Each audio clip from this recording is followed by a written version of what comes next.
chat about.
Keep me up all night, but keep me all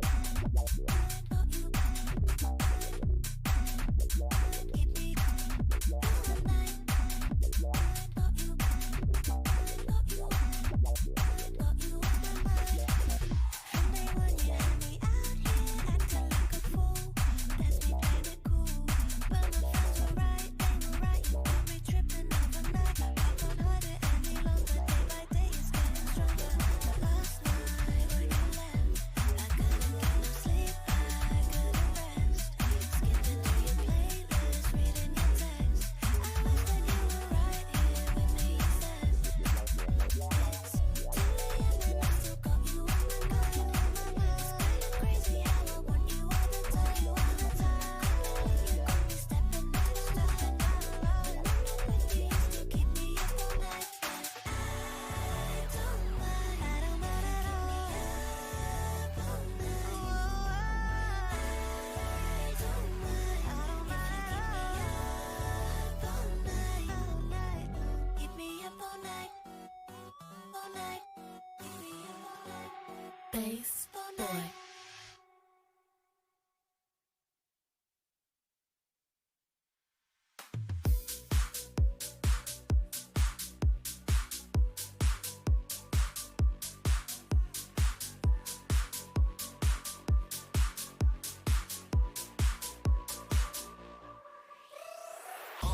My стиль, принимай стиль, минимал сил, разъебал. Хайлайкс, баллайс, сузим у нас, достайзим, вайп, яп. Здесь нас и продосим, так много вопросов задаваем все.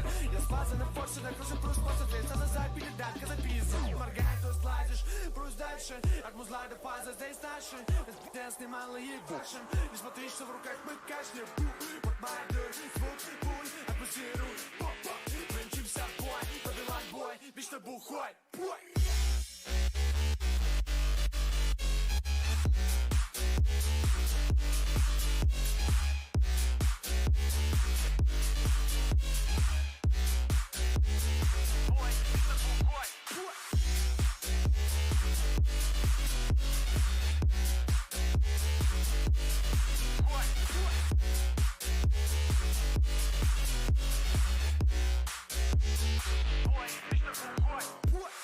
Вот моя дурь, звук, пуль, атмосферу, поп-поп. Мы мчимся в бой, побелан бой, вечно бухой, вечно...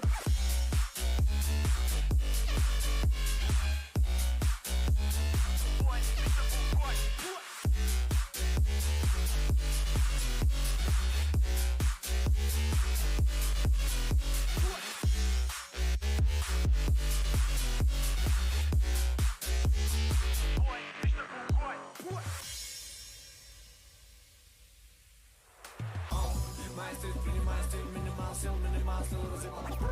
Хайлайкс, баллайс, сузим у нас, достайзим, вайп, яп. Здесь нас и продосим, так много вопросов задаваем все. Я спазан на форсе, на крыше, плюс после здесь, а за запили, датка записан. Моргай, то слазишь, брус дальше, от музла до фаза здесь наши. Я снимала и башим, не смотри, что в руках мы кашляем. Вот моя дурь, звук, пуль, атмосферу, поп-поп. Мы мчимся в бой, побелан бой, вечно бухой, бой.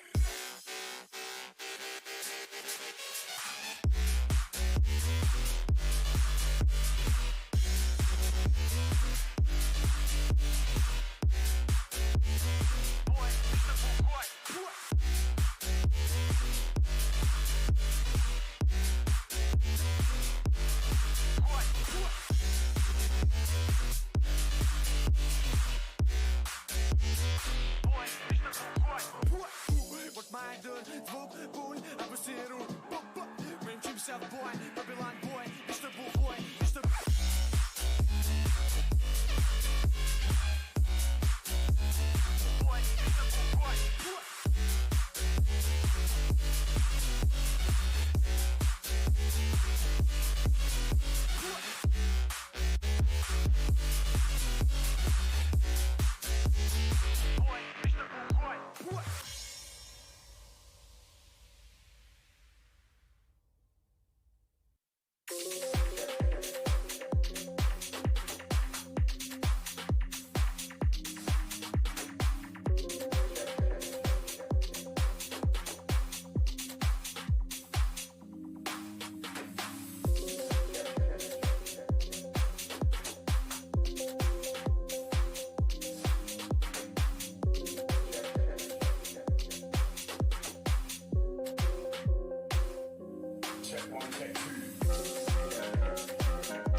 one, check two. Live on the set, deck one, deck two.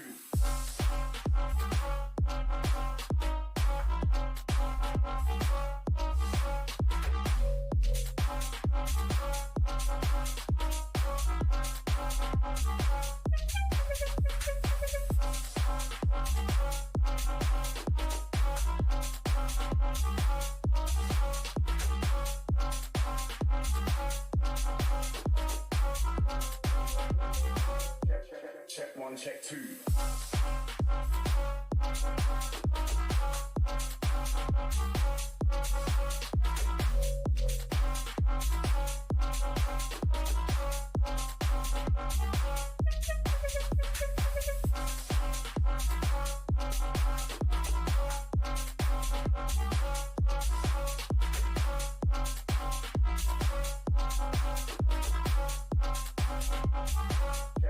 Check one, check two.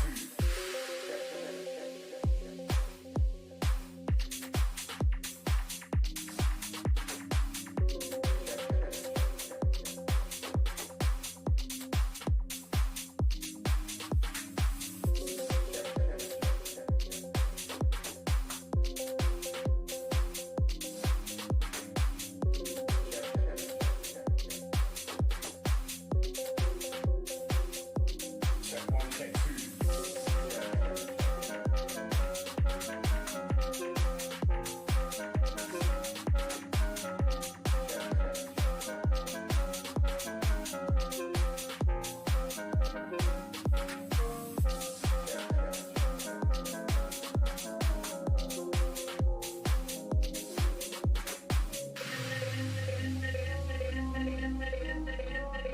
Check one, check two. Live on the set, deck one, deck two.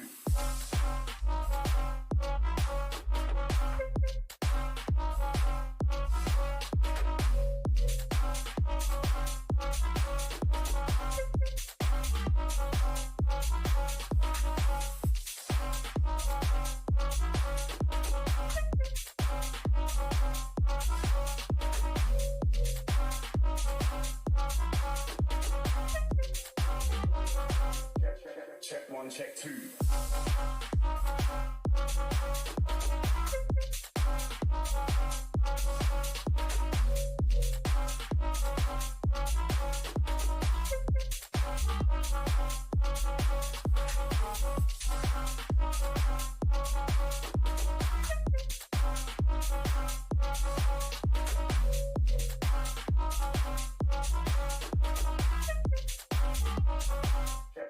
Check one, check two.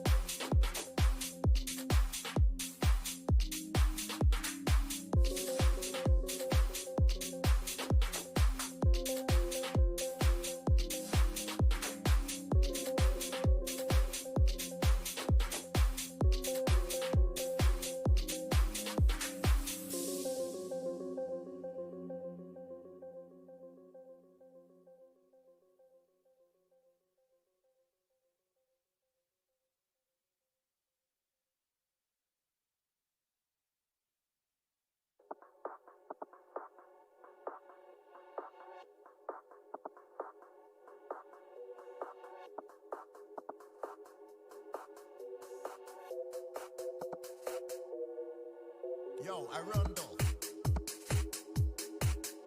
Shout out to Moda. Shout out to the MOB.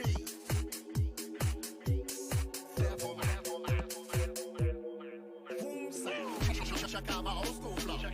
Check out my old school flow. Like yo, check out my old school flow. You know that we're big in the game in London. Check out my old school flow. Check out my old school flow. Like yo, check out my old school flow. You know that we're big in the game in London. Check out my old school flow. Check out my old school flow. Like yo, check out my old school flow. You know that we're big in the game in London. Check out my old school flow. Check out my old school flow. Like yo, check out my old school flow. You know that we're big in the game in London. Check the instrumental, make you go crazy mental. This one ain't normal. This one's experimental. This one's going up like back in the day when I used to write bars in pencil. I'm bad for your house like cigarettes, but you can still get smoked like a menthol. Check out the hi-hat, check out the some low baseline. Got the ladies moving the waistline, doing dirty things on FaceTime. I get better with time like A, get better with time like fine wine. I bet you can't get better than the girls that I've got on my Instagram timeline. It's time to get live in the base, you won't be able to survive in the place. I get down on all types of music, house, garage, drums and bass. When you hear this one in the club, this one's gonna make you wanna screw up your face. If you ain't got a drink from the bar, you better buy one just in case. Shake up a foot, shake up a leg, check out my 1 foot stack. Shake up a foot, shake up a leg, check out my 1 foot stack. I'll make your mum wanna dance, I'll make your auntie wanna dance. Could have been house or trance, I'll make everybody go nuts, everybody get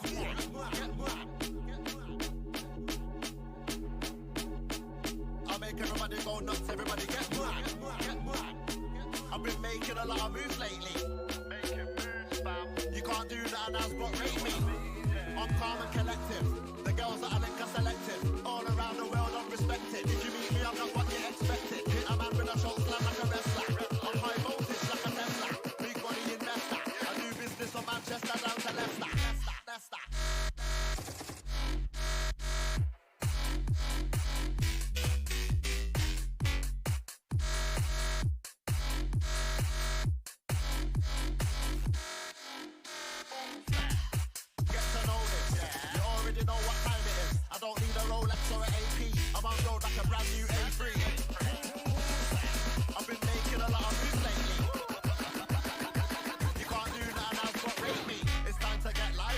You won't be able to survive in the place. I get down on all types of music, house, garage, drums and bass.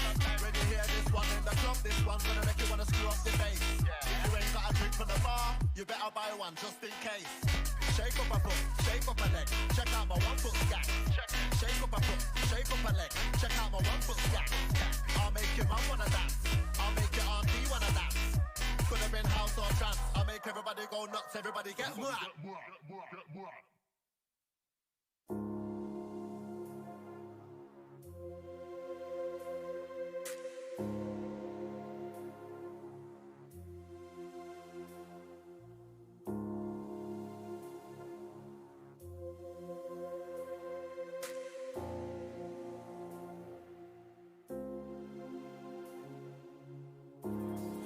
This feeling coming on, so strong, my body's moving on, my mind is stuck way in the past. How long will this last?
Good morning, race fans, and welcome back to Sunday, day 3 of the 2025 Black Diamond Drilling Kalgoorlie Desert Race. The ORC decider, round 5 of the BF Goodridge Motorsport Australia Offroad Championship right here at Mount Veta Station. My name's Toby Cooper, and joining me for the cars this morning is no other than the Honourable Russ Cullen. Russ, how are you, mate? Yeah, great. Fantastic morning. Light breeze locally, and look forward to seeing a great duel between Boston morgan-horran and, of course, Trav Robertson, second off the line there. That's right. How good is it, though? You come into the final round, the final day of the ORC for 2025, and it is definitely two of the stars of our sport, Boston morgan-horran, who holds that 8-second advantage over Travis Robinson in his twin-turboed Geyser Brothers trophy truck. But the championship is on the line here today for OBR Russ, and it would be a huge moment for the team to grab that second championship in 3 years. But Brent Smoothie, he had a great run yesterday and one of the eye-catching performances for myself. Yes, absolutely. Great shot there of the gold Kiwi Raider on screen. Boston morgan-horran. Yeah, top drive from Brent Smoothie. The car looked like it had fallen out of the back of a Hercules cargo plane with no parachute at the end of it. Not a lot of panels left on the back of it, but that's Smoothie's driving style. Careless abandon. Can Brent Smoothie find something and get his maiden ORC round victory here today? Toddy Lehman and Tanner James starting out at P4, Russ. They the first of our buggies. Talked to Todd last night. He did his best out there in some pretty tough conditions. Definitely a trophy truck track. It looks like we're not too far away though from seeing our first competitor off the line as we approach 6:40 local time here at Mount Betta Station. Come on, Russ, let's go. Who's your prediction? We saw the identical start last year. We're just about to get Boston morgan-horran off the line, the first of our cars on Sunday. An 8-second advantage. He was exactly the same position 12 months ago before power steering failure on the opening lap, the early stages, and then we saw the dramatic events of Bo Robinson, of course, coming across the track at around the 15k mark. So, great shot of Boston morgan-horran. Boston letting it all hang out the back of that Geyser Brothers truck. Now, Trav Robinson, what's the game plan here, Russ? I know the championship is the big factor. I think yesterday he just drove within himself. I don't actually know that he would. He has a ton left in him, but there's certainly a little bit up his sleeve. Travis could easily hunt down Boston morgan-horran. Got to get through the dust, of course. But he's very well assisted by Paul Curry. Paul, a seasoned campaigner, been around forever. And, formidable pairing on the hunt for Boston morgan-horran. And I think they'll just do their own thing. The championship is the main focus for the 813 all-wheel drive Mason and Robinson and Curry. For that first corner, definitely a bit more of an aggressive start than we saw yesterday morning. 8:47, Brent Smoothie moving up to the line with Gary Olsen alongside him. You might be able to buy some souvenir panels off this thing later on, ladies and gentlemen. Probably be a bit of a garage sale of smashed in panels from Smoothie. So let's see how he goes about his business this morning, Toby. Yes, he came a bit worse for wear, but probably shows the speed he had out there, an hour 9:04. So he was around just under 2 minutes off the pace of Boston morgan-horran, and definitely one of the best days of the season for Brent Smoothie to date. Of course, his best finish in 2025 was that third outright at the Love Day 400 in July. But Brent Smoothie, could it be his career highlight here? We know he finished second in the ORC in 2022 behind Ryan Taylor, and he's still looking for that number 3 plate for next year if Jared Percival encounters a few issues. Toddy Lehman. Yeah, your man Toddy Lehman moves up to the line. Car 86. Some good pedigree in this car.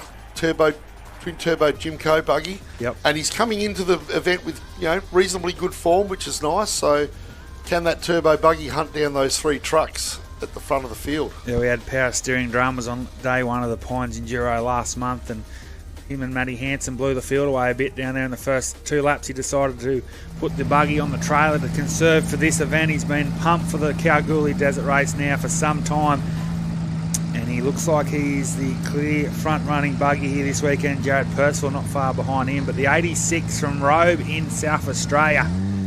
Robe earth-moving up the side there. Tanner James, very accustomed young navigator. He's got a trophy truck on the way. Shout Aaron James if he's watching on.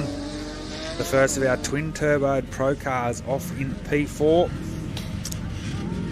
2-plated Jared Percival up to the start line there with Darren Agrella alongside him. The Element Prodigy Percival Motorsport Pro buggy. And this is probably the first of our real challenges for the mantle. Can they have a little bit of luck go their way and moved Travis Robertson into second place, the Yes. ORC. And of course, Bo Robinson, who was another standout performance, not in maybe outright position yesterday, but go from 22nd on the grid up into 7th. It was a great drive. We saw the dust dramas he had out there behind some of the cars that were off in front of him. But Jared Percival, Darren Agrella, got the 2 on the car for a dominant reason, second in the ORC for 2024. He's looking to replicate that or go a couple better here in 2025. One of definitely the most consistent performers across the country over the last 2 seasons. So we wish Jared and Darren all the best here this morning. Another great run yesterday. I know you're impressed with Troy and Deb Shaw and Russ, just showing their capabilities here in the SS Hustler. Yeah, like a stack of West Australians in the field, as you'd expect on their home deck.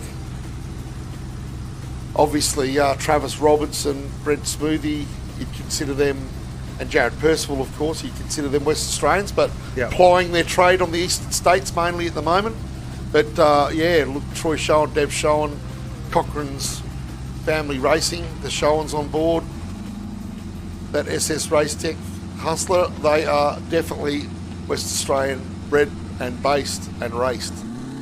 The brother and sister combination, they sit low and they get ready to rumble here on day 2. The Shewans. Could be a big day in their off-road career as well. You just never know. We've seen some crazy things in our sport. Russ starting out at P6. There's still a big chance for those guys to feature on tonight's podium at the race club in town. And now the big one, Bo Robinson, Shane Hutt. Fascinating part of this concept in the 413 two-wheel drive Mason. I don't think it'll be quite the volume of passing No, in this lap for Bo. it's a little And bit Shane? a little bit different up in front, isn't Yeah, it? it's a little bit different. He's got the likes of Showen and Percival to get around, and that's going to take some doing. We've got some more great in-car of our race leader, Boston, morgan-horran and Will Haddock on our front row screens. Awesome stuff there. But all eyes back on the start line because Bo Robinson and Shane Hutt. The cracker morning here. Beautiful pictures from our Circle H helicopters, and it's only 6:45 local time. Our 413. And the Bugbusters OBR WA Fire two-wheel drive Mason truck is underway. The 413 is underway, ladies and gentlemen. So Russ, their main goal heading into this weekend was to finish the ORC in first and second position, and at the moment that looks like it is definitely on the cards. But 2 long laps remaining for these competitors. We shouldn't be too far away from seeing our first car. Next up to the grid is the 968, Aaron Habe, Joshua Jacob. A nice little shot there of the in-car of our man, Aaron Habe from Menham in South Australia. Of course, this is the Brad Cooper 7-litre Element Prodigy, and I'm sure another competitor, Russ, that I expect to sort of wind it up a bit here today, and you never know, he could definitely, I reckon, strike for a top 3 result. Absolutely. If ever there was a lion hunting down a pack of hyenas out the front, it's Aaron That's Aaron Habe Habe, yep. in that Pinjarra Engineering Element Prodigy. I think we'll see a bit more aggression today from Aaron. Of course, our 2025 ARB Australian Off-Road Champion, so keep an eye on the 968.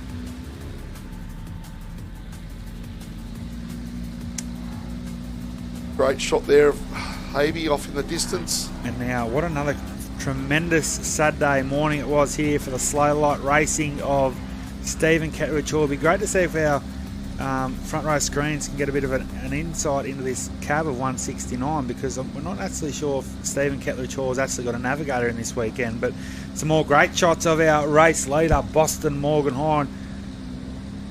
He bulldozed himself towards us here at the Mount Vetters start-finish complex. Stephen Ketridge Hall, Russ.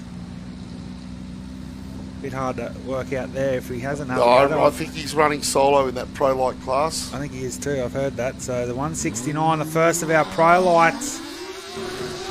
Yeah, definitely solo there, Russ. So that's interesting, but I'll tell you what, he's doing well. What a run he had yesterday, an hour and 11:22, only 4 seconds off the pace of Aaron Habe. Now, I know these guys impressed you yesterday on the line, the 4 of Jordan Bull and Darren Sanders. Yeah, really well done. The 4 car of Jordan Bull, Darren Sanders. Darren Sanders, of course, the Olympic planker, and I did say planker. What a great effort it was.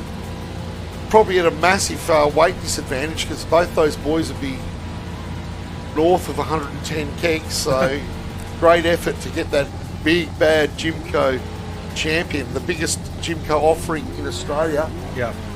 Jimco out of San Diego. This is their big car, bigger than the Lehman spec, Aussie spec Lehman size Jimco. So great effort on their behalf to get into that top end of the field. What I love about this story of Jordan Bull is last year he finished the event in 12th spot. 12 months later he starts day 2 in 10th. So a lot on the line for Jordan Bull in the Ford Jimco champion, the first sight of our race leader. And last year, Russ, I don't want to put the commentator's curse, that is nearly exactly the same spot that Boston Morgan-horran at this part of the event pulled up with power steering dramas. But there is no power steering dramas at the moment because the 489 is on a mission. And on cue, Circle H Helicopters, front row screens collaboration, tracking that beautiful golden black. Looks a picture. Two-wheel drive geyser truck. Awesome picture. Some more on the start line, Russ. It is the 51 of Keithy Rance and Luke Candy. A good time yesterday, hour 13:07, so around 20 seconds or so off the pace of Jordan Bull. So keep an eye on Keith Rance. I'm sure he'll be looking for a big result here. But look at young Boston Morgan as Rance gets his day 2 underway.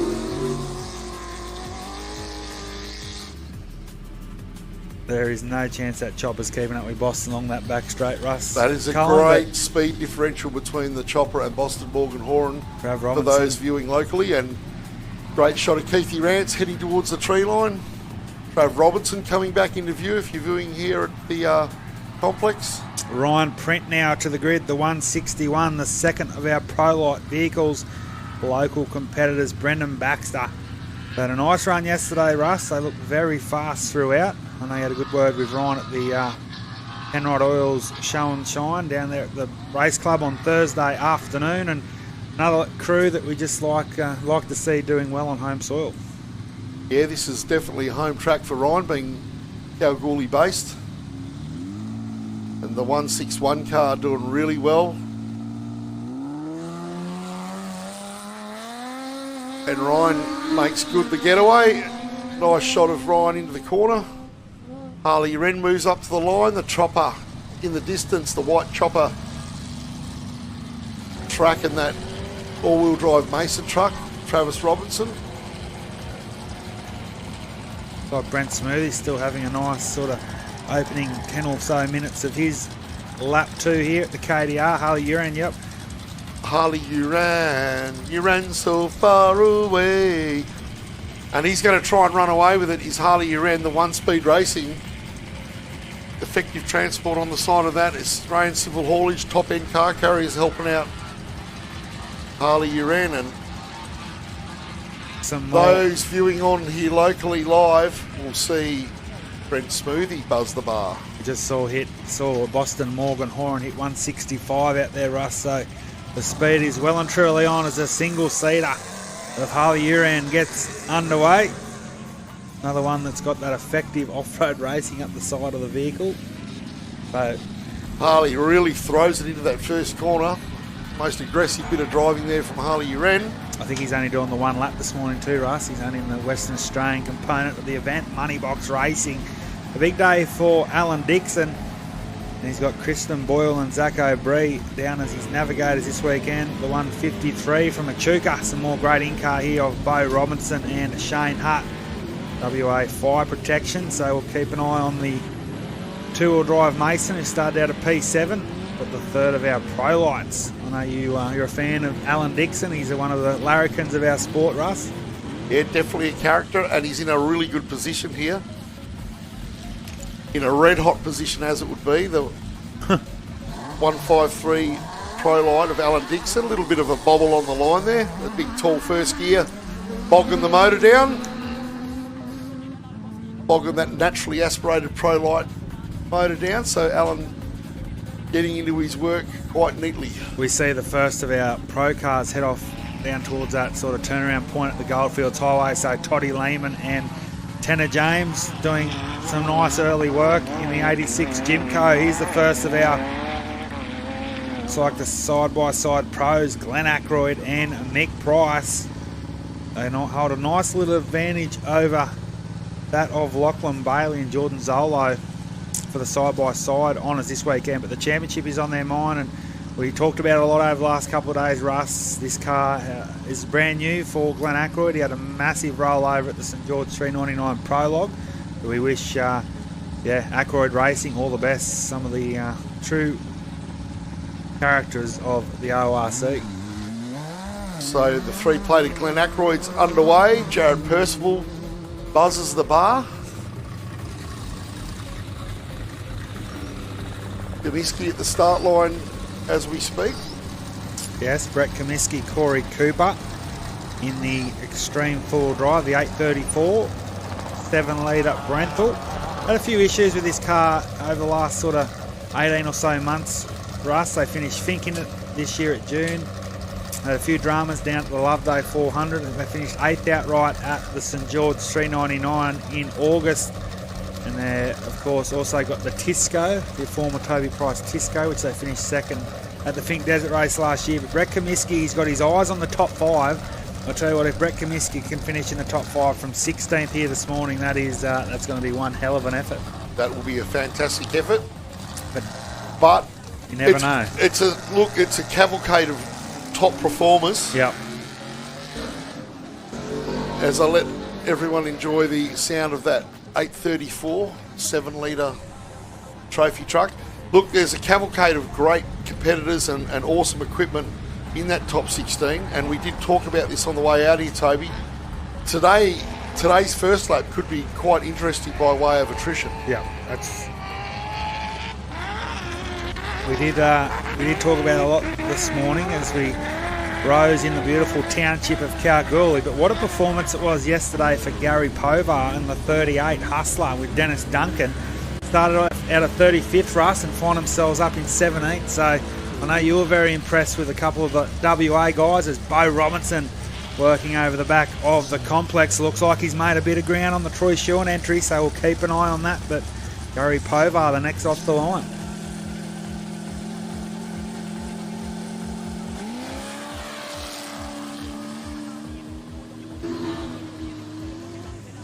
Relatively new to the sport, Russ, is Gary Povar? No, he's been around for a long time. Yep. Relatively new to pro buggy. Yep. Used to be riding to his tin tops. He had a couple of the sort of works, jackaroos and that out of Bruce Garland's stable. So, no, seasoned campaigner, good driver, and certainly coming to terms with the big suspension and big horsepower of the pro buggy. Got one of the Westline, the Geyser truck out of the Westline stables on screen there, Toby. Yes, that's the Andrew Commons Anthony Cookie in the navigator seat.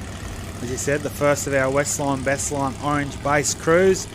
We had a relatively nice run yesterday. I know Nick Commons in the Brenthal had a flat tyre out there around the 60k mark. So Andrew takes day one honours down in 18th spot. It's a bit like Brett Comiskey over the last couple of years in this Geyser truck, which is the ex-Brett Comiskey truck, of course. But his best finish, a top 10 at Fink. He was on his way to a top 6 finish at the Loveday 400 before a few mechanical dramas. So all the best to Andrew Commons and Anthony Cook. And now the next of our pro buggies, Brenton Forsyth on the line. He looked very quick as he come past us yesterday, Russ, and starting at a 19th spot. I'm pretty sure the 48 of Forsyth was only in the Western Australian component of this event, so I think this will be his only lap for today. So we wish Brenton from Port Augusta all the best on his travels around Mount Vetters Station, or in car of Boston morgan-horran. So our race leader on track has gone through checkpoint 3, likewise Travis Robinson. Looks like he's gained around 20 seconds on Robinson there, Russ. So young Boston doing some great things early.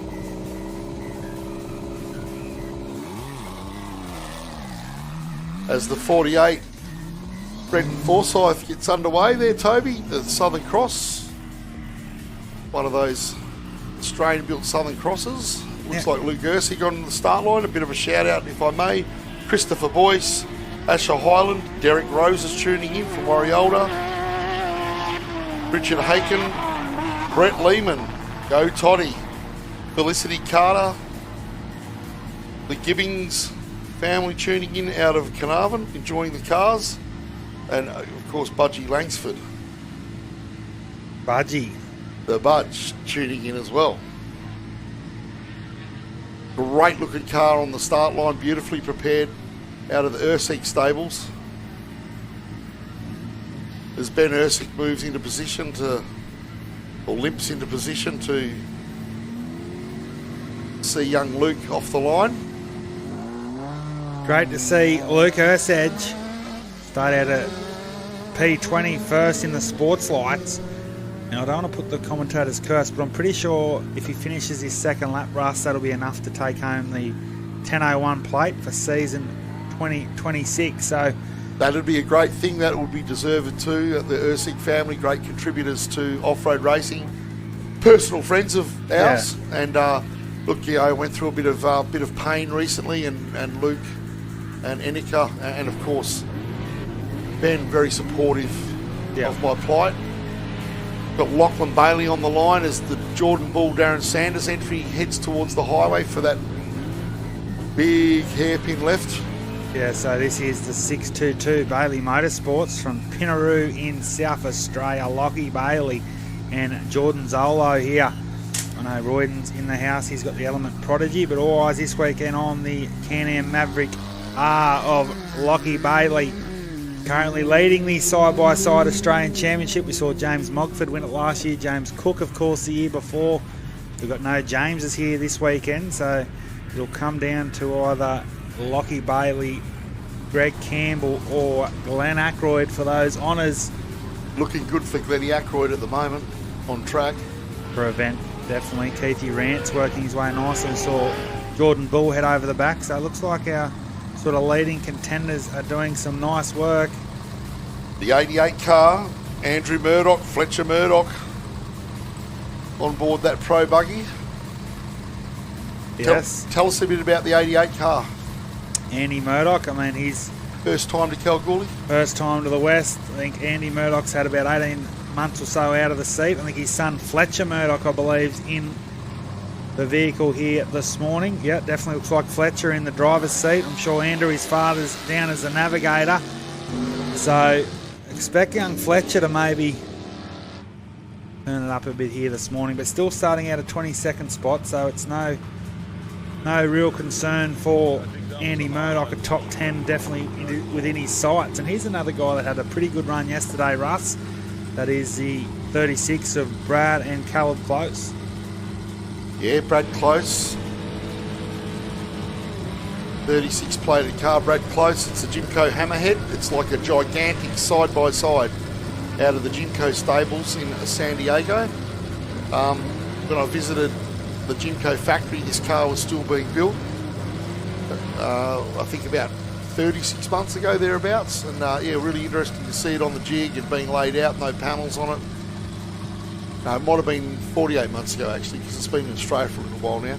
But anyway, did see it being built. Great car, and he's certainly ironing out the few little gremlins you get with a new package, and looks like Brad and Caleb Close are underway.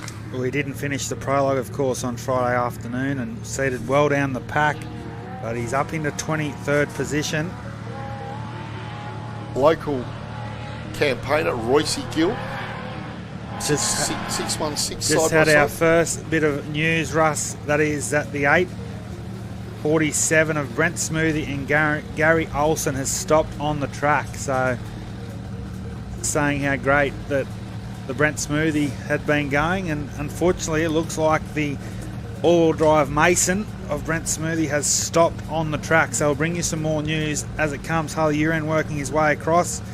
And another one of our side-by-sides, Royce Gill and Benjamin Raitt now on the line, the locals in the 616. Breaking news, ladies and gentlemen, as Toby alluded to, as the Gill entry 616 is off the line. Kristen Pinnar moves up to the starting arch. That gives clean air to Toddy Lehman and Jared Percival, potentially. It does. Which puts Lehman up in the third on the road, Percival fourth, and Troy Shewan into that top five. Great probably news for, well, not great news because Bo Robinson, a bit of a teammate of Brent Smoothie. They've helped each other out over the years, but Interestingly enough, it'd be good to find out if Brent has tried to hide the car in the bush so that Toddy Lehman doesn't know he's parked up, or whether he's had to pull up in full view of the racers behind him. The old trick, Russ. Often the strategy is if you have a problem to pull into the bush and hide while you try and make a small repair, and that way the car behind you overdrives because they think, geez, I can't catch this guy. Little does he know that you're hiding in the bush somewhere waiting to pull out behind him. Heard that happen a lot over the years. It's definitely a tactic worth employing. Christian and Sebastian Pinner, the fourth of our side-by-side pros. Little Polaris there. Yep, get underway in the 6151. Had a couple of strong results to start their season here in WA. Shout out to those in Carnarvon watching on.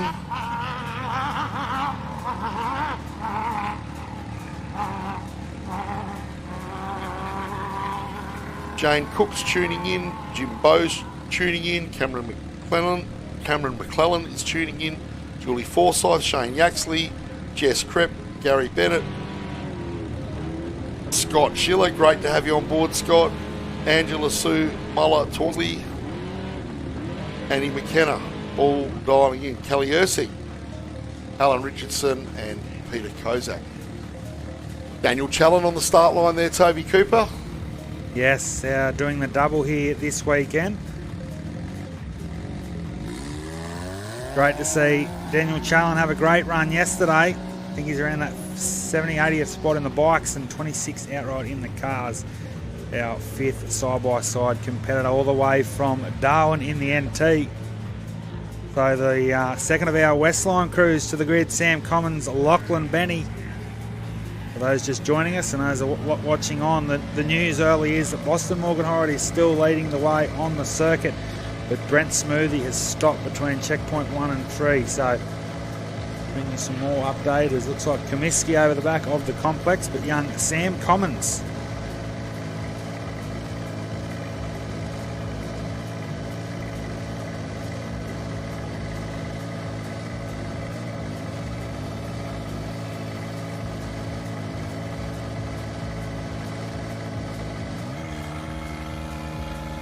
Starting out of position 27, the young 15-year-old from Orange.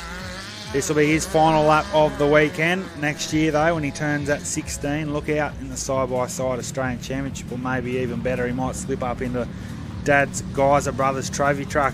So it looks like our front two cars still leading the way. Everyone else has made a few more through checkpoint 3. Lehman, Percival, Shewan, Bo Robinson, Aaron Habe, Stephen Catridge Hall and Jordan Bull. So except our third car away, Brent Smoothie, looks like everyone else is still running nicely. Next to the line is Cole Reed and Katie Chandler, Russ. Got some more in-car of Cole Reed this weekend, so be able to bring you that across the course of the next hour and a half or so.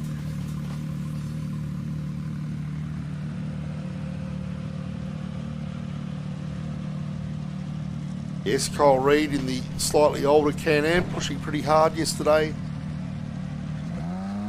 Some great in-car yesterday of the Dusty Racing, Cole Reed, Katie Chandler entry. Mel Yardley moves up to the start line. I think it's Greg Campbell, actually. Oh, sorry, Greg Campbell. So, unfortunately, my notes. The 85 and Nick Hicks and Ben Stakelum were actually due to go off there in 29th spot in the 85 element, but definitely doesn't look like they'll be making the starting grid this morning. So it hasn't been the best of years for Nick Hicks, unfortunately. Great supporter. He's one of the event sponsors here, of course, Russ, the Ragecom. But so there'll be a 2-minute gap now to the 30th car away, which will be Greg Campbell, Ryland Burt, the 657. We see the first of our Westline crews head off over the back of the complex. So looks like another one through. Toddy Lehman's heading towards, he's gone fast, checkpoint 4. So our first three cars on the road, Boston Morgan-horran, Trav Robinson and Todd Lehman, are still going along nicely. So the starting line, the Can-Am GRC Motorsport entrant, Greg Campbell and Ryland Bird, who's done a couple of races now for Campbell. Here out of position 30. 8th in the side-by-side class. So Greg Campbell If he wants to take home that 601 plate for next year, Russ, he'll have to get a bit of a move on. I know he's always a consistent performer as Brent Forsyth heads over the back of the bar area for his final time here this weekend. Some great in-car here of Bo Robinson. There you go, Russ. You can already see that Bo's in the dust of Troy Shewan, who of course started in front of him in the 19 Hustler. So it's just been a weekend. You can only see that he's pushing hard, but it's going to be hard to... That Hustler throws a fair bit of dust there, Russ. So Campbell and Burt get there. Sunday underway. Greg Campbell underway, and let's see if he makes an impression on the 6 class times. He's got a little bit of an extra buffer zone there. I was going to by way say, of dust. He's got 2 minutes to Kyle Reid, which will be a huge advantage this morning for Nick Hicks Greg being Campbell. a no-show. Yep. Another one of our local crews up the line, Simon and Jeff Butler, in 6188. I believe these guys are very new to the sport. Some overhead front row screen Circle H helicopter produced footage here of Brad Close in the 36 Jimco. Clocked at around 120, 130 kilometres an hour there. Moving along nicely.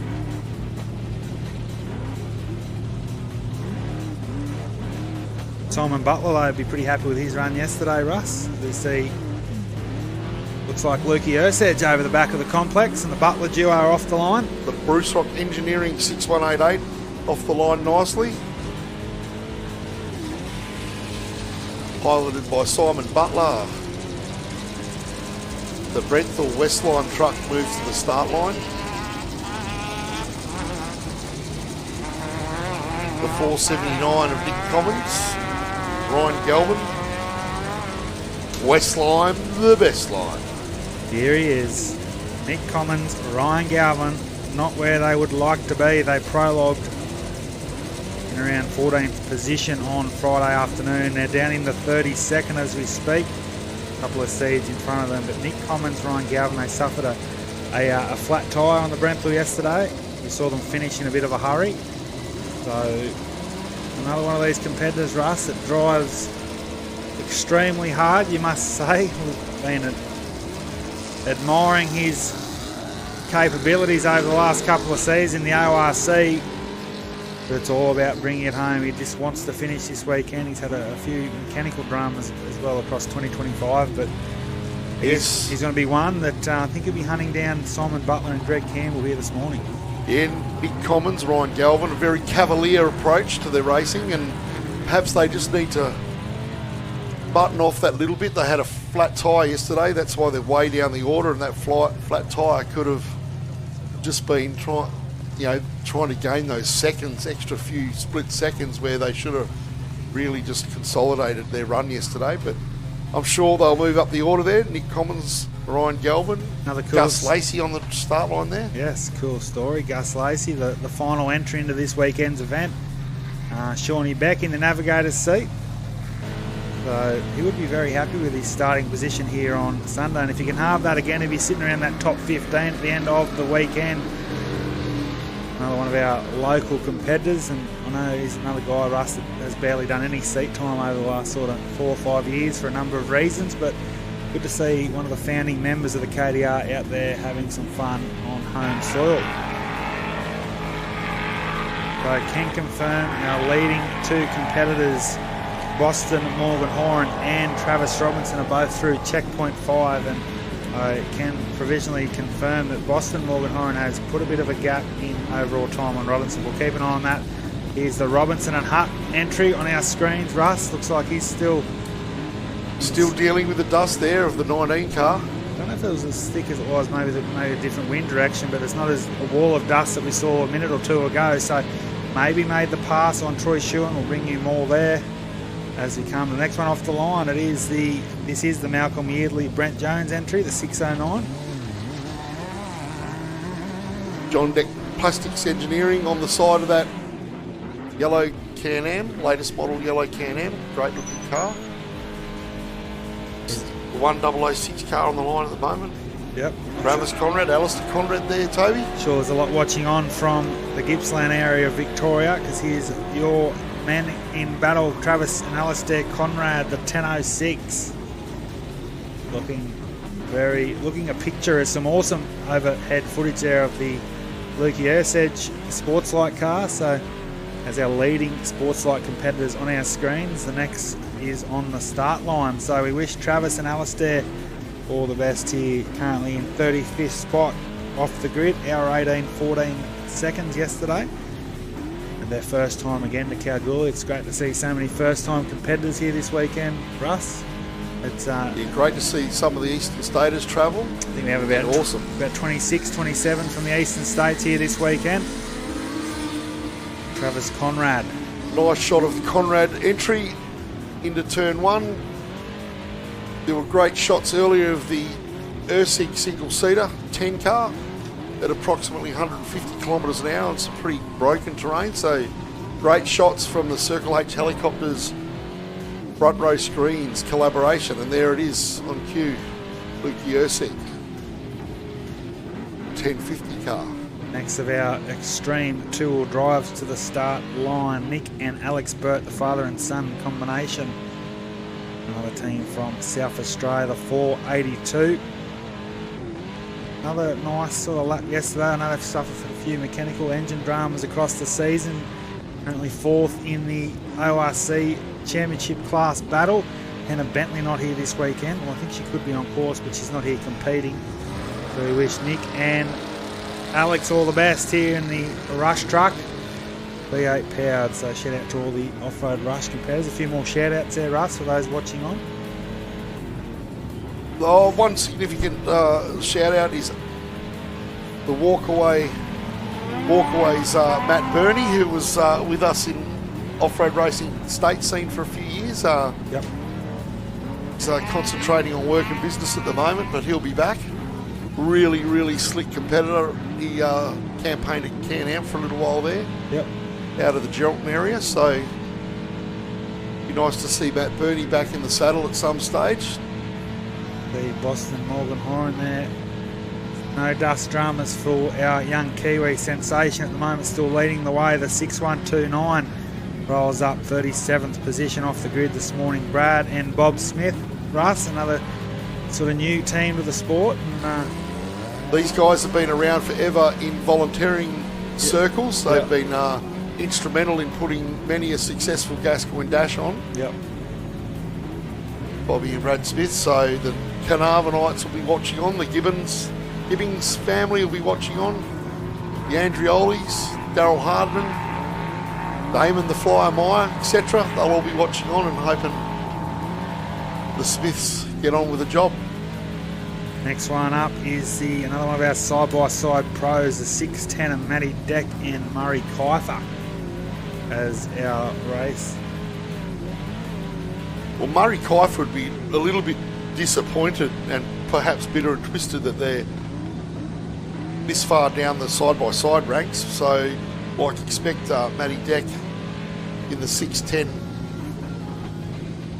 later model Can-Am to get a move on. Yep, so there's some great shot there of Gus Lacey, 475, as Matty Deck gets off the line. He's sitting around that 12th or so spot in class. Not the best start there for Matty Deck, but hopefully he can get it up and going pretty gingerly into that first corner. Us, something amiss, but like he's... Oh, maybe he's just waiting for the tyres to come to him, but geez, he's very junior through the next set of turns. Another one of our South Australian competitors now to the grid. It is the Honey Badger of Benny McNamara and Wayne Pascoe. Pretty nice run for those guys yesterday, Russ, just over the hour and 20-minute mark for the 69 from Tumby Bay. Another competitor who's pretty new to the sport. He's got a Jamalka Off-Road, like the Facebook page. I know he's going to try and hold an event in 2026 after having a year off this year, but great bloke in the South Australian off-road ranks. He's done a few of the bigger races this season, so we wish Ben and Wayne all the best here. Another one of our SA crews. Great looking car out of the McNamara There stables. we go. So we've got, looks like it is the Mason of Trav Robinson through the fuel stop. So Boston morgan-horran's already been through there. So there you go, Russ, about a minute. Yeah, so definitely he's put a bit of a gap on Travis, but then you know the end game for Trav Robinson. Ivan Smocker rolling up through the start line. out of 40th position. So we've got a couple of our pro buggies doing well around that top 40. Ivan Smocker got Jesus Racing, a fellow South Australian, Adelaide-based. Ivan Smocker Constructions. I know you've always been impressed with Ivan Smocker's performances over here in the West, Russ. Yeah, has done consistently well in the single-seater Got Jesus entry. Season campaigner is Ivan Smocker.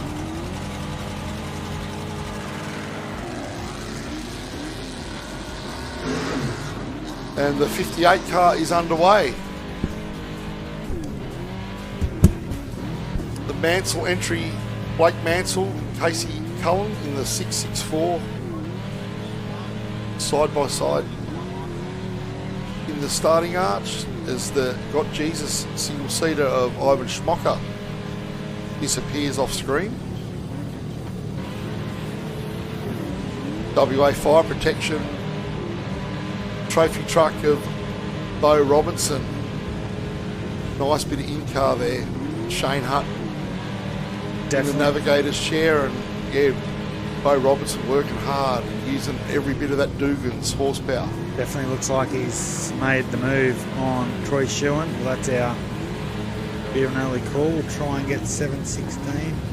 No, well, maybe not, Russ. He looks like he could still be behind Troy Shewan, but we'll bring you more information. Boston morgan-horran, though, he's moving along very nicely out in front. I'm just looking at the checkpoint triggering, and I'm looking at the terrain on screen that was on the Robinson in-car as we watched the morgan-horran in-car, and over to fully tapped racing's Gus Lacey on the screen. Beautiful white truck of Lacey.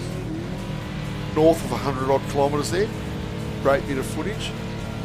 I reckon what's happening at the moment is Bo is running directly downwind of the 19 car, just looking at the breeze and looking where they are on track. I'm trying to, they're sort of, I'm pretty confident I know where they are on track, and they'd be running down breeze at the moment, so they'd be just getting that big trail of dust off the 19 car. Really need the wind to be going across the track to get close to the car in front of you. So unfortunately with this gap here, Russ, in terms of Blake Mansell, Casey Cullen out of 42nd position, we're missing the seed of Adam Truella and Kobe Grant, who we saw have those mechanical issues yesterday. It's a bit of a shame for our 2025 Western Australian champion, Adam Truella. So the Mansells will be enjoying that little gap, that extra little gap. Let's see how that is reflected in their times later on. The next one up is another one of our side-by-side pros. The New South Wales entry here this weekend. Currently fourth in the side-by-side Australian Championship. Jack Livingston and Miguel Alardi on the line. So this is interesting as well, Russ. We look like Todd Lehman has not made checkpoint 6. And Jared Purcell has just hit the timer marker there heading towards the fuel stop. So that is all provisional, but it looks like maybe a third and fourth car off the line have stopped. We'll try and get some official news there shortly. So that plays into the hands of Jared Percival as the Jack Livingston gets underway in the 6138. Logan Gill to the start line. Not exactly sure what happened to Logan Gill yesterday, Russ, but we know he stopped pretty early on in that opening lap, but seated here in 44th spot. So I expect him to put down a bit of a blinding lap. He's just in the multi-club component of the event this weekend.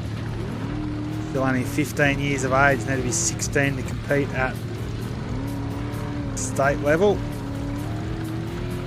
Greg Campbell on screen at the moment, going about his work really neatly. 90 odd clicks, ladies and gentlemen. Doesn't seem like a fast speed, but I'll tell you what, if you're in your Land Cruiser, you'd be battling to do 30 kilometres an hour on that terrain, I can tell you right now. The 644 into corner 1. Whoa, washes through the berm. Bit untidy there from young Logan. Yeah, caught out on cold brakes is Logan Gill. Bit of a rookie move there from the rookie.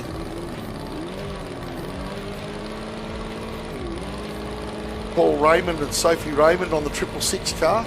Nice run for those guys yesterday, up in 45th spot on the grid. And I know, like you said, Russ, it's their debut race here this weekend in the ex-Brindle Can-Am Maverick R, so... It'll be interesting if they've paid attention to the Motorsport Australia manual on passing and the duties of the car being passed.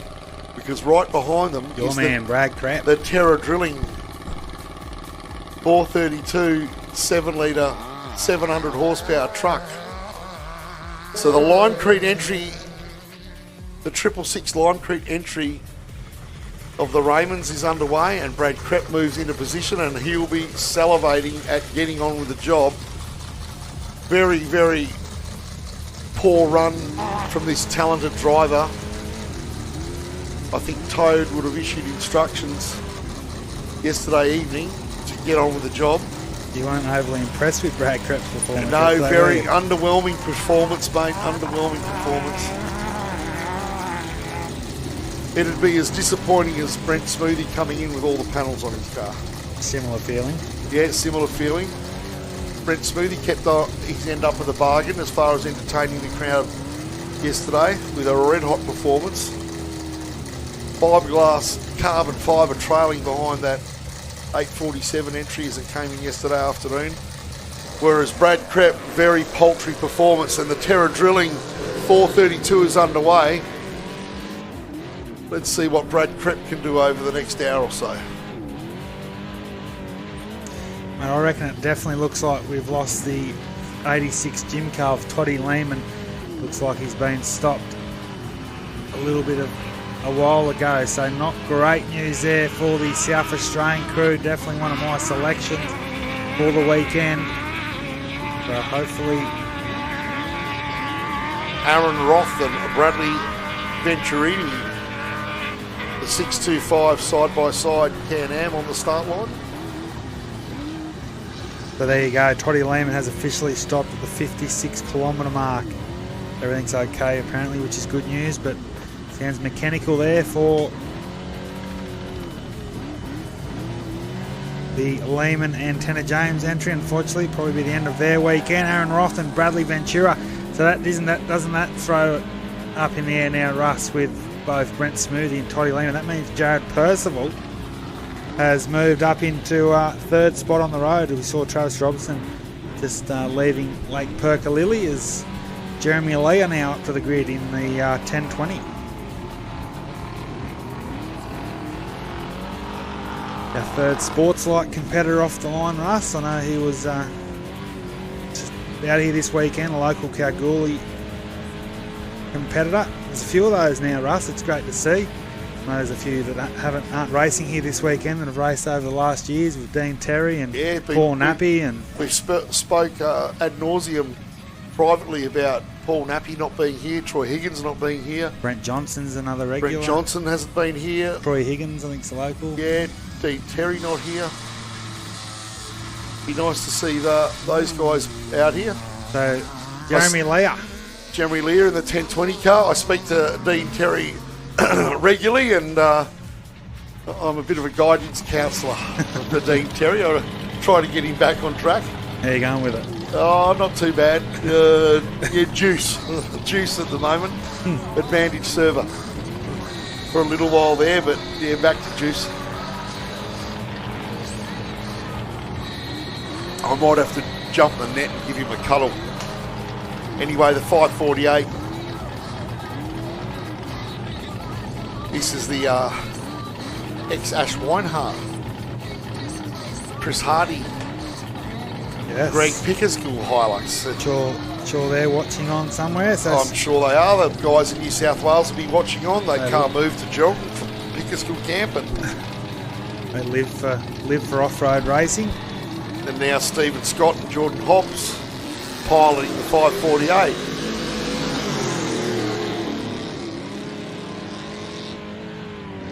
Shout out to Derek Wheely Rose watching on. He reckons the Frogs Hollow 50 is about the same nature as the KDR. I'm not quite sure if that's a reasonable fact there, Russ, but he said he's enjoying the coverage.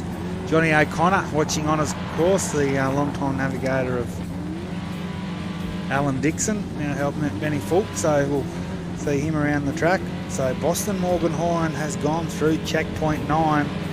We're around that sort of 50 minutes now since they were off the line. Bo Robinson, Shane Hutt still moving nicely. Travis Robinson, our championship leader, likewise, and Mark Kramer at a 50th position on the grid. Russ, Mark would have been... Mark Kramer a bit disappointed in the 932 ARB Midland SS Hustler. Had a dash lit up like a Christmas tree. Car sounding great. He felt as though the car was good yesterday, but he had lack of confidence. He had a few lights and icons on the dash, which worried him, and of course that affected his ability to get on with the job. So Mark Kramer looking forward to a better morning.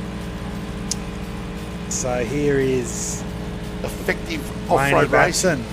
Matty Wayne Beck. Batson, yes, and ex-junior, or current junior / ex-junior Matty Beck. Is there another competitor, Russ, that you expect? I know conditions are going to get a bit rougher over the next sort of few hours. But I think this Pro Buggy will deal with the rougher conditions. They had an issue with tyre pressures yesterday. They missed, a bit like a sprint car, they missed their setup as far as tyres and tyre pressure yesterday. So ton of room to improve this morning, and it'll be interesting to see how the 8-plated car goes.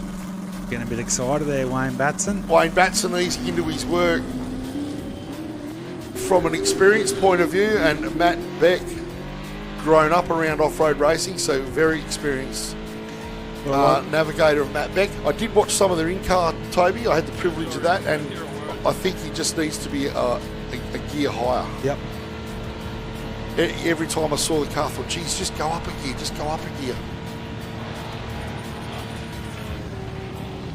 So Russ, as Batson gets his Sunday underway, can confirm the first two cars, morgan-horran and Trav Robinson, through checkpoint 9 as we just go past 50 minutes since the first car was away. So heading nicely through the field. Next one up is the Moller entry.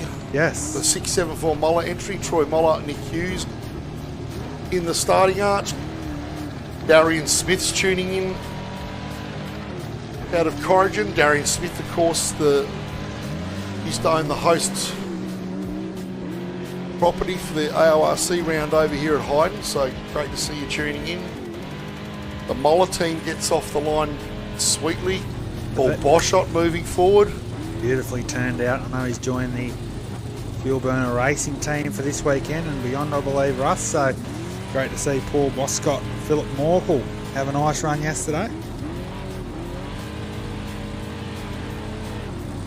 He'd be pretty happy there, Russ. Not that far behind his team owner, you could say, Mark Kramer. So I think if Mark's sorted his issues with lights on the dash, he should keep him at bay. He should keep him at bay, if not move away considerably from the Boschott entry. Great looking bug, originally score tagged. Yep. I think it even came to Australia with a roof rack on it because it's more of a pre-runner. Yeah, right. For the Baja. Did Paul bring it over? Or? Paul brought it over. Scott Schiller did some work on it Yep. and improved it out of sight. And Borneo's charged with the maintenance on it, or Adam Tweller is charged with the maintenance on it nowadays. So some talented spanner wielders and welders looking after that little bug. Fortunately, Luis Lopez. yes, 688. Next of our effective racing crews, Finn Petit in the navigator seat. Interestingly enough, way down the field for Luez. But he claims he was held up in some dust yesterday, and for a considerable period of time. So let's see how he goes with a breezy, carefree, dust-free run. Looks like we have the next of our competitors, the Harley year-round entry, Russ, through the restricted speed zone, which is the fuel stop for the bikes this weekend. So Harley year-round at 40.46 there, so he's tracking along nicely as Luis Lopez off the line, next of our side-by-side Can-Ams. But for those, as I said, just joining us, as it's gone past 7:30 local time at Mount Vetters Station, the big story is Brent Smoothie and Toddy Lehman have both stopped on the track, which means it opens up a huge gap now between our top two and third car on the road, Russ. It should be 3 or more minutes between Robinson and Percival, so that championship battle is still alive. Trav Robinson knows he needs to finish this weekend or today to get that number 1 plate. Hayes Kurnoff now on the line, Russ. We saw him have a bit of a moment on the final corner in reconnaissance, but he had a nice lap, and he starts here out of around 55th on the grid with Tyler Mann in the navigator seat. Of the Better Beer entry of Hayes Kurnoff. Tyler Mann, former junior, alongside him. Yep. Shout out to Kira and Hugh watching on at home. There's the Rob Knight entry. I think it's one of the Queensland-based teams, is it not? 655 of Rob Knight. Matthew Leonard there, Toby. Yeah, the Gold Coasters. This is one of the Offroad Rush Can-Am Maverick R's, the new models that the guys up there at Offroad Rush on the Gold Coast, Chris Weston, Reese Weston, of course, and Coop Weston, the Weston family. Great. Well, we all know what the Weston family do and have done around the scene of Australian off-road for many years, and I'm sure they're watching on. I know Cooper Weston's here at the Mount Vetters complex. He's brought this Can-Am across with Matty Leonard, the navigator here for Rob Knight, and he's sort of hovering around that top 50 outright. He's still a mathematical chance of a side-by-side Australian Championship outright podium if things have to fall his way. Easy Times Brewery supporting Rob Knight's ORC campaign as Dylan James and Zeffie Maynard roll up to the grid. The Compound Motorsports, Dylan James and Zeffie Maynard on the start line. Great shot of the Queenslanders moving into the tree line, steady as they go. Nice shot on screen of the Queenslanders disappearing, back to some WA fire protection car. Have we established whether Bo's got around the 19 car or not? Can you see that on your Manhattans there, or just having Toby? A good look? I don't think he has, to be honest, because he went through 7:34. No, I still reckon it's still around a minute back to Bo Robinson, which is interesting. Does that mean Bo's maybe seen Brent? He's maybe seen Toddy Lehman and thought, hey, we're up into 5th spot. Dylan James, Compound Motorsport underway. And like you said, Russ, maybe Nice shot of Dylan disappearing into the distance. Brent Smoothie, obviously Toddy Lehman have made room for Bo Robinson to go from 7th to 5th on the road. So where he sits at the moment, that'll definitely lock in that 1-2 for OBR. But a long way to go in this one. We'll still wait our first car. Some great slow-mo shots there of one of our competitors on our front row screens. Dean Carter now to the grid. What are your thoughts about Dean Carter? He had a flat tyre, I believe, yesterday. He had a 5th outright finish at the recent Pines Enduro in South Australia. Another one of our road competitors. So good to see, fortunately, for our number 1 contender from the Rove entrance, Toddy Lehman. It looks like his weekend is over. But we wish Dean Carter and Brad Jacob, another great Aussie-made vehicle, Russ, the Razorback.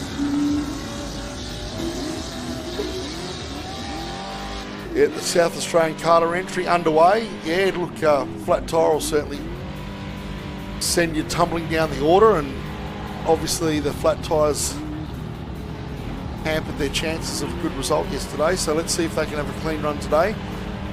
Dean Carter quite brisk through the tree area there. Nice shot of Jeremy Lear on screen there. 1020 car. Going about his work quite nicely, 90 odd clicks. Suspension on that Lear entry working well. Looks like he's wound a bit of preload into the back of that car, Toby. It looked a bit low yesterday, so maybe Jeremy's made some changes.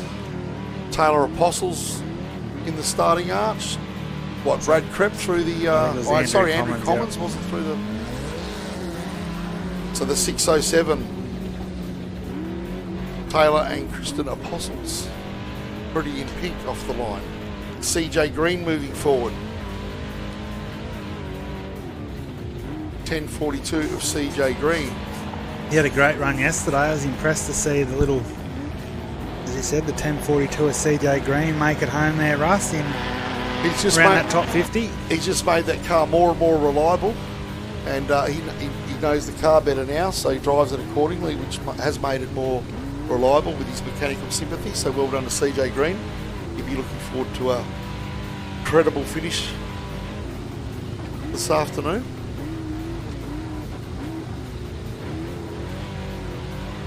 So just got some official news. Brent Smoothie's definitely out of the event. And I believe he's back at the Mount Vetter Station complex already, Russ, with Uber, because he has some mates. That's the report.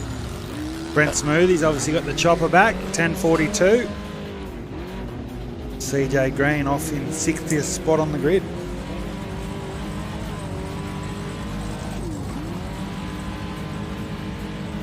The rumble of the yellow Toyota Tacoma of Mike Green, Pilbara Towing, top-end car carriers, Inland Mechanical. Tacoma on the start-finish line, or starting arch, should I say. Nice in-car Kyle Reid.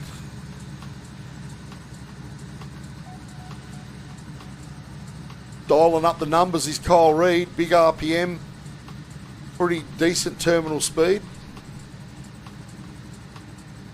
Given the train how rough it is. Derek De Bruin ably assisting Mike Green on the starting line there, ladies and gentlemen, in the Pilbara Towing yellow, chrome yellow Tacoma, the 455 Extreme Tool Drive out of Karratha. Beautifully looked after car by the Inland Mechanical crew in the southern suburbs of Perth. Shout out to Tina. And of course, the book sales hopefully are going well. Offroad Kids, Australia's premier off-road book. What a fantastic Christmas present. All available at the merchandise hut this weekend. Part proceeds go to the Variety Club, so great initiative.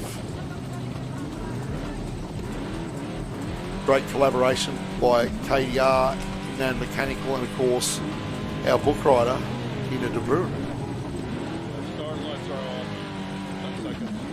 Nice in-car there of the Mason truck with Bo Robertson.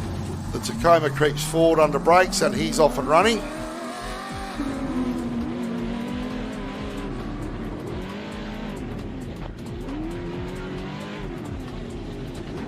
Jackie Hodson in the NZ entry moves to the arch. Mike Green makes good his first turn. Mike Green on screen, about to disappear into that tree line and head towards that lake country. So never has that chrome yellow Tacoma gone better. So the combination of Green and De Bruin working well in the Tacoma, as is Shane Hutt and Bo Robertson on screen. And I do believe they are still in the dust of the 19 car. And that's no fault of the 19 car, it's just the way the conditions prevail, ladies and gentlemen. They're traversing the terrain basically downwind of the dust, so the dust is just blowing down the track. So Jackie Hodson in the 667 NZ entry, Jackie John Hodson, off they go, disappear into the distance on screen.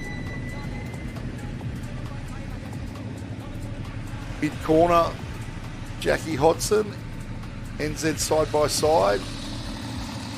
Nicholas Van Giesmeer Van Giest in the starting arch. Jackie Hodson on screen, moving towards the tree line. A couple of little updates there, Russ. It looks like, unfortunately, not making checkpoint one was the 457 of Paul Boscott and also the 666 of Paul Raymond. So that's all provisional news, but definitely hasn't hit that checkpoint one sector. But Boston Morgan-horran and Trav Robinson will not be that far away because they've both hit the trigger at checkpoint 11, so should not be that far away from seeing our first car, Russ, and there's some serious race dust down to our left, which means Boston Morgan-horran as the Van Gies truck gets underway in 64th position. Of course, Boston Morgan-horran yesterday with 1 hour 7 minutes 19 seconds. We've just gone past the 1 hour 3 minute mark. So far so good for our first two cars, Russ, and Hopefully we'll get them both here to start section 3. Next one off is the 649 of Chris Howard and Justin Harper.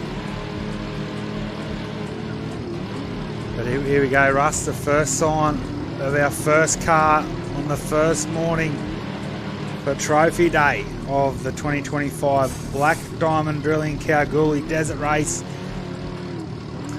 And still a stack of heavy hitters in the chute as Boston Morgan Have a Horan. look at the speed of the young Kiwi sensation. Blistering pace across the ground there from Morgan Horan. Chris Howard gets his Sunday underway. Andrew Fullerene up to the grid, but all eyes on young Boston, the 18-year-old from Auckland. And has he put time on Travis Robertson? We look Mate, I think he's going to absolutely smash this lap. to the horizon. Visually it looks fast by way of the gap. Visually he looked fast across the ground. Toby Cooper. Mate, his time yesterday was a 1 hour, 7 minutes and 16 seconds. I mean, he's just gone past the hour 4 minute mark. So this could be one of the quickest laps in KDR history. Who knows? But Boston Morgan Horan, ladies and gentlemen. He looks like he's going to lay down a really good number here. He's going to could lay down that number. Don't want to do the Klassen and put a curse on him. Let's leave it to the final stages. But Boston holds it up there on the inside, heads for that final berm as Andrew Fullerene and Oliver Darcy. But our first car, ladies and gentlemen, is lap 2 in the books. What a performance. Wow, Russ, I mean, he's been quick all season. We see, there we go, the OBR, all drive Mason over the back of the complex back towards the Goldfields Highway. We'll get a final time for, there you go, Russ. 1 hour, 5 minutes, 5 seconds. He's gone 2 minutes quicker, can you believe? Well, better than 2 minutes quicker. And don't worry, Travis Robinson, he's going to smash his time out of the park too. So our first 2 cars are clearly out in front here, ladies and gentlemen, as Travis gets a bit high over that final berm. It is what it is, racing on the line. Suttle's on the line there in the Polaris. Blaze man, it's a Navigator. He started, I think, 3rd last off the line yesterday, but here he is, our championship leading contender, looking to add his 2nd ORC crown after winning in 2023 of the Setalt's entry off the 692. Oh, bit of a shuttle moment there for Robinson, but does it easy in the big all drive Mason. There we go. So 2 laps down, Russ, and I'm sure they'll stay composed. His demeanour's changed a lot the last couple of seasons, I've noticed for sure. He's still the most difficult, cantankerous person to interview. But anyway, we'll have to send him to some deportment classes. Looks like Tom Stevens, Alison Stevens, the 606 Coonawarra, Tyre Services entry. Coonawarra, the 606. Coonawarra. Ricky and Kira Commodi, unfortunately, looked like they were meant to be off behind our Sudalts, but unfortunately the locals not going to make the grid. Tommy Stevens and Alison Stevens now. Just a quick time there, Russ, for our 2nd car across the line, Trav Robinson and Paul Curry. 1 hour, 5 minutes, 9 seconds. So only 4 seconds between our first 2 competitors, which means overall heading into the final lap at 1 o'clock this afternoon, there is only 12 seconds between Boston Morgan Horan and Trav Robinson. So that is going to be the battle to watch for sure. So Stevens and Stevens, they'll start out a 68th spot here on the grid.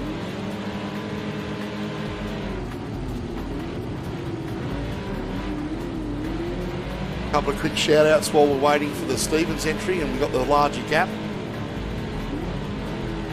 I think the Comedies didn't make their start time. Tina Wilkinson de Bruin tuning in. Travis Lawrence, Kelly Urseg, Gary Bennett, Lee Vile, Kelly Sue Rowett, Alan Richardson, amongst others tuning in. Warren Klassen Made the start. Great to see. has made the start. So obviously no structural damage from that light roll. Here's another you could get a couple of souvenirs off end of the weekend. Great shot of that car disappearing away from the helicopter. Great shot of the helicopter. By the helicopter. Interesting. Pretty cool bit of flying there. So Warren Klassen here, Russ, that means even after his bit of a disappointing finish to his lap one yesterday, that puts him up, well, with the retirement of Brent Smoothie, with a chance of a podium here this weekend for the class. Absolutely. In fact, oh no, we got Trav entered state and national, I think, State, in, yeah. in his 8 car. So Klassen and David Rees. Let's see what Klassen can do in the That's the one. Volvo powered Navara. And here is our first of our Super 1650s, Gary Coupe. A little 296 10-year coupe in the navigator seat. They had a great run yesterday, Russ. They finished around that 61st, 62nd position. 1 hour 31, 27 seconds. Great to see a beam car on the start line. And we've got Paul Tuck Lee. The thing that really impressed me about my visit to Warriolda was how many beam cars were still in operation, and they were really well looked after cars, at really high level cars in Warriolda. No doubt Geordie and Hannah are watching on back home, the Bachelors, and of course John. Derek Rose. You love your week anywhere out of it. It was a great weekend. The thing that I love the most about it is I got to meet the Criddles. That was an honour. Didn't get to meet the Cleals. Got to meet Chog. Got to watch the enjoyment on Talia Crisp's face when she went to scrutineering. She just loved it. Like, dude, she needs to start a fan club for scrutineering, like, and be the president of it.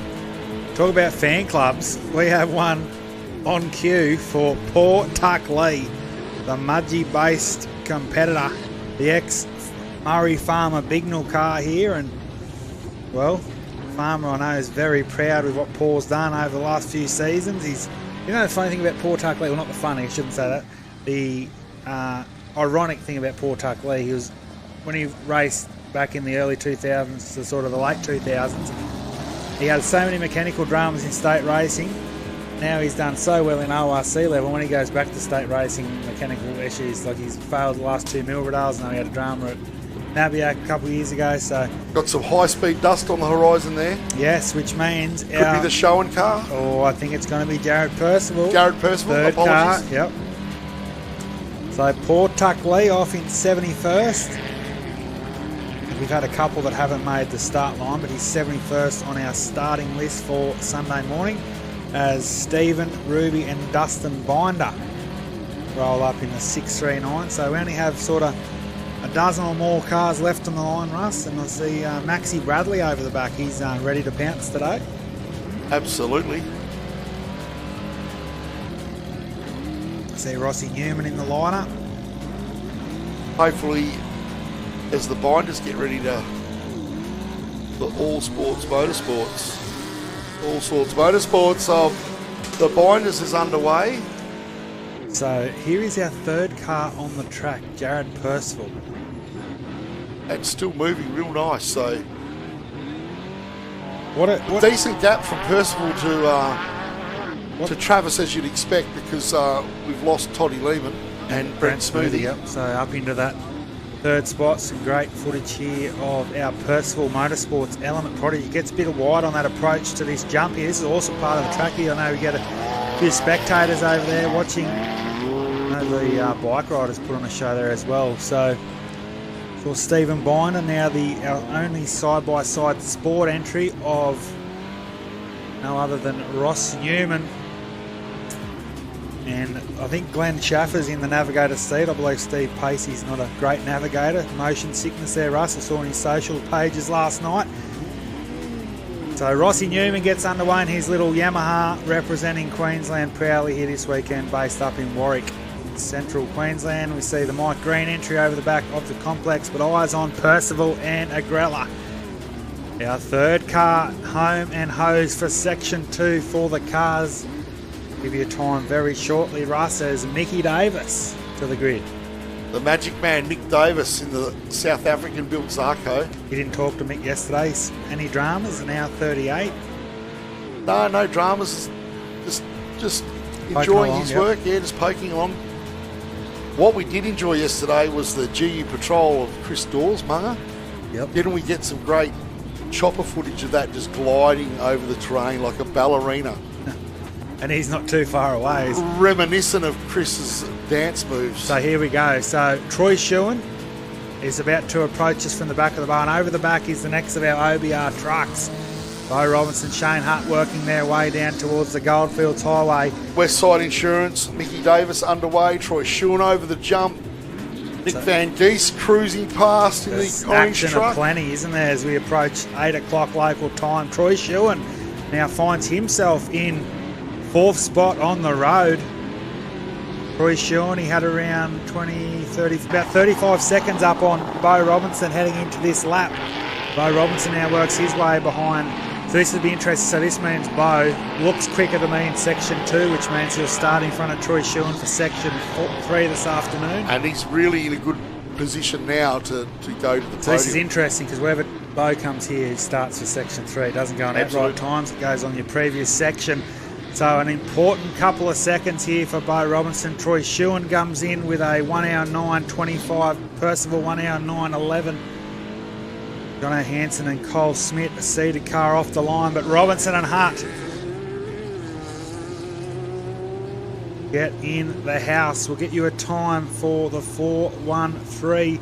What a tremendous performance.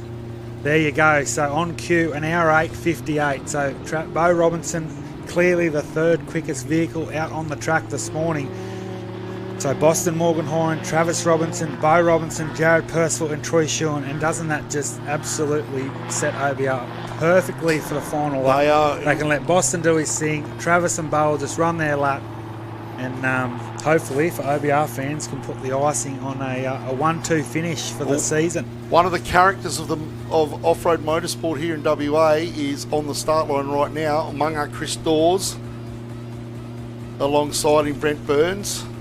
He was happy with his run yesterday. He was extremely happy with his run, and that car glided or glud across the terrain like a hovercraft, a bit like Chris Dawes on a polished Jarrah dance floor. It was that good. Poetry in motion, and what a we can hopefully we get some chopper footage of that white patrol in action throughout the day. Aaron Cassidy, another one of our characters in Class 8, a traditional Class 8 patrol. Aaron Havey and Josh Jacob, the next of our competitors heading towards the final stages of their opening lap here on Sunday morning. So some good news there for Havey and Jacob. Definitely looks like they've lost a bit of ground rust on the Robinson Mason, which is understandable.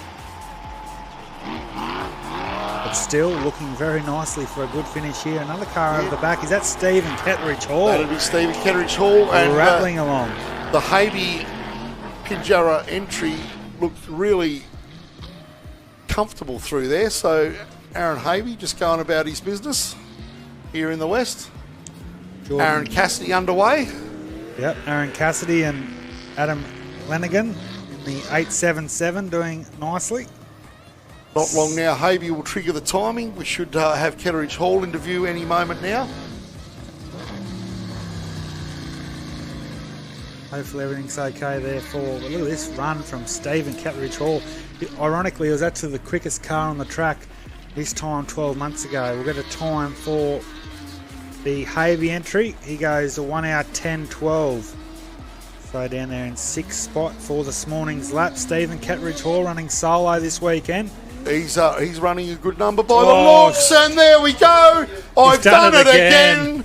I have done it again.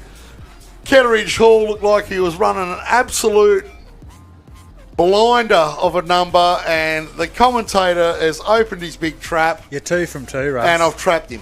You are 2 from 2. 2 from 2. The Rapid Rubber 6110 entry underway. Oh, goodness me. Chris Jones and Isaac Parsons underway. The forlorn figure of Stephen Ketteridge Hall on his side. He was just about to put down a very light roll, ladies and gentlemen. He's hopping out. Round of applause for Stephen Ketteridge Hall. Maybe you can hear us. Give us a wave, Stephen. Replay of Stephen Ketteridge Hall into that final corner.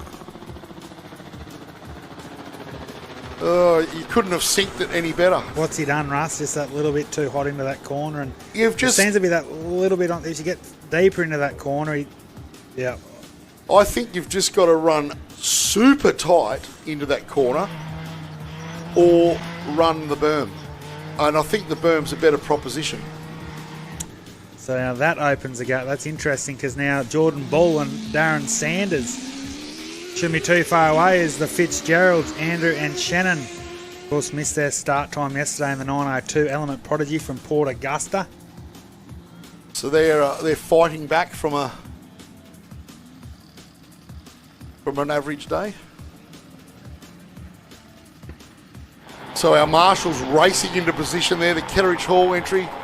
Yeah, Stephen Ketteridge Hall needs to go on a steroid program if he thinks he's going to lift that thing, roll that thing back onto its wheels.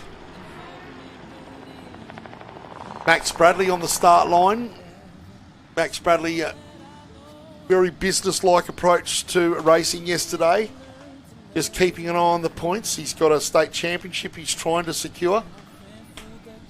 It's not one-way traffic for Max Bradley and Lyndon House, the yellow 888 patrol on the start line. Yeah, so another, Max Bradley underway. I believe, a lap completion here, Russ, will wrap up that 801 for their WA championship. That would be terrific. As I said yesterday, that engine was built in 1999 by myself and my late Tanya Kamuski. So, Tanya, we need a bit of divine intervention to get our young fellas home. So if you're looking down from heaven, do the right thing, darling. Who have we got on the start line now? We've got Andy Bell on the start line. Yes, What's he doing back so there? He had some serious, obviously, mechanical issues yesterday. And the next of our cars, Jordan Bull. So it really shows you the pace of Stephen Ketteridge Hall. Stephen Ketteridge Hall on his side. Jordan Bull coming in. Yellow flags about to be waved, and great job from our official in the yellow t-shirt. Gives plenty of warning to the Bull Sanders entry, and Sanders entry. Sanders tells Jordan to check up, as they do. That line that Jordan Bull took them, that's the line. A little bit tighter than that, that's the line, or the berm. You can't run mid-corner. We've seen it year after year. We saw Paul Tuckley. If Paul Tuckley can roll on that corner, Toby, then anyone can. You could put Craig Lowndes in a buggy and he'd probably roll over. Because Paul Tuckley, seasoned campaigner, single-seater, well-balanced car, knows the car inside out, and even Paul Tuckley Made the error. has come undone on that last turn. So the Devil's turn has taken another victim. Isn't this a good story? This means Jordan Bull is provisionally 7th outright after lap 2. What a great achievement. What a fantastic achievement. That's an hour 12. I wonder how that achievement would rate. We got the DeWitts, the 222 on the line. I wonder how the Bull... With Darren's luge career. The luge, I wonder how it compares to the accolades of and the trophy experiences that Darren Sanders has had with his luge and his planking career. Looks like Connor DeWitt and Peter DeWitt off the line in the 222. Stephen Ketteridge Hall's moving back to his car. Looks like we've got a recovery vehicle. Got Keithy Ranch checking up. Luke Candy, obviously seen the yellow flag. Another good lap here for Keith Rance. Finds himself well entrenched in this top 10 with a few withdrawals. 51, Keith Rance. What sort of time did he set there, Russ? He goes quicker than... No, just outside Jordan Bull by about 20 seconds. 1 hour 12:31. Well, just shows with the Bull entry, the number 4 entry, Jordan Bull, Darren Sanders, it just shows that if you're good at sport, you're good at sport. And Darren Sanders, elite athlete that he is, his experience rising to the surface there. Chris and Jessica Della Polina in the 6:28. They had I dramas believe yesterday. they tore a hub off that car yesterday, so good to see them back out there.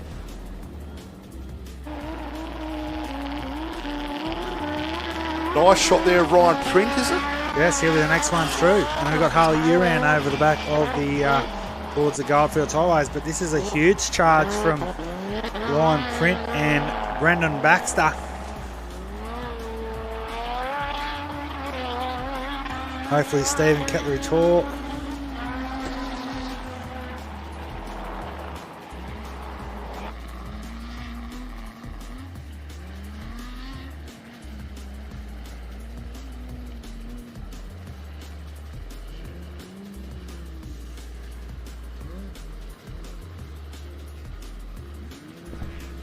So Ryan Print too, he checks up.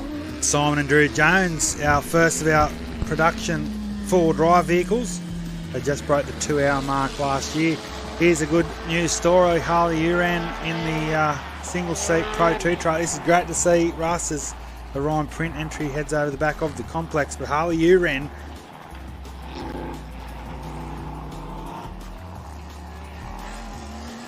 he'll be happy with that, Russ, and great to see he's back in the house. We'll get a couple of times there. Ryan Print, 1 hour 13 flat.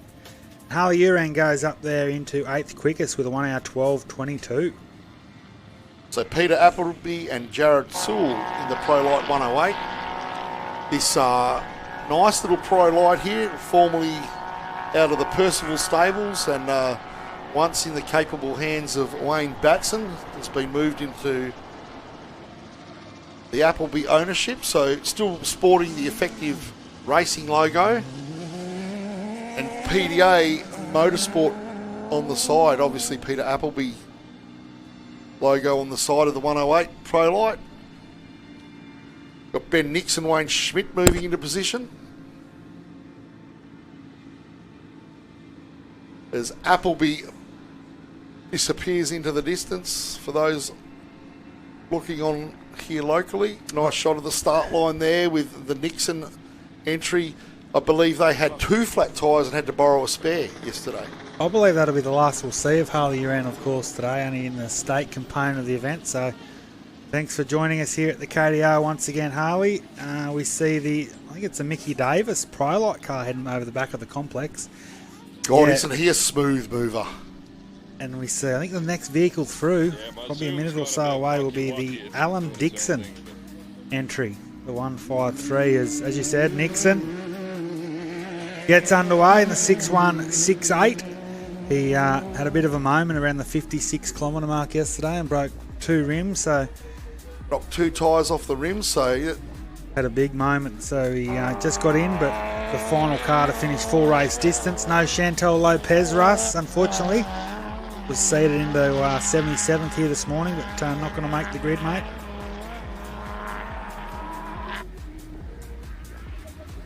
So that means the last car away, who we saw come in on the back of a tow rope yesterday morning, is the 282, Super 1650 car of Josh Chapman and Johnny Cavazzi. So I think this is another Ursedge Engineering Motorsport. Are they also sporting the Rickland logo there?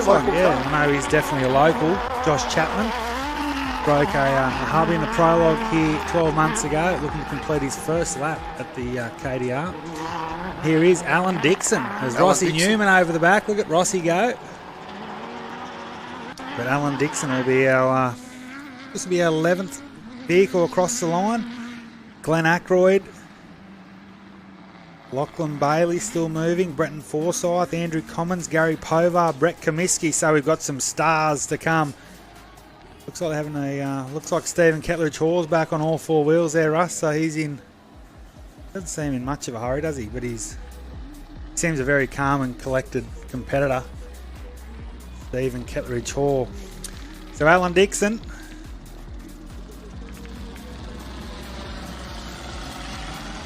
I think that might nearly be enough for Alan Dixon. I'm not sure if he's aware of it, Russ, but he didn't trail Johnny Towers by much here in the ORC Pro Light Championship heading into the weekend. He finished Pooncarie and had a good run at Fink. Brett Comiskey.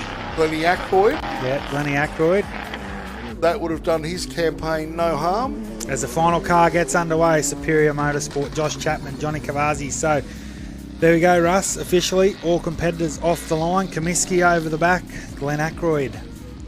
Seen Ackroyd and Comiskey battle well over the last few years in the ORC Alan Dixon, 1 hour 14.38. Glenn Ackroyd, 1 hour 14.01. So Ackroyd 11th quickest today and Alan Dixon 12th. But what sort of time can Brett Comiskey set? I reckon this will be a bit quicker than Ackroyd.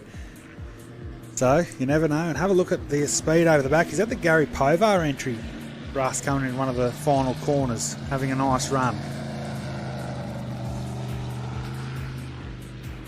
There you go. Brett Comiskey does jump into P11 for Section 2, 1 hour 13.37. So he's setting himself up nicely for a good afternoon at the office. And there you go, Russ. Stephen Kettleridge Hall finally across the line. Unfortunately, oh geez, he lost a good probably 10 minutes or so there as Gary Povar. There you go. So we've had a miss there. Looks like it's the geyser of Andrew Commons. Heads back towards the bar area here, Russ. He's had a big miss on that final corner at the Goldfields Highway turnaround point. But Stephen Kettleridge Hall, yes, he was on a bit of a blinder, 1 hour 20.51, and Gary Povar, Russ, goes into 11th spot with a 1 hour 13 flat. Andrew Commons, Brenton Forsyth, and Luke Ersedge will be the next few competitors through. Got the Fitzgerald element over the back. Yeah, Fitzgerald Pro Buggy moving along quite nicely, as is the Best Lime Geyser truck, Andrew Commons. He attacks the berm really well, and he takes out the timing loop. Oh no. The commentator has done it again, ladies and gentlemen. I can't believe it. And they're moving into position. Look at, and it's Luke McNichol from Nick Jennings by the looks. Luke McNichol showing Nick Jennings a clean set of heels, ladies and gentlemen. Nick Jennings has checked up. Nick Jennings is moving. No, Nick Jennings. Keep going, Nick. Oh, he's done it again. The commentator, Andrew Commons, he's The commentator has done it again. ironically no time for Andrew Commons. So if the timing hut is listening on, they'll be into backup mode as we speak. Jeremy Beck's got another challenge on his hand, Russ. Looks like Hayes Knuth limping over there in the spin effects. That Hayes Knuth, yeah. Looks like Hayes is either trying to rejoin the track or perhaps just get back to the complex and park it for the day. Wow, I just can't believe I've done it again. 3 from 3. Aaron Cassidy moving along real nicely. We've got a bit of high-speed dust out the back there. Who have we got out the back? Is that Luke Erskine? No, looks like that Brenton Forsyth. Brent Forsyth, of course, yep. So this will be his final action of the 2025 KDR. Russ Cullen, you've made some great calls over the years, but the last couple of days you've feel like you've got a bit of a spell out there, mate, on these, especially this final corner. Everything else has been perfect. How was that? What a great effort as he comes off the berm. Towards the timing. Silky smooth skills.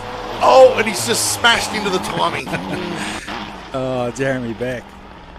It looks like they might have a few dramas trying to get Jeremy Beck will be laying on the floor of the timing hut in the fetal position. So Brenton Forsyth, sure he'll get a yellow flag just to... Oh dear. So we might have a time for Andrew Commons. Russ goes 10th quickest officially there with a 1 hour 12.53. Jumps in there behind Keithy Rance. So Brenton Forsyth, I know he's only in the South Australian component. Luke Ersedge, what a story this will be. He shouldn't be too far away. But Brenton Forsyth, our next car across the line. Daryl Hardman tuning in. Brad Munns is tuning in. Damien Smith tuning in. Damon Meyer tuning in. Helen Richardson. Andrew Kellenick tuning in. Tyson May tuning in. For those tuning in, the live timing is not tuning in because the West Lime Best Lime, or as the timing admin would call it, West Lime the Shit Lime, truck has annihilated it. Well, Brenton Forsyth is down as a 1 hour 14.26, so he goes 15th quickest for Section 2. Just a few more notes. Doesn't look like Christopher Jones is yet to make checkpoint 1. Alluded to before, Paul Raymond definitely not, and also Paul Boscott. So had a few guys that have sort of dropped out in this lap. Luke Ersedge, Lachlan Bailey. Also looks like Andy and Fletcher Murdoch.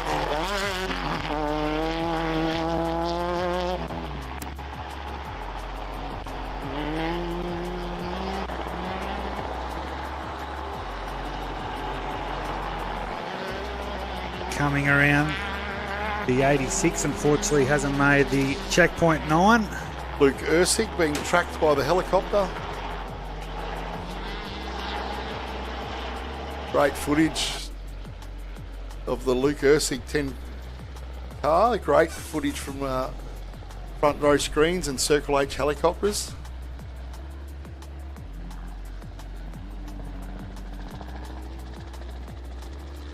So Lukey Ersedge, the first of our sports light, and Russ, once again, I think on my calculations, that should be enough to get Lukey that 10:01 plate for season 2026. I know maybe didn't set out at the start of the year to get that honour, but he had a nice class win at Loveday.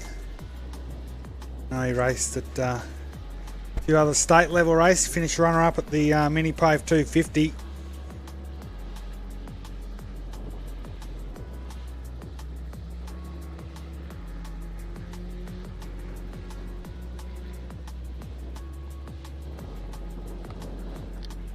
Yeah, Jeepers Creepers. What an eventful hour and a half or so of racing here this morning at Mount Vetter Station. As the DeWitt car goes past the bar, the Yep. 222. We did say on the way out here, in the car, in our debrief, or pre-brief, that this is probably going to be a pretty action-packed... Sunday morning seems to be the time for it, doesn't it? Well, we had Bo and his little redress, into the pits and out of the pits. That was comical. And yeah, the very flamboyant bit of driving there from Andy Commons. Nice, Yeah, done it well. But the timing point is a little bit in the hot zone because you do if you do come off that berm, Stay on that inside, that yeah, outside line there. it's pretty hard to cut back in it by the looks. And trying to give you an out, Andrew. Trying to give you an excuse, mate.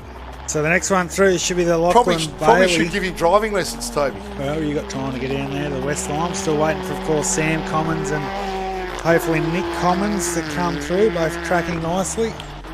There is Max Bradley. I see that looks like that the Hayes Kunoff crew on the top of their one of their Can-Am there. Unfortunately, They become spectators by the looks.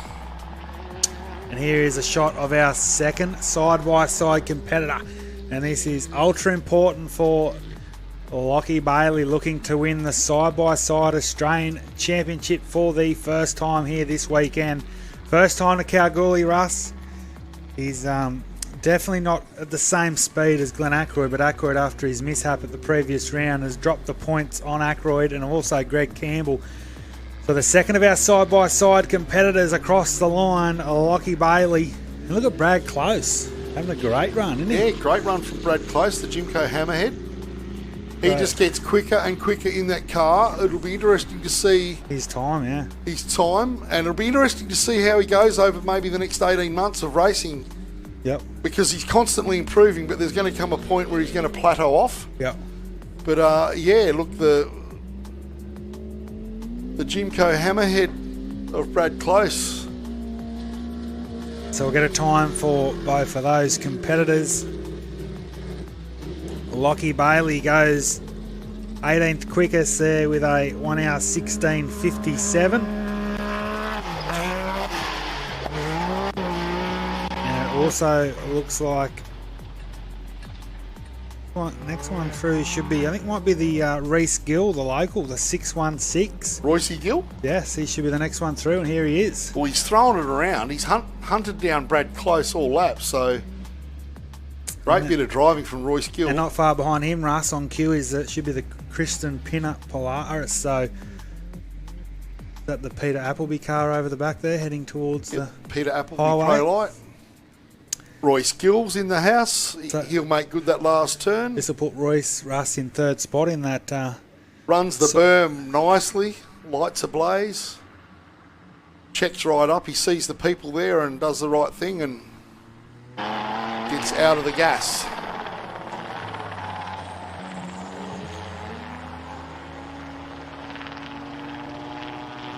Kristen and Seb Pinard in the Polaris on screen. Does not back off for the jump. Beautifully balanced jump there from the Pinard entry. You can hear the roar of the Polaris. Nice audio from the camera, picked up nicely from the back of the car that travels away from the camera. So Kristen Pinner, really probably one of the quicker Polarises we have here in WA. He's really throwing it around on behalf of Carnarvon. Brad Close, 1 hour 15.26. Royce Gill, 1 hour 15.29. And Kristen Pinner now cross on. Look, that might be the Daniel Challen entry over the back. Is it coming in nicely? So he's going to make some time up on the Pinner entry.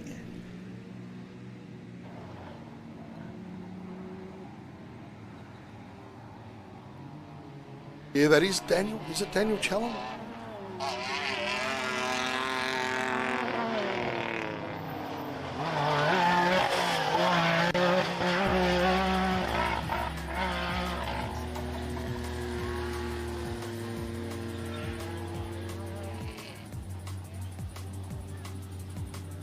Great work from our timing crew. It looks like the timing loop is has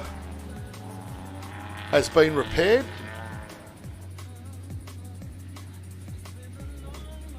Just in time for our next competitor to come through.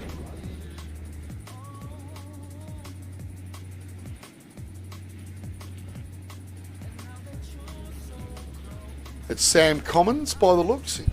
Yeah, so this will The be his Westline entry. final moments of the 2025 KDR Russ. Unfortunately, he's only in the multi-club component of the event here this weekend. Time of... Well, if you ever wanted to hit the front page of the Kalgoorlie Miner, one way of doing it would be to do what the Westline man Andy Commons did, and that's run over the timing loop. So thanks to the Kalgoorlie Miner for your coverage. www.calminer.com.au. Classifieds, editorials, and first-class advertising out of the Kalgoorlie Miner. Thanks for your sponsorship. Of course, RangerCon on board, Creative Laser Designs, proud supporters of the Kalgoorlie Desert Race. Norrish Earth Moving, Saltbush Contracting.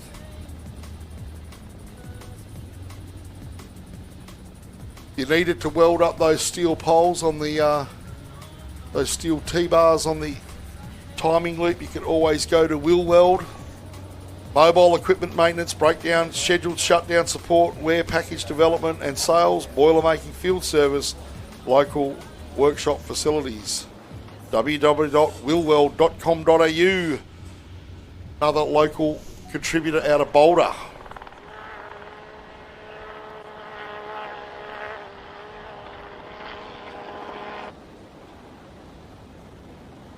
And if the track got too wet there, which it doesn't look like it has, ABBA Engineering, Site Services, Engineering, Dewatering, Polypipe Welding. ABBAengineering.com.au.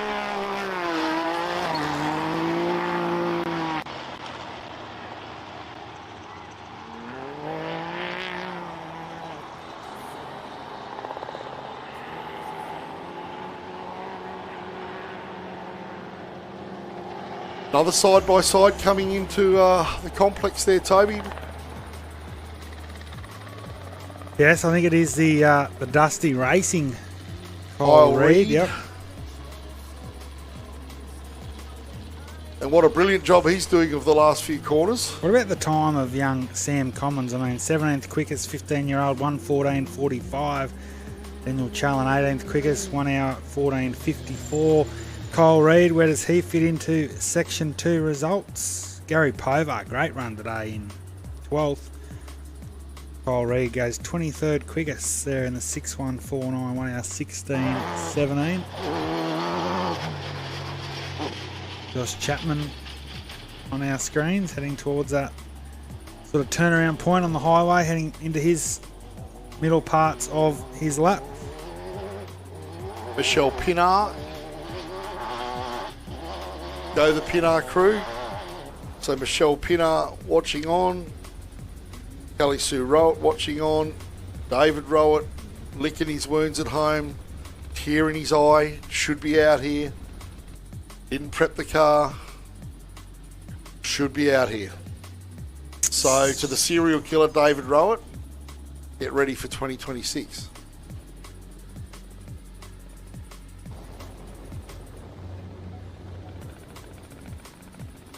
Budgie Langsford watching on there, Toby.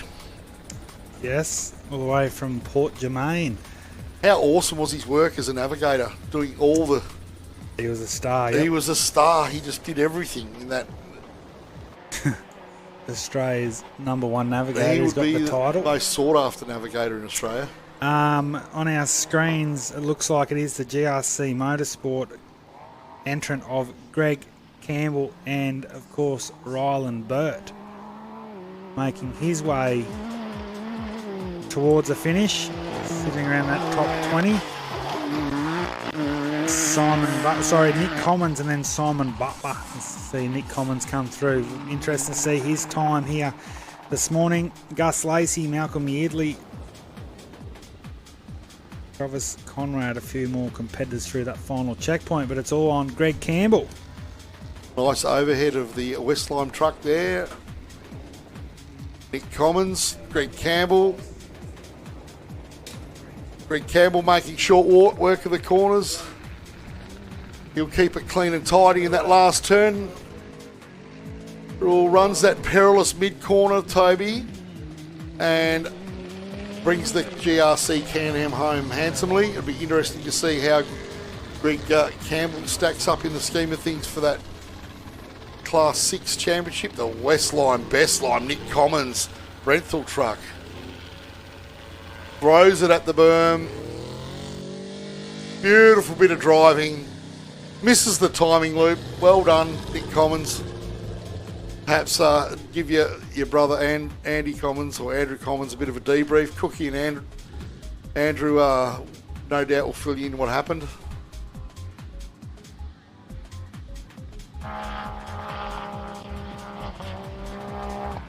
Things are heating up a bit here, Russ. It's a bit warm in the old commentary box. We'll have to knock that aircon down a We'll have to trim the aircon down a wee bit.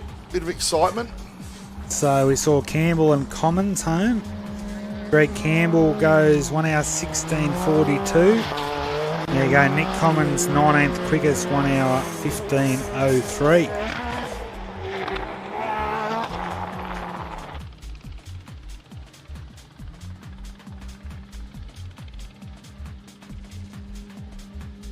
Looks like Gus Lacey has held station and he'll come in shortly. Didn't make any ground on the Commons truck, but throwing it in. He's having a nice dig. That's Simon Butler. the Butler, Spruce Rock Engineering. Jesus.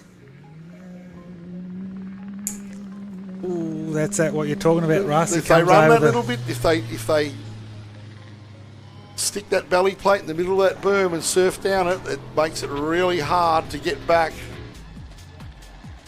before Christmas treeing the timing gear. It's a good story of the weekend. Gus Lacey, as Simon Butler goes through, 1 hour 17.21. So, well, if ever a man needed or deserved a good result, should I say, it's Gus Lacey, because he's been a tireless worker here at the Kalgoorlie Desert Race.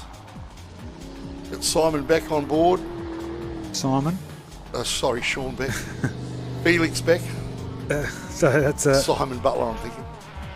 A nice lap there for Gus Lacey. He goes in behind Roy Skill there. So 24th quickest here Sunday morning, 1 hour 15.54. So coming through Thick and fast now, Russ. That's 29 competitors across the line. Who have you got on screen there, mate?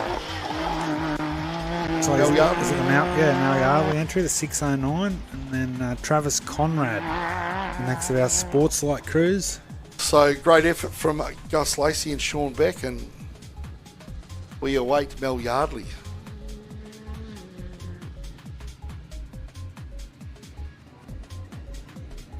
Hayes Kunoff's got a pretty good view over there, Russ. He does. Sitting in the... Positions himself very well as, in hot there is Yardley. He's coming in nice. He's coming in really nice. Well done. Good bit of driving.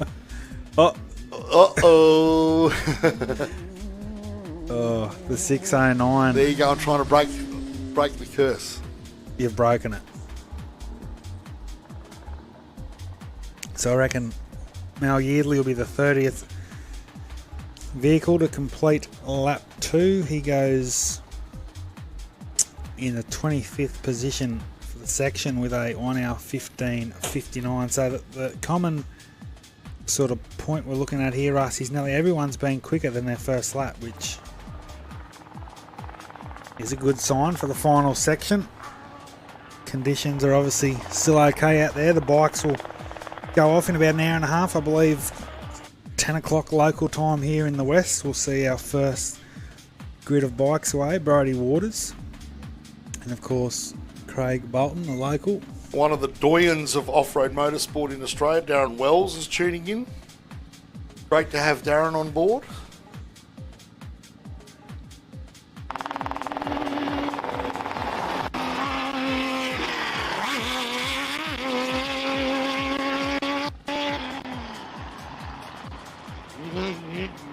I don't know if I'm allowed to read out the message I just got shown. But Cookie's questioning whether that is a regulation width timing loop. Well, I'm going to fire back with, was that a regulation Finish. skilled bit of driving? Or was it below the standard? Probably below the standard there. So you can relay that, Cookie, to Como. Oh, Travis Conrad. Conrad. He's took the Russ Cullen line and nearly ended up in the Stephen Kettler Tour position. Yeah. So the 10.06, the second of our sports light cars, clearly our front-running performers in the that sports light category this weekend. Nick and Alex Bird having a nice run over the back of the complex, heading towards the final stages of their second lap. Toby, that corner is not safe yet. No, you reckon there's more to come? No, I reckon there's more to come. So we saw the Travis Conrad entry home with a 1 hour 16:46, 28th quickest here on Sunday morning, and Nick Burt and Alex Burt look like they're going to improve on that time.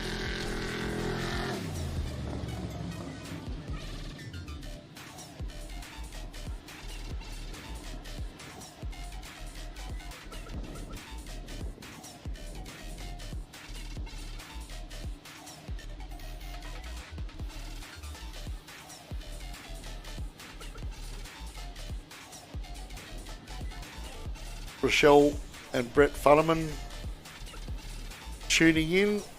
I don't think they're here this weekend, Toby. Brett normally rides a bike and or navigates for Sean Fitzpatrick. So I think they're having perhaps half a season off or a season off this year. Shout out to Rochelle and Brett. Annie McKenna. Go the Pinars. So a bit of support from the Pinar entry there.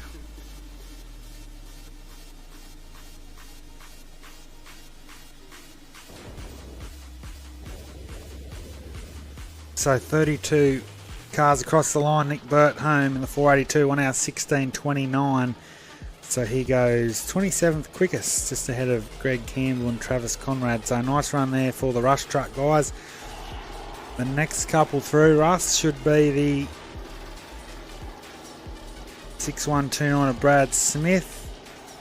Ben McNamara is moving nicely. Matty Deck. Ivan Smocker.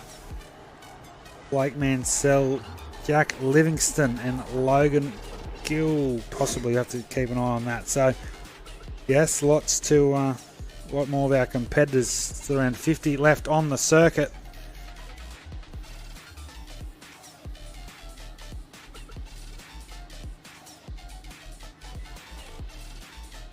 Nice shot of that buggy on screen. Can you make out who that is there, Toby? Like it's the Jordan Bull. Might be a little bit of a Jimco. replay there of Yeah. the Bull Jimco. Had a great run, Jordan Bull. Well, better than great, I thought. 7th quickest there behind Aaron Habe and Troy Schuant. What a, it's the perfect scenario for me for the final lap of the 2025 ORC season. Boston Morgan-horran out of championship contention, but he's got Travis Robinson who leads the way and only needs to finish this final lap this afternoon and take home that number 1 plate. Bo Robinson in 3rd quickest for section 2. We know where he sits 2nd, and then Jared Percival. So basically in 2nd, 3rd, 4th spot off the grid is our 1st, 2nd and 3rd in the ORC standings. Troy Schuant, Aaron Habe, Jordan Bull, Harley Uren. I don't think will be there on that final lap due to only doing the state component of the event. And then Keith Rance and Andrew Commons, Ryan Print will round it your top 10 away. Bit of a shout out, final Toby. Section. Just got to cut you off. I've got a guy pleading for a shout out. Adam Fawcett, happy birthday, Jane. Thanks for tuning in, Adam. Connor Cooper dialing in as well. Famous racing name there, the Cooper name.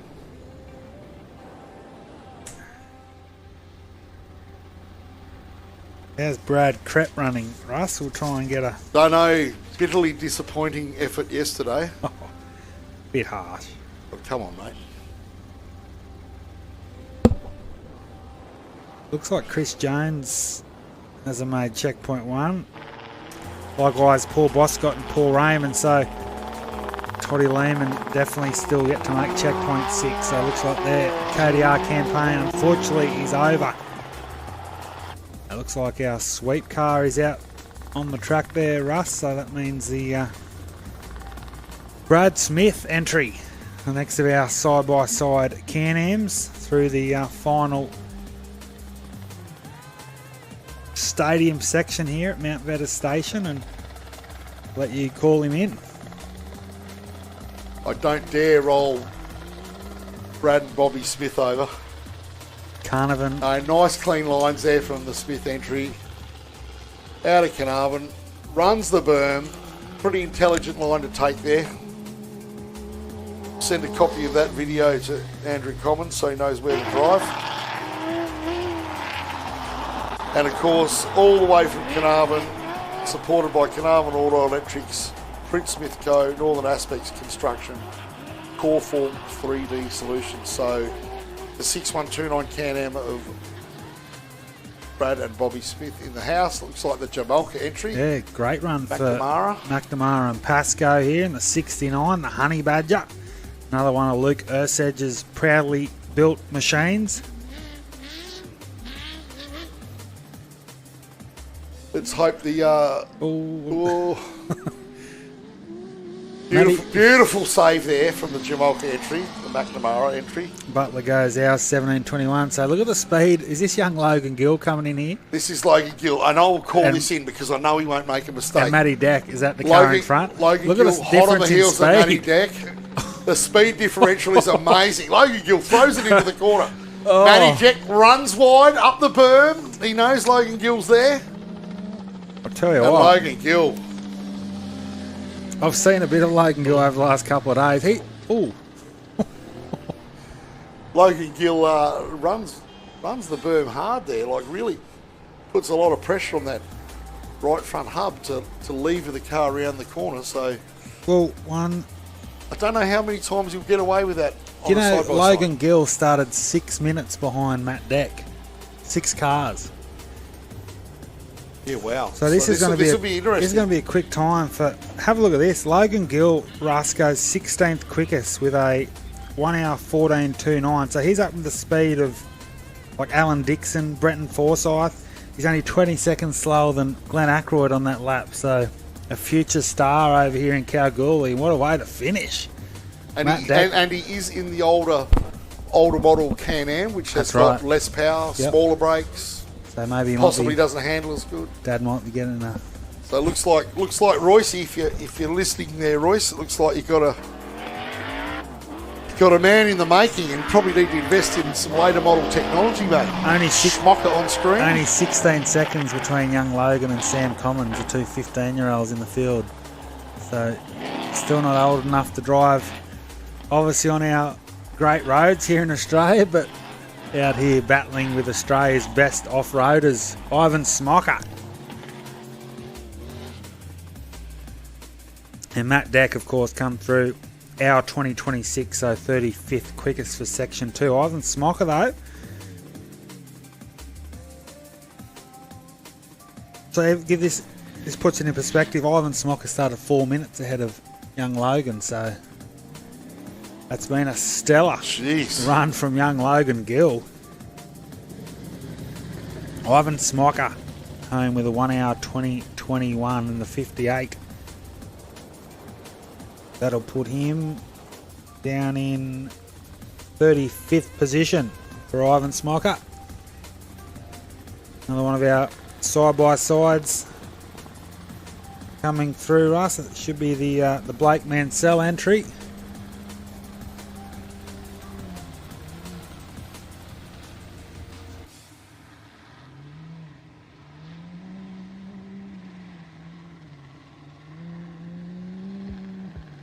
The 664.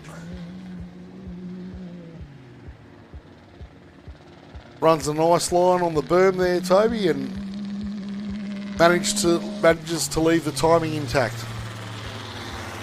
Great effort from the Double Down Motorsport team. He goes through 1 hour 19:12. So in the 34th spot.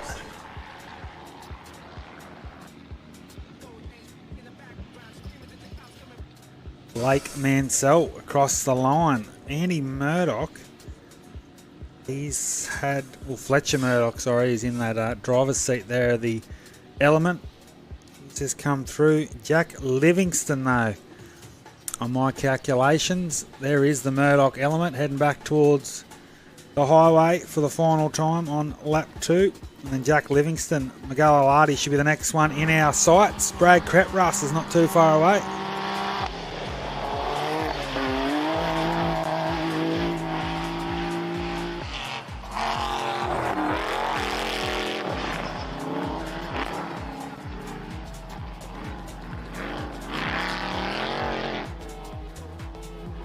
Coming in hot.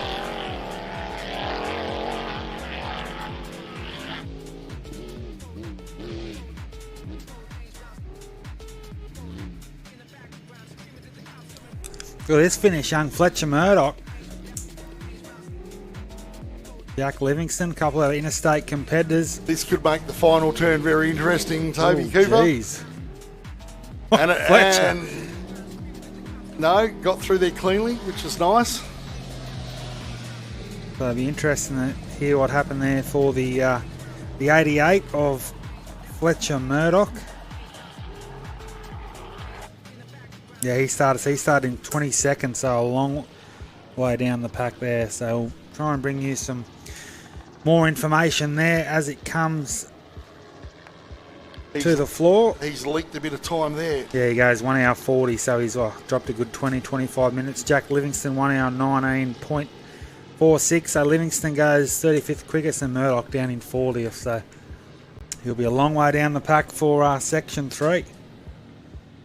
Mick and Kaz Baxter, go Ryan, go Brendan. Joanne Vella tuning in. Paul Persick probably watching on. The only man I've ever seen with pleated pyjamas. Paul Persick. And I saw him walking to the shower. He'd obviously just got out of his camp here at the Kalgoorlie Desert Race, and his not a hair was out of place. Could have almost said his hair was Lego. Toby? Paul Persick, yep. He was the luxury of calling the action with Paul there.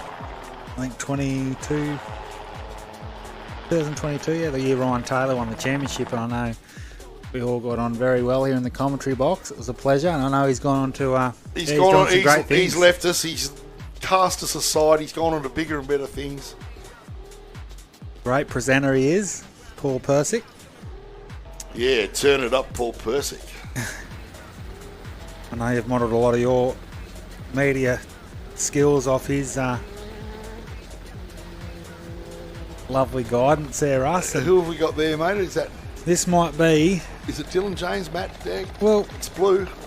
it is blue, and it looks a bit None like of 'em. it looks a bit like the Paul Raymond entry, but we've got him down for no times. But definitely looks like to me the 666. So there you go. We've got no. Oh, yeah. Definitely looks like that newer model Can-Am of Paul Sophie Yeah. Raymond. So there you go. He was off our radar for a bit there. There's been no triggering, no at yeah. all. So going that quick that he's Missing the missed checkpoints. a lot. Here's Brad Krepp, your man. What can he do today? Let's see if Brad Krepp in the Terra Drilling, Terra Racing Armourcraft trophy truck can fire a shot this morning.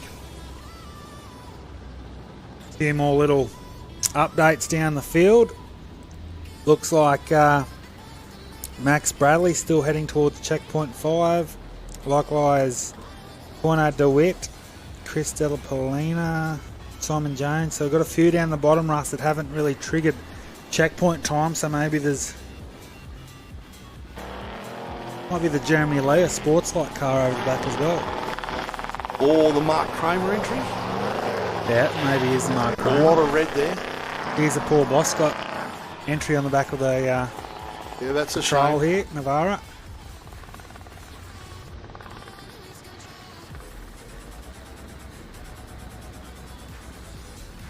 So it'll probably be end of weekend for Paul Boscott.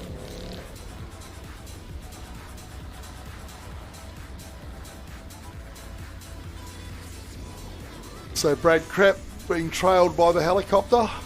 Paul Raymond goes through 1 hour 20.06, so puts him there in the 37th spot. Jeremy Leah hot on his heels. It is the Leia car, is it? Yep. Having a nice run, isn't he? Pushing hard in the 10.20. Brad Krepp, Terra Drilling.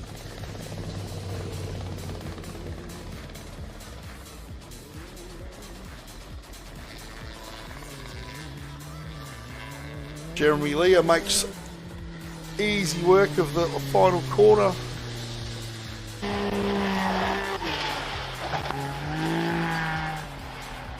So what are your thoughts on Brad Krepp's run there? Again, though, not the speed. Oh, look, I don't know if he's out of sorts. I don't 42nd, 1 hour 20.48. About similar position to know. yesterday. He has not made a dent. It's like Rothy coming in now. Aaron Roth. Jeremy Leah, though, he had a nice time, Russ. 1 hour 19 into 34th spot. So, Yeah, Jeremy would be happy with that in the 10 car. so that'll place him definitely in that sort of third spot for the sports light here this weekend. Looks like Brad Krepp's going to have to take a long, hard look at himself. Is this Aaron Roth coming in It is hot? Rothy, yep. The 6.25. Bradley Venturina in the navigator's seat. Well, doesn't look like our Performance two-wheel drive vehicle of Stephen Scott's hit the final checkpoint, Russ, either, so maybe an issue there for the 548. And Mark Kramer coming towards us here. Wayne Batson, about a minute or so behind Mark Kramer, so good to see Wayne Batson and Shawnee Beck have a Matty Beck. Yeah, you get those two confused very easily. I do, yeah. The Pro Performance truck leaves the station. Yep, Scotty Bryce on his way home needs to do a little bit more development perhaps.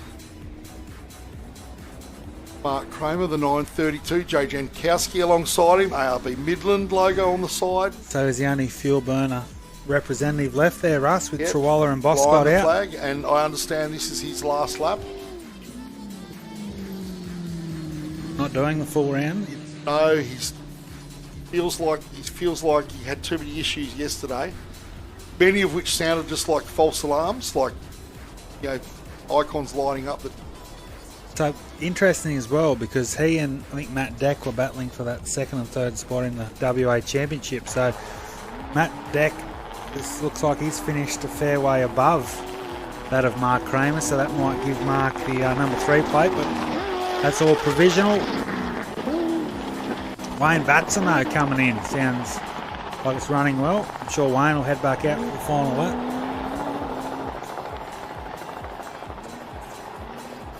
Be interesting to see if this is an improvement on yesterday or a holding station. Well, there you go. Mark Kramer, he goes 34th quickest with a 1 hour 18, so big improvement from yesterday for Mark and Jake. Wayne Batson. I was speaking to Matty B, the navigator of the Effective Transport Pro Buggy. He reckons they missed their tyre setup, and he bikes it. Oh, that mid corner is not the place to be, ladies and gentlemen, on that last corner. So, interesting. That's 1:19.08 for Batson and Beck. Where does that slot them into the field? Yeah, Matty Beck claims that they missed their tyre setup, a bit high in the pressures, and Wayne felt that more or less straight away. So they go, that's 37th quickest, so around about 20 seconds off the pace of Mark Kramer for that lap. Put that into perspective. So Russ, we've had 47 across the line, just the 2 official DNS, Smoothie and Boscop. I'm sure there's a few more out there. Corey Moller and Luis Lopez. Rob Knight is another one that should be coming in.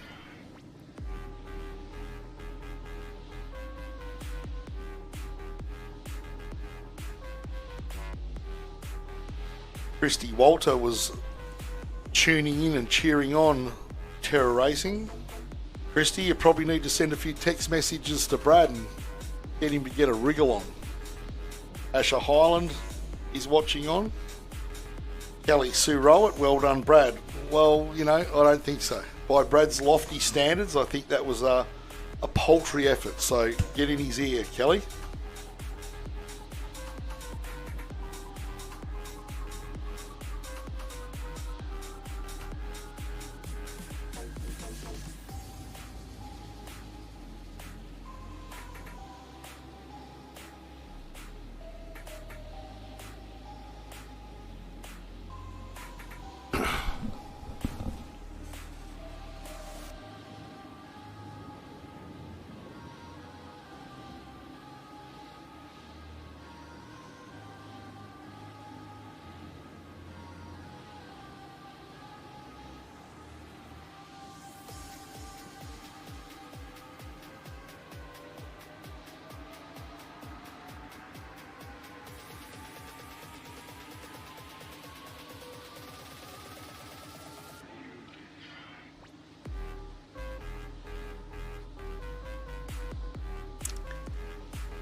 Looks like Dean Carter's on a bit of a tear, Russ. He's looks like he's made the move, possibly, on Dylan James, Rob Knight, Luis Lopez.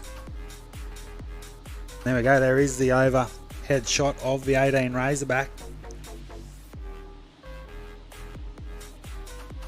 Yeah, nice shot of the Razorback back in slow-mo there. Nice stance, nice looking car. My understanding is they are now being built out of the Chapman Racing stable in Queensland. I think the Chapmans have purchased the rights and the jigs. I think you've got one coming, Breezy.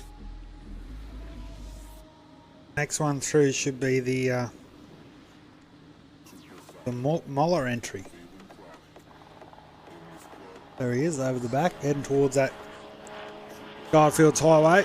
What's your take, Russ, on lap 2 of the cars here? Still a long way to go in this one. It seems to happen so quick. I don't know if it's because it's a bit of a unique feeling here, isn't it, when you've got cars still taking off when they're finishing? It doesn't happen at many events. Desert racing. It's almost a point to point, but the 2 points are same spot. Yeah, it's really cool. Like, you know, we saw the later the late leavers, the patrols and that. Got to watch the likes of Travis and Boston come in.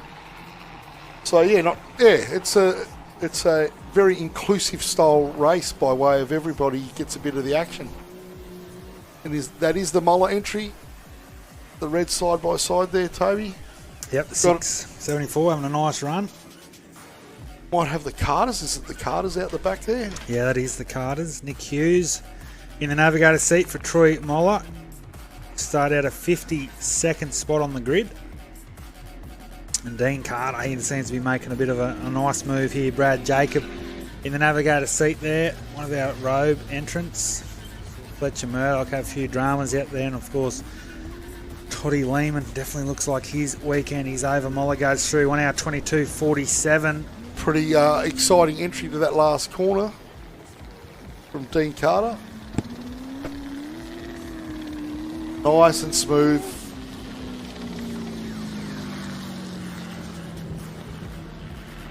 Expect that to be a nice, pretty quick time for Dean Carter. Yeah, 33rd quickest, 1 hour 17:10. So well done to Dean Carter. So Dean Carter, 1-8 Racing.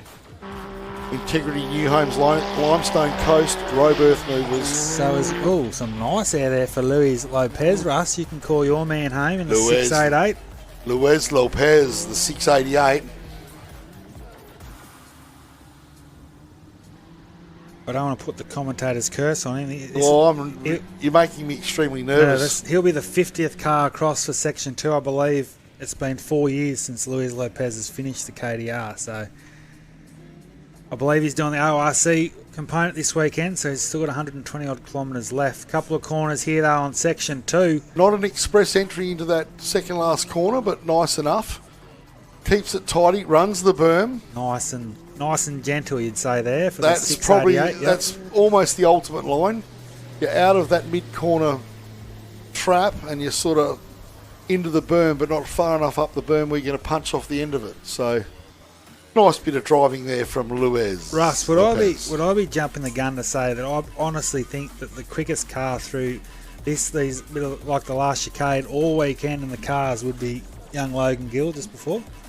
I reckon Logan Gill's driven this little bit of track here. A few times, yeah. A few times, yeah. But yeah, certainly he was quick through there. But to put it in perspective, when Bo Robinson won the first race here in 2018, Logan was only 7 years of age, so yeah, that's an interesting fact. Luis Lopez, he's in the house, Russ. You'll be happy with that. He goes 48th quickest for this morning, 1 hour 22:16. Rob Knight, Matty Leonard will be the next one through. So we just have a couple of, we got outright results following. No, we won't bring you outright results yet. We have results for Section 2, Top 10, Boston morgan-horran, Travis Robinson, Bo Robinson, great run for he. Still around 4 minutes off the pace, but had some dust once again on that second lap. Jared Percival in 4th, Troy Shewan, Aaron Habe, Jordan Bull, Harley Wren there in 8th spot, Keith Rance in 9th, and Andrew Commons. Ran at your top 10 for Section 2. Ryan Print, Gary Povar, Brett Comiskey, Glenn Ackroyd, Brenton Forsyth, Logan Gill, Alan Dixon, Sam Commons, and Daniel Challen, the top 20. So as I said, around 50, right on 50 competitors are in, locked and loaded. There we go, we've got an outright tab now, Russ. So officially, Boston morgan-horran holds a 11-second advantage heading into the final lap. Jared Percival there in 3rd. Troy Shewan, 4th outright still. Leaves Bo Robinson in 5th with only 10 seconds between the pair. Aaron Habe, Jordan Bull in 7th. Keith Rance finds himself 8th outright. Harley Wren and Ryan Print, your top 10. Unfortunately, well, for Harley Wren, he's pulling up stumps there, just in the state component. So all to play out for on this lovely Sunday in the West.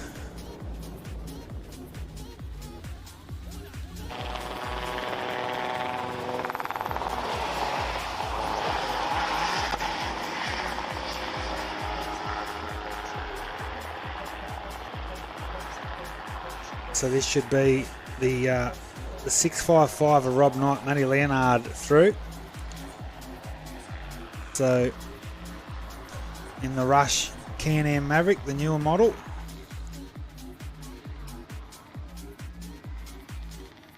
Great to see Rob Knight having another ice run, and I'm nearly 99.9% sure that he's one of the competitors that's completed every kilometre of every ORC race this year. So well done to Rob Knight. Still got one lap remaining in his season, but another newbie to the sport based up there on the Gold Coast, and great to see these guys doing well. 1 hour 23.51 for Rob Knight.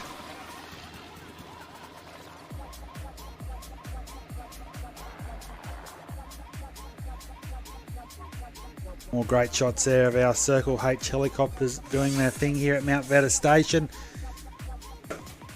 Yeah, great finish there from Rob Knight. The Easy Times Brewing 655 all the way from Queensland.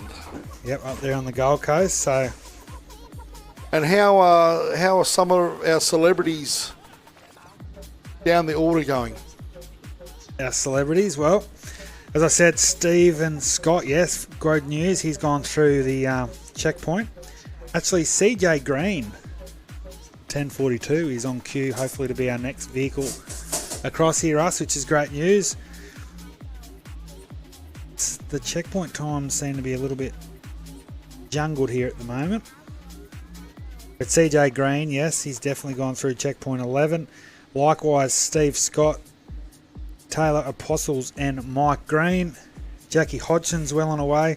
Doesn't look like Nicholas Van Geest has hit checkpoint 5. Chris Howard somewhere in between checkpoint 1 and checkpoint 3. Andrew Floran, Ash Schultz, Thomas Stevens all through checkpoint 9. Warren Klassen. Russ hasn't gone to, he's still around the fuel stop. Gary Coop and Paul Tuck Lee having a nice little battle. Stephen Binder, Rossi Newman, Mickey Davis still travelling. Jono Hansen likewise. Chris Dawes and Aaron Cassidy. Andrew Fitzgerald. Looks like Max Bradley's still around the checkpoint 6 fuel stop area. Andrew Bell. Corno DeWitt. So it's try and bring you some more information there on our tracking points. CJ Green, who we see on our screens. This car was, of course, the uni project for Lukey Osage back there in Adelaide a long time ago now, and still running around here in WA.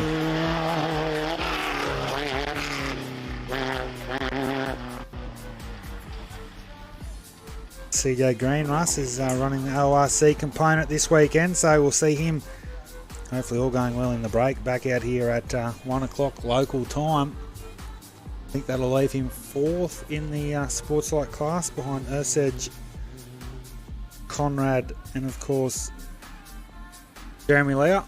Great to see CJ building some reliability into that package, doing extremely well. No mean feat to be 4th on the road in that class behind the likes of Ursig. Great effort. Well done to CJ.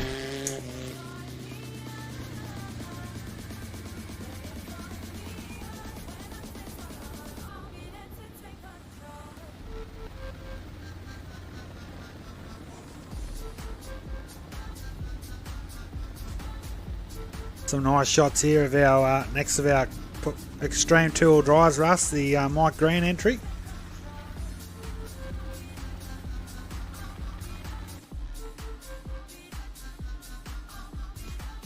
Yeah, that Mike Green entry seemed to be, there's a great shot of it there on screen. That runs an equal I-beam front end, so it's got that sort of really, really clumsy look about it, front on. Bit of a thing of the past nowadays. You don't see many of those cars around in Australia at all, and you don't see many of them in America much nowadays, so interesting to see how it handles. Nice slow-mo there.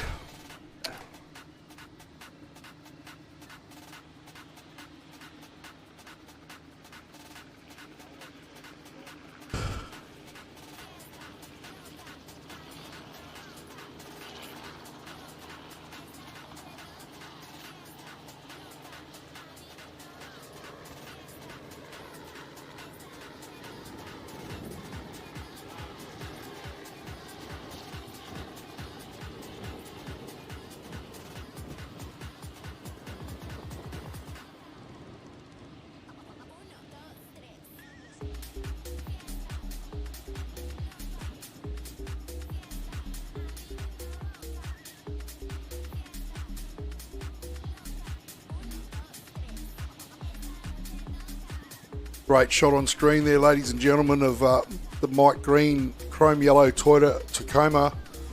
Derek De Bruin on board as a navigator, and it looks like that combination has paid off. Derek De Bruin is a seasoned campaigner, and it looks like he's reined Mike Green in and got the best out of him. The 548, Stephen Scott on screen. Class 5 Hilux makes its way back to the complex. Not setting a blistering pace, so maybe there's something wrong with the 5.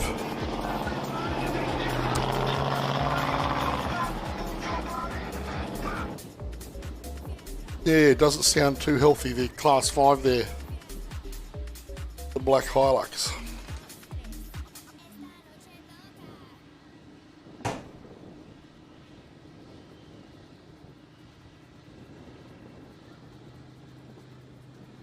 Lovely slow-mo of the hard-working Mike Green and Derek De Bruin combination.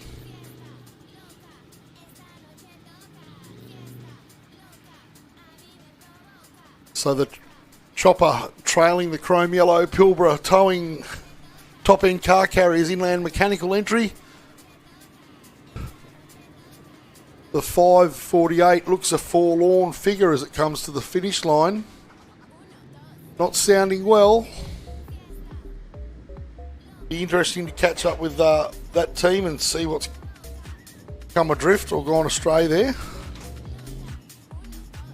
Definitely sounded like the motor was unhappy just moments ago, so yeah, that does sound pretty horrible.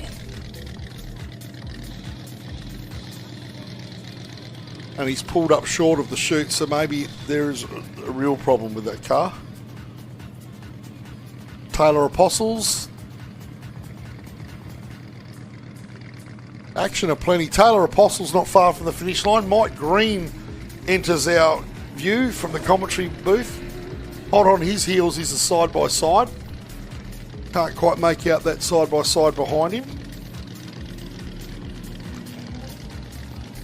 And there's a bit of over-enthusiastic rollover. Beautiful save there from the side-by-side.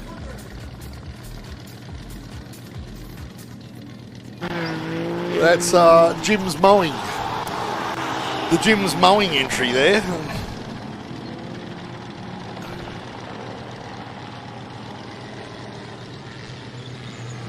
That might be Chris Howard. I'll just confirm that in a minute. I'm actually having to go to my notes. He's rattled me there.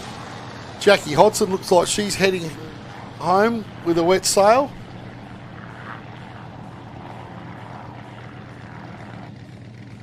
The beautifully presented NZ.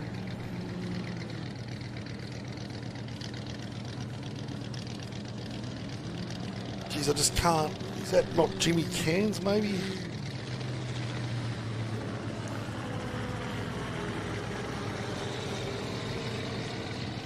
Yeah, it was Chris Howard, Justin Harper there, Toby, that went for a wild ride over the berm, providing some great entertainment for those watching on.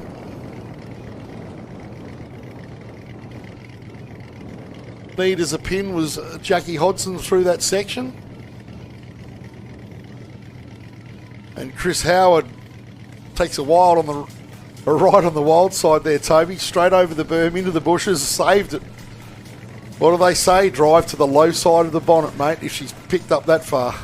Well, we saw some of our bike riders yesterday have a big moment there in that final corner, but Chris Howard went across there, got to his side, up on two wheels, and somehow we sort of lost a bit of sight there between the finish line and the other side of those shrubs on that corner, but it was impressive. That would have been good on the camera. Jackie Hodgson across.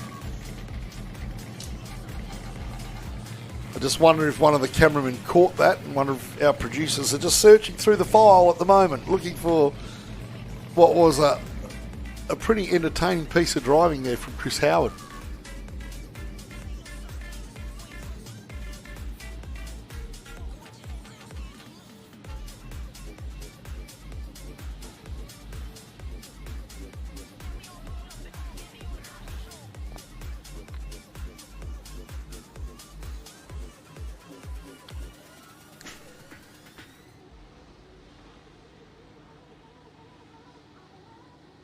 A pretty decent time there, though, for Chris Howard, 1 hour 22.57. Mike Green, definitely an issue, as you said, for our Stephen Scott entry.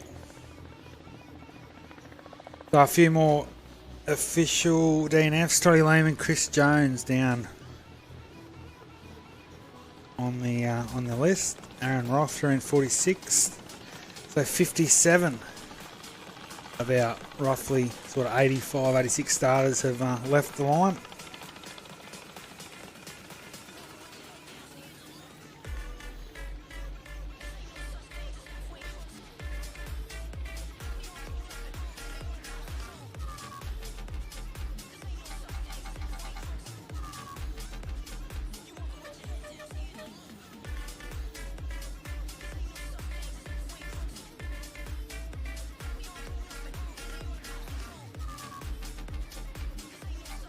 Loving the tunes. Russ Cullen up here in the box.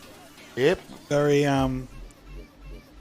Privileged this year to have some great background music. very European-y, nightclubby sort of beat, I must say. Feels like I'm on the fourth story of a Prague nightclub at times, but that's all good. Not the second story of a rusty container at Kalgoorlie. You know, our producer's done a great job, Russ. I mean, loving it, and I'm enjoying these highlight packages from front row screens as we await our next vehicle across the line.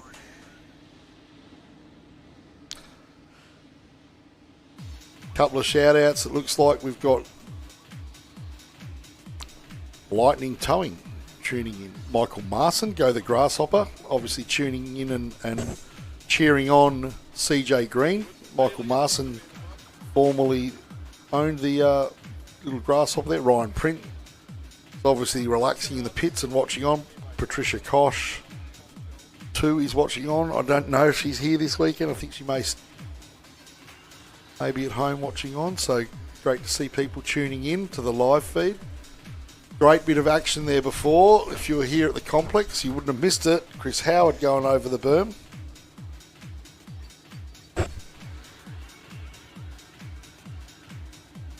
So yeah, action packed, and what a great morning it was, and it has been, with Boston morgan-horran leading Travis Robinson and Paul Curry, a merry dance out there. How hard did he drive that two-wheel drive? Because he would have had to really be up at Toby to keep ahead of the Curry-Robinson combination. So that all-wheel drive, just such a beautifully planted truck, such a well-developed truck. Quite a durable package, and brilliantly driven by Australia's fastest mullet, Travis Robinson. And of course, the quintessential Paul Curry alongside him, who will really rein in that reckless abandonment that Travis has shown in the past. Paul Curry will just rein him in and conduct things within that cab like an orchestra. I feel like most interviews that Travis Robinson's done, well, not most, but a few over the last 6 or 7 months, is trying to sort of rein it in and be more a bit like Shannon Renchie, more composed and get to the finish line. He knows that outright speed's there and he can turn it on when needed. But today, interestingly, he wants to finish with the number one plate for next year, but I'm sure deep down, he hasn't said it, but he'd love to finish the season with a, I think it'll be his third KDR crown. I think Bo's won 4. But yeah. Oh, no doubt about it. He'd certainly, that competitive beast within would certainly want to finish ahead of Boston, but Boston's in a really cool position at the moment, and it's all to do for Trav, but boy, can he drive. So, a few more that have hit the final checkpoint, which is checkpoint 11, as we sort of approach sort of the latter stages, we could say, as we approach 9:15 local time here at Mount Vetter Station. Ash Shootalts, Thomas Stevens. Hot on his heel is Gary Coop. And then looks like Mickey Davis, Russ, is having a nice run. He's well and truly on his way towards a Mickey Davis would always have a magic run. magic man. We'll just talk over the highlight reel, which has popped up on screen. So enjoy that if you're watching the telecast. This is not a good sign, but Russ, for the second time in consecutive laps, it looks like our 282 Superior Motorsport local competitor Josh Chapman, who was the last car away, has this year though, or this lap has come in at self-esteem, but not what we like to see, mate. No, never good to see someone have to retire or limp back to the pits. Let's face it, it's a costly exercise coming to these races, and it doesn't matter what your budget, it's all relative. And great shot on screen there of the Ketteridge Hall rollover. The 888, not Craig Lowndes, but Max Bradley, has made it to checkpoint 8, Russ, so you'll be happy with that. So he's still got Just ticking working them off, along yep. nicely, just ticking off the checkpoints brilliantly. Is Both- our Max Bradley. Both Chris Dawes and Aaron Cassidy at checkpoint 9, so they're battling it out. Like Aaron Cassidy's got a few minutes up actually on Chris Dawes, so made the move. But the next one through, Russ, we should not be far away from seeing the Ash Shootalts entry. And then Thomas Stevens. I think, That looks like the Stevens car over the back, doesn't it? yeah, it does look like the The Canandra 606 Indiana entrant. tyre service. Stevens How entry good's there. this? How good's these highlight packages, I believe, from Ryan back in Perth, who's producing the goods for Front Row Screens. Not even on site, but doing a wonderful job. And this looks like this is a Ash That is our entry, yep. Sodots, yep. In the Polaris. So he'll be our 57th car across the line. Of course, we saw Taylor Apostles home in 54th, 1 hour 28.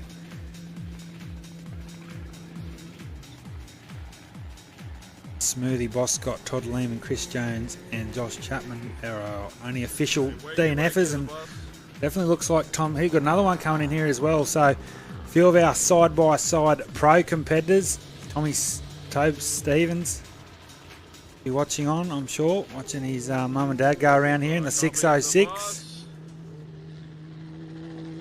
And I'm trying to get a number. Is that that looks like the Jono Hansen. He's at the 613. So that's a nice time for Jono Hansen. And here is our first Super 1650 car. Ash Shootalts goes 57th quickest, 1 hour 31. Tom Stevens, 1 hour 29 into 56.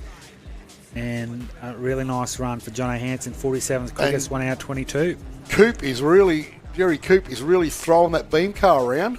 He's having a nice run, isn't he? Yeah, bucks and protests mid-corner there. And as I said, he'll do enough to get that 201 plate for next year. This is his third national round of the season. Class win at Fink, which is definitely a big achievement these days with the size of the fields up there in Alice Springs, and also won the class at Loveday. So there you go, Russ. So Gary Coop actually sits in there behind Mike Green in 55th with a 1 hour 27.46. And Toby, how good is desert racing at the moment in Australia? We've got the likes of the Fink Desert Race. We've got it's KDR, great KDR race that we're experiencing right now. We've got the Gas Dash in the northwest of West Australia, and that's quite a unique race, and that's constantly on the improve. And of course the Don River Dash, which is not really a desert race, but it is a bike/car race, and what an awesome event that is in Bowen, Queensland. Yes, 100%. There's plenty of opportunities. You also got, of course, the Pooncarie Desert Dash, which is around one of the ORC. It's become a bit of a hit in with our ORC competitors. That looks like the Andrew Bell. So they started way down the pack there after their dramas yesterday. Look at that, 1 hour 18.05 for Andrew Bell. Crikey. Rusty started today out of, where did he start? Around 82nd on the grid. and he's come home. Well, he started behind Max Bradley by the looks. He did. So he's come home 34th quickest, 1 hour 18.05, in behind Simon Butler and Dean Carter. So a great move. This might be Mickey Davis, Russ, the next one come into our sights. Oh, just the way that was beautifully presented to the corner, it would have to be Mickey Davis.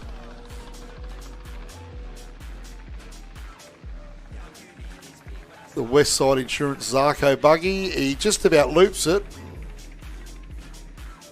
Saves the day at the last minute, does Mickey Davis. And nervously makes his way back to the finish line, does Mickey D.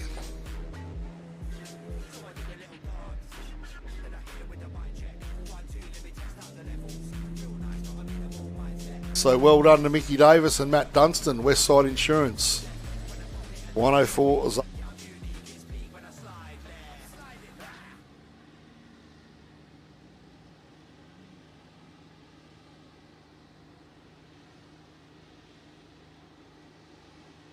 me the most when I play.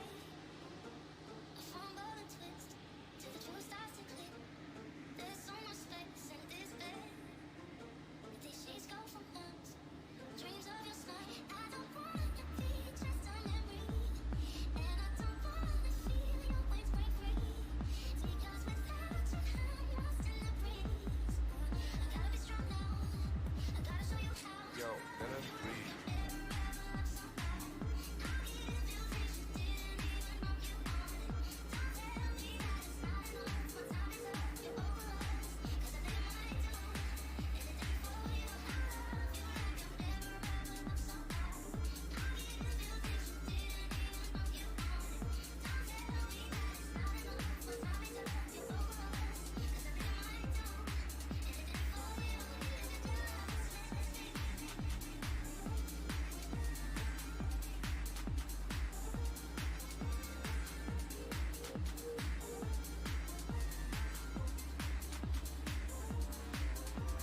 Taste of your lips is still fresh, and the smell of your scent.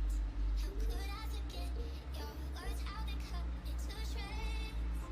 But to tell you the truth, every piece is for you. I don't wanna be just a memory, and I don't wanna feel your waves break free. Because without you, I'm lost in the breeze. I gotta be strong now. I gotta show you how I love you like a mirror. So bad.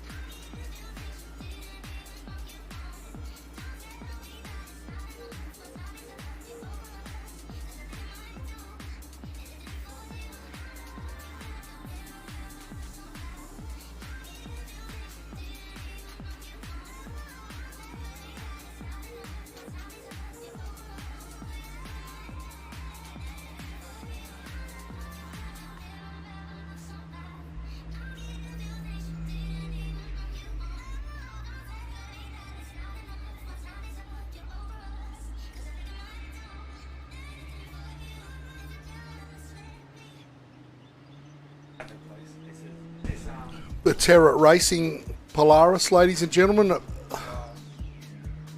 Sorry, Can-Am, that one. Got a gob full of food, not thinking straight. Andrew Florian gets the finish. Another car proudly supported by Toad and Terra Drilling.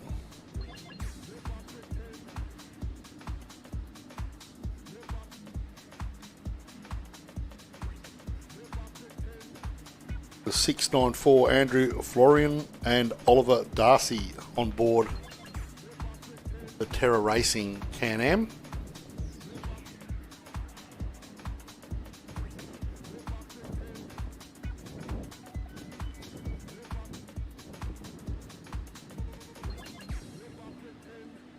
Looks like Luke Worthington's taking a peek at the telecast, as is Barry Cochran.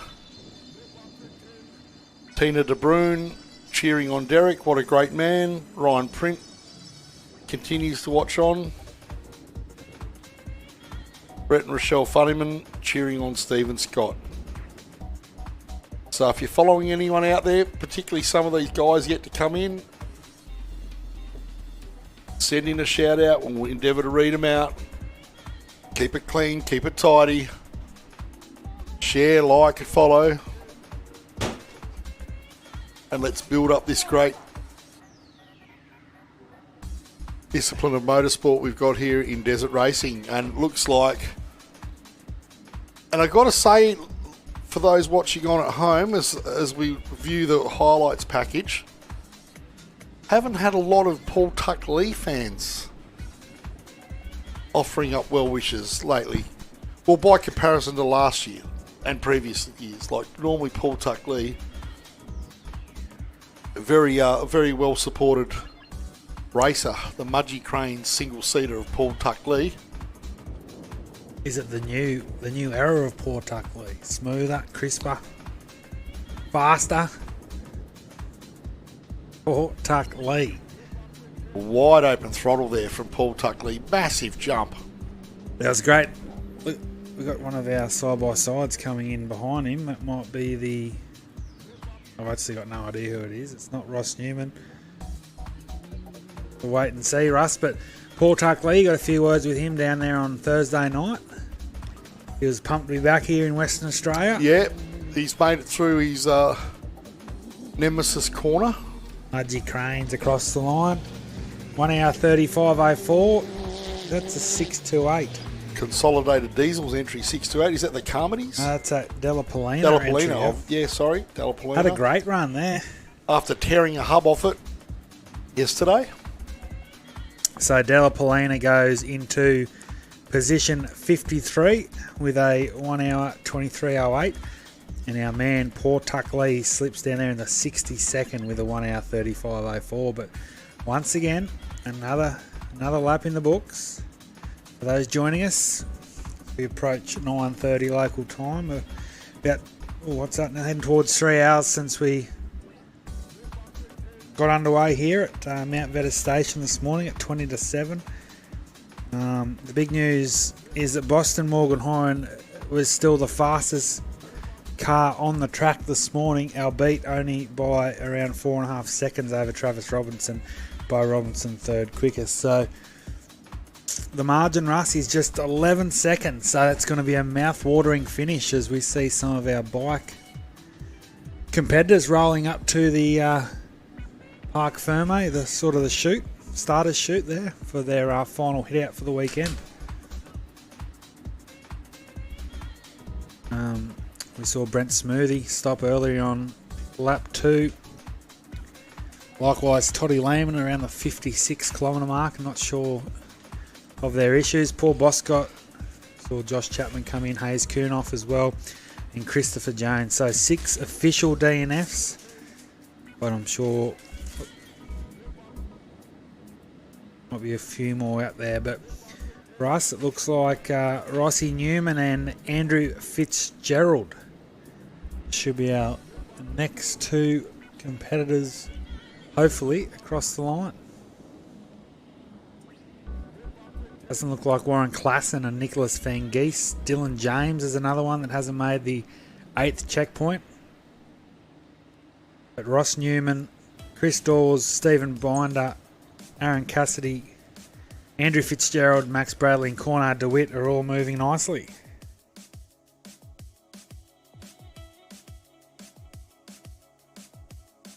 So there you go, Russ. Just got some official word. Smoothie's dropped a valve in the Mason. That's terrible news for Brent, but anyway, it is what it is. We off-road racing can be cruel. We'll throw those things at you, and I'm sure that's not going to be a cheap fix. So let's hope he can. Sure, we'll see Brent at the opening round of the 2026. Yeah, it's just true. Like that's what we hope for. But geez, some of those high-end engines are hard to procure parts for at the moment. So yep, be interesting to see. Hopefully, there's not a lot of consequential damage from from that. So hopefully it is a drop valve and it's just rattling the motor. Hopefully the valve head's sitting nicely on top of the piston and just going up and down.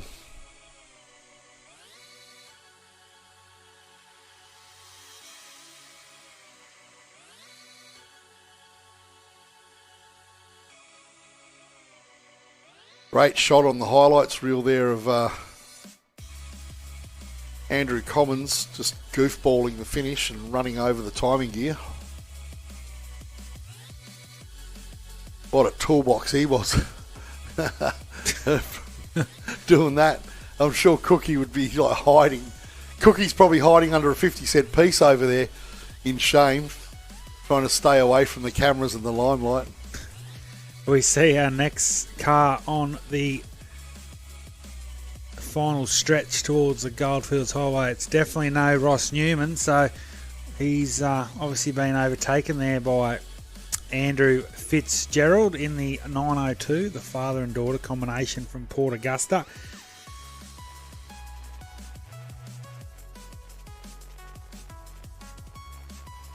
So we should see him cross the line shortly. I didn't get an opportunity to speak to one of these Fitzgerald crew about what happened yesterday, Russ. We saw them miss their start time by a good, 20-30 minutes, I suppose.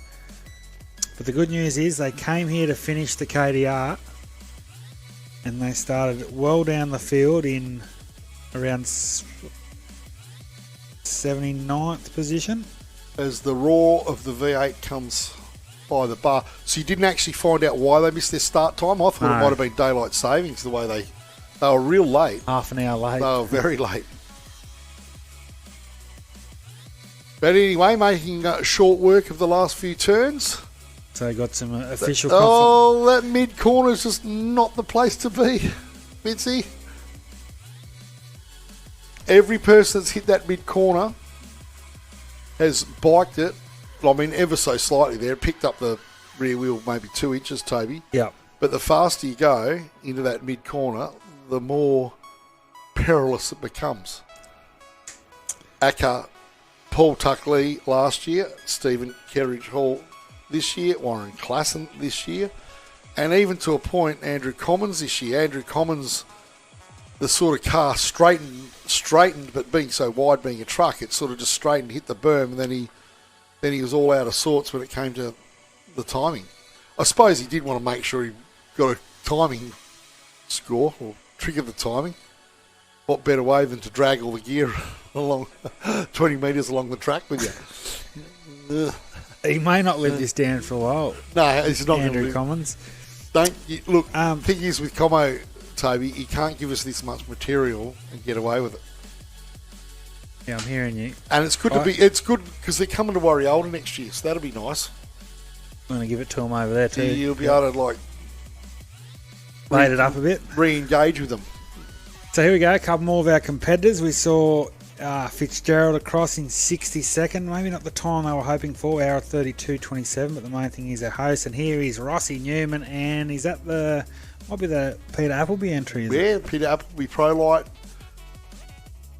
Is this going to trigger an aggressive passing manoeuvre? Ross Newman, what a performance here, the 6681. The veteran of our field, Peter Appleby, they're sneaking up on him. Peter Appleby coming in Rossi hot. Newman, he has got a reputation of leaving its main arches, you could say. He's I was fortunate enough to call the Moranbah short course a couple of years ago up in the mining town of North Queensland, Russ, and there was a few night shift workers on the fence enjoying a few cold ones, Russ, in the morning, and I made the call that Ross Newman usually puts on a bit of a show for the locals on the fence, and on cue, probably 10 seconds later, he was on his roof. So much to the delight of the local miners up there in Moranbah. But Rossi Newman got out and gave him a good standing ovation on the fence. So Peter Appleby, 1 hour 28:17. And Ross Newman, 1 hour 40 minutes and 16 seconds for the veteran.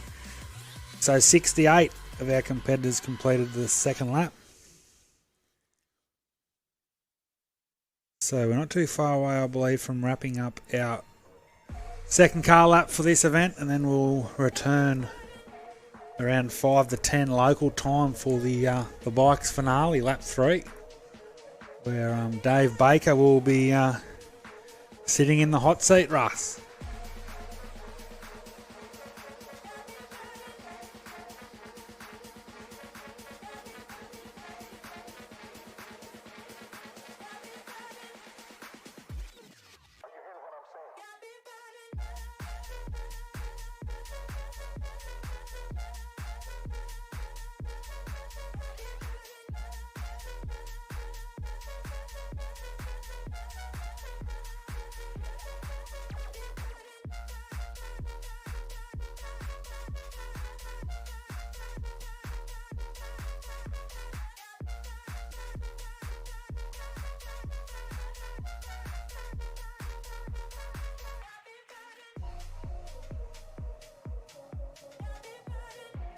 Few more shout outs there, Russ.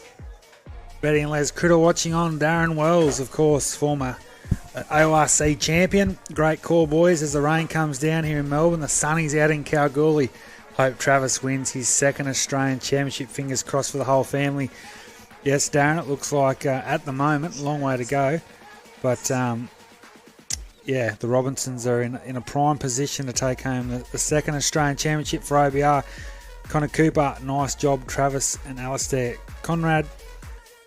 Kate Fitzgerald, we're riding with you. 902, keep the hammer down. Michael Marson, shout out. Derek Rose is having a beer at the Royal Hotel. Good boys.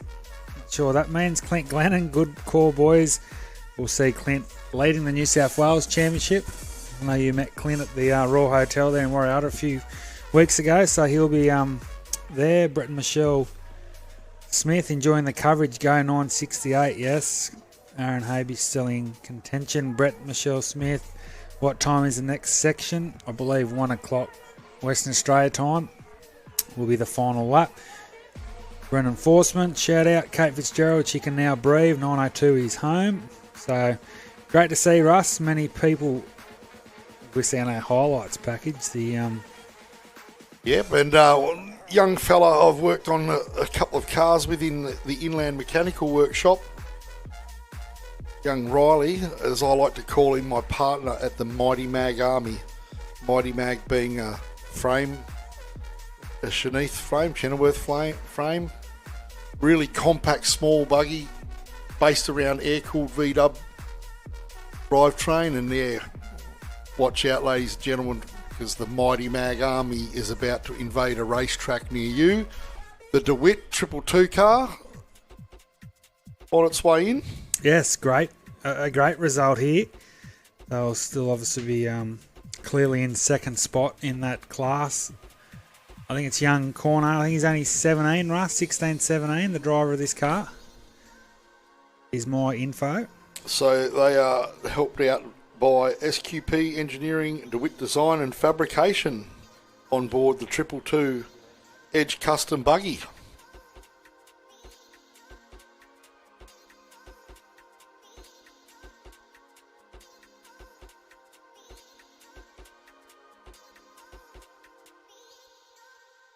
So Corner DeWitt, 222, 135.33. This is the Mansell car coming in, mate. Oh, I think it might. Is it the Nixon? The Ben Nixon entry. Looks like it. And once again, might be a few issues there for our South Australian competitors. The penultimate car off the line. So Ben Nixon, Wayne Schmidt, 6168, Nixon Excavations, SBH Engineering, Australian Civil and Mining Training. Yeah, they came in fairly gingerly. Maybe there's a bit of extra damage done yesterday when they blew those two tyres. Yeah, 63rd quickest, 1 hour 32.15. So definitely not the pace we know that Ben Nixon and Wayne Smith can move at, but he's 2 laps in the board and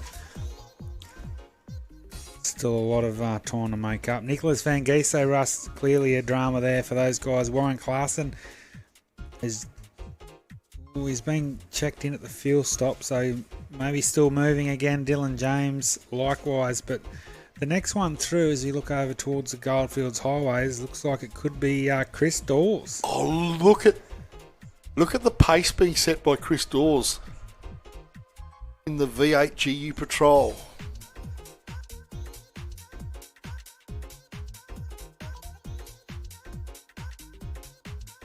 So only a handful of our competitors still on the track as we look to close off and round out lap 2 for our cars here for the 2025 Black Diamond Drilling Kalgoorlie Desert Race. Looking forward to another good night, mate, at the Kalgoorlie Boulder Race Club tonight for the official presentation evening. It all happens in Kalgoorlie. The ORC decide, and here he is. Chris Dawes. This will put him up into, on my calculations, Russ, third in class for the event. Wouldn't that be terrific if he could get a podium? I wonder, is he doing the state component though? Would you like me to confirm? And he throws it into the final sector. Chris Dawes runs the mid corner, bounces off the berm. The Roadrunner off-road entry, safely home. The 850 WIXS higher white GU Patrol, Chris Dawes. That puts him up in the 65th spot. No, Russ, he's down for both, so he'll head back out for that final lap. So still waiting for just the Stephen Binder, Aaron Cassidy, Max Bradley, Simon Jones, possibly Ryan Klaassen, Nicholas Van Geest and Dylan James. So only the 7 vehicles still on our tracking results that haven't made the checkered flag, that are not down for DNF. So I'll call a couple more home, Russ, and then we'll have a few minutes break before getting let off by Davey Baker for the final lap of our bikes for 2025. So just while we await a bit of action there, couldn't do this without Dusty Lifestyle, your local country clothing accessory brand. Proud to be back supporting the Kalgoorlie Desert Race for 2025. www.dustylifestyle.com.au. They can be also found on Facebook and Instagram. Of course, keeping an eye on everybody health-wise is Red Earth Health Solutions.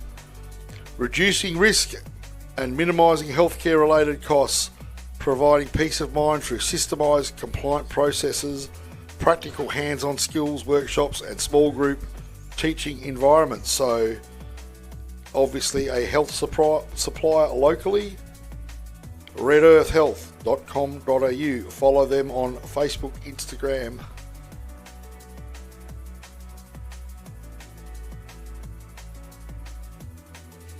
And of course, naming rights sponsors, Black Diamond Drilling Services.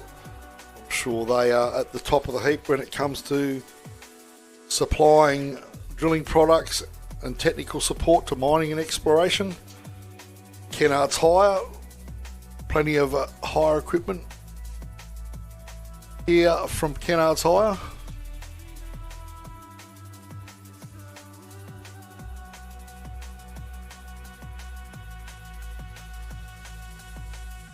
And Muldrew Transport Services, a range of transport services, heavy haulage, general freight and hotshot runs, located in Perth and Kalgoorlie. Anyway, how are we tracking out there? How many cars left to come through there, Toby? Well, it looks like Dylan James is clearly not up and about. Nicholas Van Geest, likewise, from my viewpoint here. Warren Klaassen's still around the fuel stop area. Stephen Binder, Aaron Cassidy, Max Bradley and possibly Simon Jones still haven't hit checkpoint 10 on our tracking. So of those cars, who looks like they're moving? Well, Stephen Binder, Aaron Cassidy and Max Bradley to me, maybe Steve Jones. So we still might have 4 moving, but it look like they're going to be a little bit out. So we might conclude our lap 2 of our cars at the 2025 KDR. Hopefully we'll see Warren Klaassen, Steve Binder, Aaron Cassidy, Max Bradley and Simon Jones make it back to the Mount Vetter station. as we approach 9:45 local time. So only 16 minutes now, Russ, till, as I said, Dave Baker will lead us off for the final time for our bikes. Of course, led by Brodie Waters, Craig Bolton, Ben Grabban, Jackson McGrath, Levi Stevens, your top 5. So, been a fascinating morning, Russ, and we'll chair it off this afternoon, 1 o'clock local time, and we'll see Boston morgan-horran lead us off in 11 seconds, just 11 seconds between he and championship leader Travis Robinson, and a lot to play out for this half. Yes, well, we'll be back on the live feed for the bikes, obviously. I'll participate in some small way, but really looking forward to the cars, the Savo, Toby. Yeah. We'll take the opportunity to maybe have a quick break and get some stories. So there might be a bit of a lull in car proceedings, but I'm sure we'll have some really cool stories to present at what time locally? 1 p.m. we'll start again for our cars. To reiterate, Just 1 p.m. Just a bit of an update. Max Bradley looks like he's the last car through checkpoint 11, so he'll be sort of 6-7 minutes away, Max Bradley. So hopefully we can see the 888 patrol back. So we'll leave it there, race fans, and we'll be back very shortly for lap 3 of the bikes.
like I've been stuck in a rhythm so far away.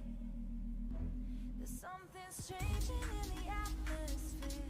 I can feel it when the night is near. Oh, I know where they go when they're trying to get away. 'Cause heaven is a place with places in your heart. Look at all the faces chasing in the stars, picturing them round and round they go. Colors in the clouds around they float. We belong in spaces wider than the walls, switching up the pace, the best bit of it all. It's how we hear the sound of down below, echoing around the underworld.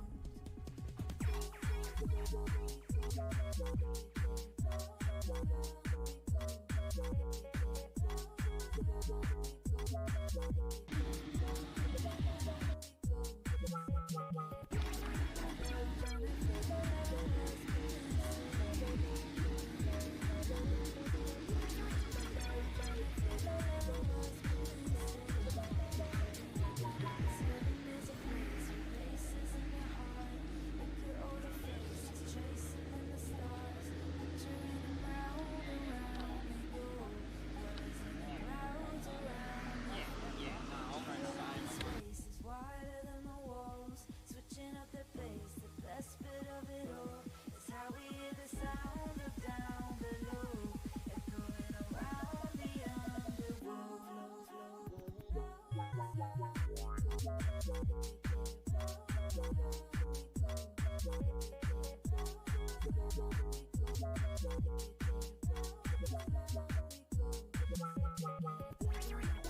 been missing. I'm trying to figure out what's been missing.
try and start the bikes on here today. Yep. Rather than there, so I'll be running in here.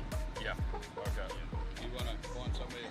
Yeah. Any chance I can be kind of between the bikes and the? In there? Yeah. Does that see you? That'd be better then. That'll give me a clear run to there. Yeah. Yeah. I can stop all these back markers here Yeah. instead of creeping up all the time. Yeah. Awesome. That works. Thanks, Matt. All right.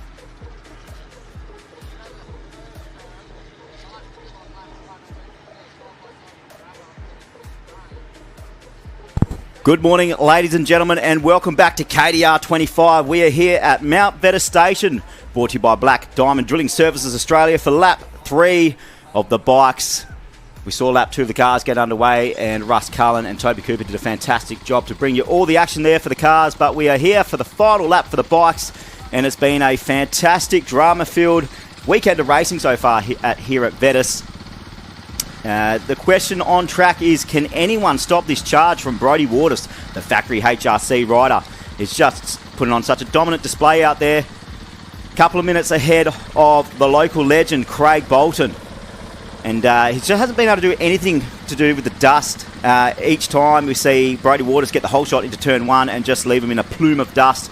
And we see Bolton just having to just subside and trying to mount attack on this 120k lap, but he just hasn't been able to get the job done. So all eyes on turn 1 here for lap 3 for the bikes. Bolton is putting everything into getting into the dust first here. So this is going to be a dramatic start to what's already been an incredible race. Big welcome to all of you at home and around this great country joining us on our live feed, brought to you by Front Row Screens. An absolute privilege and honour to be able to bring you this amazing coverage here at Mount Vetter Station. And we'll endeavour to get you all the action right across the field for the third and final lap for KDR 25. Shout out to Circle H helicopters as well. They've already got the birds in the air with our media crew hot in pursuit and ready to rock and roll for these riders. So we see our riders down under the Black Diamond Drilling Services Australia starting arch. Set the goggles, set the positions on the bike. So it looks like we're just about a couple of minutes away from a start here at Mount Vetter Station. On your screen now on the live feed, you can see the 170 bikes lined up, ready to do battle. The first 20 will go out in pairs, and it's groups of 3s from there, which we've seen some amazing battles into turn 1. We also see, in addition to some track limit boundaries lined by tyre markers into turn 2 and 3 and other places around this circuit, and that's proved to add another dynamic to this amazing race. It's taken away that ability to just tuck it into turn 1 and roll on straight line through turn 2 and 3, I should say, sorry. And it's created just an amazing viewing here right out of the arena. So lots of changes here, lots of amazing racing to come, lots of amazing racing already sorted. Have a look at that. 170 bikes lining up, shaking the nerves. I did the rounds through the pits earlier. Everyone's feeling good, everyone's feeling confident. Minor bike changes which we'll go through as the riders set their sights into the desert dust. But all eyes for the time being are on the front 2 of Brodie Waters and Craig Bolton. We'll just run through the top 20 starting order here. We see Brodie Waters, Craig Bolton, Ben Grabham, Jackson McGrath, Levi Stevens, Campbell Hall, Brock Grabham, Reece Stevens, Blair Outram and Blake Clanjack for your top 20. And it looks like they're removing the starting cones here down at the start line. So we are just moments away from getting this third and final lap underway. The crowd's rolling in. It's a good showing here already in the arena. I've seen mountains of cars leave out to go to Lake Perko and to the fuel stop. Big shout out to all those guys down at the fuel stop. You guys did an amazing effort yesterday. Absolute clockwork. The Mandurah City Yamaha and KTM fuel stop station there servicing something crazy like 30 bikes and 15 of the top 20. For those of you viewing on, hopefully we'll get some great footage there from Front Row Screens, because that is a monumental task. And Rob Tomio, the meat man, or as I like to call him now, the fuel man, is taking the reins on that and doing a fantastic job. So big shout out to you legends down at the fuel stop. I hope you're listening and tuning in. And just to let you know that these bikes are about to get underway, so get your stretching done, get your organisation done, because they're coming hot for your boys. They're coming in hot. Great footage there. Fantastic.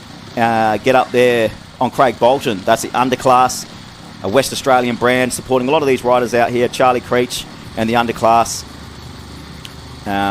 Just pumping out some amazing designs, great quality rider wear as well. They do apparel and all sorts of clothes as well. So underclass on the front row. We love to see it. Local WA brand supporting a local WA rider. But he is up against the factory boy of Brodie Waters on the outside. The Honda Factory Australia rider has just been so dominant. Incredible display of dominance there from this red machine on the outside. Just 10 k's an hour quicker than any other bike into turn one. And Brodie Waters is calm and composed. Here we go, ladies and gentlemen. Just about set to start. Craig Bolton on the inside. Brodie Waters on the outside. And they're off and racing. Brodie Waters with a great start. Bolton shifts that body back. Tries to get the weight down. Pushes that KTM out wide. The SXF 450. But he's got to have to settle here to tuck in behind Brodie Waters once again. Brodie Waters, a dominant display into turn one. 2-minute lead in this race already. So the number 2 machine of Brodie Waters sets his sights first down the fence line. Bolton doing his best to attack. He's got to have to do something here in the next few turns. Otherwise he's gone. There we go. We hit the dust. And Brodie Waters in a dominant position again. So we'll keep our eye on the timing once we get a few riders out the way. And we'll see if Craig Bolton can mount a charge. He's got a mountain of work ahead of him. And Brodie Waters, though, is in the position to capitalise on this again. Next on the gate, we see Jacko McGrath and Ben Grabham. McGrath, I've never seen a bloke smile so much as he has this weekend. He's just having so much fun on this bike. He's got the family out supporting him. He's right there at the pointy end of things, and he's just loving racing at the moment. So Jacko McGrath on the inside, the 3-time champion of Ben Grabham on the outside on the 350. Jacko just struggling to get that traction down. So Grabbo on the 350's gone to shoot out early. Has a courteous look over his shoulder as he shifts into the inside, and he should get the whole shot here, no worries, and he does. Just lets that rear wheel slip, and Jacko McGrath able to slip that front wheel on the inside, but he's going to have to settle to tuck in behind Grabbo. So Grabbo leads them into the dust first. Ben Grabham and Jackson McGrath are off and racing on lap 3 here. Next on the line, Levi Stevens and Campbell Hall. This is an absolute red-hot battle. Levi Stevens on his Husky 500, brought over by Maxxis Australia and Don McGrath. This guy's been one of the stories of the weekend. Young fella, 17 I believe, and he's just absolutely rattling and rolling here with the big dog. So Levi Stevens is on the outside gate and Campbell Hall is on the inside. Campbell Hall having a fantastic outing here at Fink, runner-up for 2025, and he's showing a class effort here. Working his way right up to the pointy end of things here. They're just about set. Picking that middle gate, that's an interesting line choice. We've seen that yesterday. Oh, a bit of a sloppy start there from Campbell Hall, just unable to keep that front wheel down. So Levi Stevens rolls on the power, but Campbell Hall late on the brakes, and he's got to get him. Great bit of aggression there from Campbell Hall, and that sort of shows the experience there. He was able to blast Levi Stevens and get into turn one first. Or Levi Stevens is going to have to check up. We just saw that brake light as he was heading straight for that tyre stack. So Campbell Hall able to muscle his way to the benefit of that exchange. So we might see him work into 5th place a little bit later on. Next up, we've got Brock Grabham and Reece Stevens, the local youngster. The 204 on the outside. Big shout out to Mount Vetter Station. This is one of the most beautiful places to race in Australia. We're very grateful to have this piece of land to be able to do this race here. And Reece Stevens, one of the property owners, young fellas here. This is another dominant display. He was able to outride his older brother yesterday and advance himself a few spots, but Brock Grabham also chopping through the order as well. So this is going to be one to keep your eye out. It's very even off the line, but Brock Grabham's going to be able to muscle him out wide and should be able to get on the brake and just tuck her in turn one, and he does. Reece Stevens, though, has got the home track advantage. See, in years past, Stevens would be able to just roll on the throttle there and really try and muscle his way in, but with that tyre stack there, it's taken that away. Oh, Reece Stevens to the inside. Sticks his front wheel in. They're side by side down the fence line. This is going to be great racing here. He's not letting Grabbo get away with this. So Brock Grabham and Reece Stevens on an absolute stomper out there. Teammates on the gate, ladies and gentlemen, doing it for Mandurah City, Yamaha and KTM. Couple of dead set legends here. The undisputed king of cow, Blair Outram on the outside. The big fella ready to put that traction down. And the chicken nugget on the inside of Blake Clanjack. Guys gotten great starts all weekend. Both riders here. Sitting on the 500s. Let's see who gets the better of this exchange. Oh, great start from Klanger. Really rolled on that power smoothly, and Klanger's able to just keep Blair out in the dust, and it looked like Klanger's going to be able to roll into the apex here and get the whole shot, and he does quite convincingly. So Blair Outram, he was on an absolute charge yesterday, and now he's got to have to do things a tough way because Klanger sets his sights into the dust. He's got about 4 or 5 bike lengths on Blair Outram already, so there we go. Great start there from the chicken nugget doing it for Mandurah City Yamaha and KTM. Next on the gate, ladies and gentlemen, Benny Stevens and James Heenan. So you see Ben Stevens, the 9 machine on the outside, the 71 of James Heenan, choosing that middle line. Obviously, the start line starts to get a little bit chopped up as the cars and trucks work the grooves into it. So the rider's looking for the place where they get the most traction down. They want to stay out of the blue groove stuff where they just spin the tyre. So we see James Heenan gets smooth power down, but it's not going to be enough. Benny Stevens be able to plant that power down the outside. Can he cross over? And he does. Oh, a bit of a moment there for James Heenan. He lets that rear end kick out, but he contains it well. So we see Benny Stevens off and racing through turns 2s. Oh, both riders taking it wide. They had to check up. James Heenan had a cheeky look on the inside, but there was just not enough room to stick that bike in there. So the boys are on one. And they hit the dust. Down the fence line they go with the next set of riders on the gate. Andy Brack and Zach Senor. Just having a chat with young Zach before. This is just one of the most polite, well-spoken kids you'll ever see, but he's just a menace on a dirt bike. He's been really making moves through the field. And it's great to see him up here. We've got a couple of Hondas next to each other. That's cool. Andy Brack having a bit of a moment in the pit return shoot yesterday. There's just some things that only Bracky can do, and that was one of them. But the important stuff on track. He's got himself contained, composed, and ready to attack. Great start there from Bracky on the outside. He can get a dirt bike away from the line, has a courteous look over his shoulder before he cuts across, and he will get over pretty convincingly there. So Bracky sets his sights, and the youngster's going to have to tuck in and follow the wealth of experience of Brack as they make the... Oh, Bracky getting loose as a goose into turn 3. Nearly out of date with the tyre stack, but he managed to rein it in. Still maintains that lead as he hits the dust first, but there we go. That was a bit of a moment. Sometimes these riders need half a scare just to focus in and settle in, so hopefully that does Andy Brack some service. Next up, we see Mark Richards and Jake Wilson.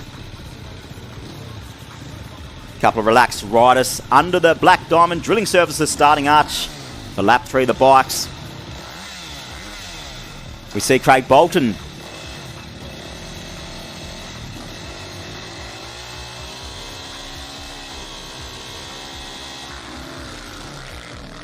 Oh, ladies and gentlemen, just looking at my timing, Craig Bolton looks to have triggered checkpoint 3. Well, I'm not overly sure what's happening with the timing here. I'll see if I can't get some confirmation there, but it looks like... Oh, there we go. Ryder, turn 1, falling victim of that glassy inside line.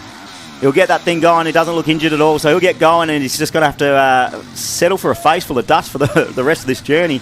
So we see turn 1 a little bit glassy yesterday, and we see our first rider just tuck in front. So he'll get going again, but he'll have a couple of beasts behind him in Scott Hewitt and Taj Moore. This lineup makes me happy here. These two legends, one from the Enduro scene and one from the MX scene. Scotty Hewitt. We just take a moment to appreciate Scott Hewitt and what he does for everyone. He was changing about 6 or 7 mooses for all these riders this morning, and he made sure he did theirs before he did his own. So he just really is the people's champion, and I don't believe it. Ladies and gentlemen, I don't believe it. Scott Hewitt got a start. He got that thing away. Taj Moore manages to muscle his way through the outside, but that was Scott Hewitt getting a dirt bike off the line, ladies and gentlemen. He's there right on the rear wheel of Taj Moore, but Taj will be very happy with that start with the Southwest Yamaha machine in front. And speaking of Southwest Yamaha, big happy birthday to Casey Street. Absolute legend. But that was Scotty Hewitt's best ever start. That was unbelievable. I don't think he actually knew what to do with himself once he got that front wheel into turn 1 first and just end up falling into old habits of letting Taji boy go past. Next up, Darcy O'Mare. This kid's another story. This guy is just... This is his second ever Kalgoorlie Desert Race, and he's ridden the wheels off this thing. He's absolute balls to the wall, and this is a fantastic outing for him so far. Let's see if he can finish it off strong for the third and final lap. That's a great start. Oh, we see Daryl Senor, the first of our Masters competitor, getting a bit of a sloppy start there, and it's got to be Darcy O'Mare getting the whole shot quite convincingly. Oh, lets that rear wheel sing a little bit, but he rolls on the throttle nicely into the exit of turn 2. He goes. He's got to just keep an eye on this tyre stack as he lets that rear end sing, and he does nicely. So we'll see Darcy O'Mare down the fence line into the dust down at Mount Vetter Station. Oh, his parents will be cheering him on. This is great stuff there. Also doing it for Mandurah City, Yamaha and KTM as well. I'm going to assume we got timing issues here on Brodie Waters' bike, so we'll see if we can't resolve that and get some information back to you. So the first group of 3 are away, ladies and gentlemen. And that was Alex Dawson, Jake Lockhart and Blake Hurley. Next on the line, Luke Thompson, Seaton Battle and Indy Radcliffe.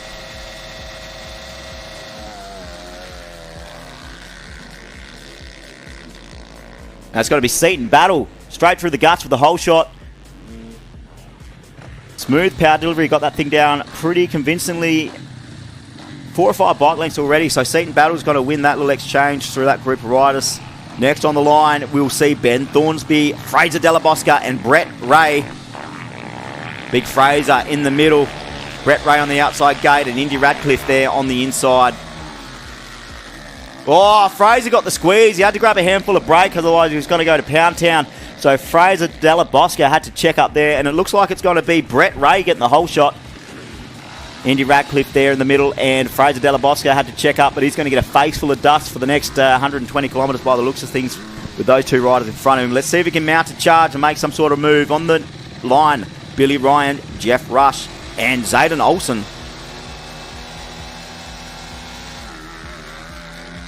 Oh, another messy line away. The 477 machine of Jeff Rush just getting a little bit squirrely, but he contained it. Got that power down in the end and will be first into turn 1. It's not over yet. That's a great little battle. Looks like Zayden Olsen there just having to check up and just avoid that exchange. Oh, the rider's getting ominously close to that right-hand tyre stack. Next on the gate, we have Jaden O'Meara, Ben Dixon and Ben Castledine. Ben Castledine on the outside gate. Jaden O'Meara on the inside. He's got the squeeze. He's going to have to really be committed under brakes here to get the better of, and he's not. So that's going to be Ben Dixon. Ben Dixon getting the whole shot there over Jaden O'Meara and Ben Castledine. Oh, that's interesting there. The leader of that pack just went on the inside of the tyres there. So that was Ben Dixon just taking the inside road of the tyre. So I don't know if there's going to be anything or any redress there between himself and Jaden O'Meara. We'll have to leave that one up to race control. The 23 machine, Charlie Eva getting a great start there. Mandurah City, Yamaha and KTM on the exit of turn 1. That's a pretty easy hole shot in the end for Charlie Eva. Just rails it nicely into that right-hander, avoids those tyres, and he'll hit the dust first, making it challenging for the 2 riders behind him in Charlie Howard and that was Oscar Thomas too, the youngster doing it for Bunbury KTM. That's another one to look out for, the youngster Oscar Thomas. Having a heap of fun. Oh, that's a 37 machine on the back wheel.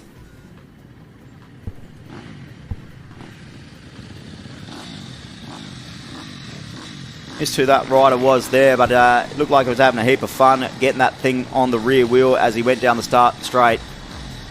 So we got Nick Oakley, Jacob Wingate, and it's going to be the 676 machine of Jake Hosking on the inside. Jakey got the squish there, but the centre gate looks to be the fastest line out the gate.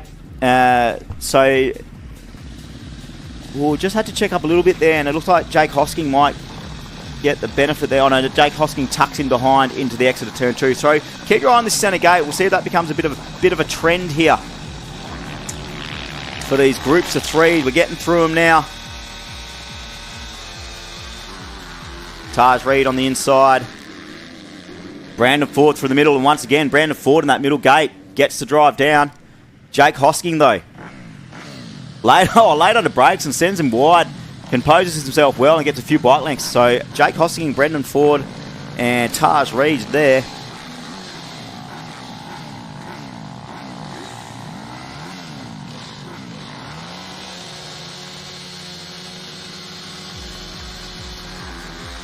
Riley Dorr again in the centre gate, so the 39. We're picking up a trend here. That centre gate's getting the traction down nicely. So Riley Dorr over Josh Dorr and George Ruggless.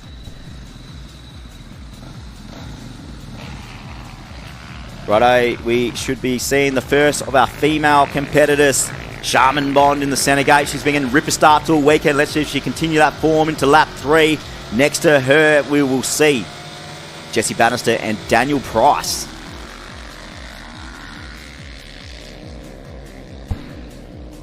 No, won't. That's Robert Williams and Jack Moore, sorry. Can't see my numbers too well. A great start again there, so she'll set her sights into the dust for the third and final lap here at Mount Vetter Station. So we see Lee Pearce in the centre gate. Big fella, let's see if he can get a good start. There's a bit of a gate creep there. Oh, squarely lined, but he still pulls a bike length off the gate. So big Lee Pearce doing it for Mandurah City KTM. Gives him the chop out the gate. Let's see if he can cuts it down into turn 1 nicely. Bit of a slow approach, but he rolls on the throttle nicely, and Lee is out of there. So Lee Pearce with a whole shot. Just sort of muscled his way through turn 1. Really rolling it on now as we can see the first of our riders making their way back.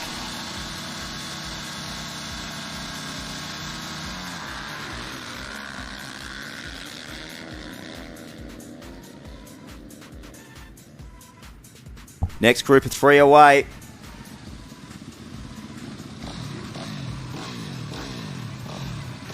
So just trying to look out my screen, see if I can pick up exactly who we're looking at. So yeah, Brodie Waters looks to have a decent margin.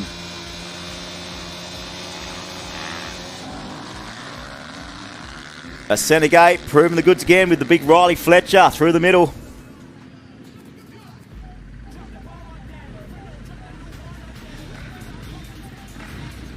So we see Corey Cooper. That centre gate. The 131 of Trent Reeve on the inside.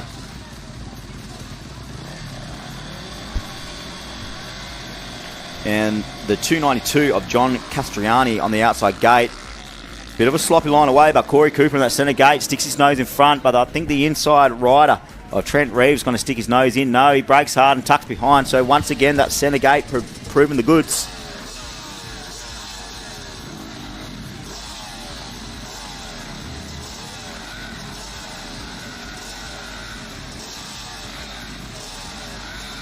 Next group away, we see Adam Taylor on the inside. Going to be Tommy Martin in the middle there, I think it is. Pretty easy hole shot in the end there for Tommy Martins.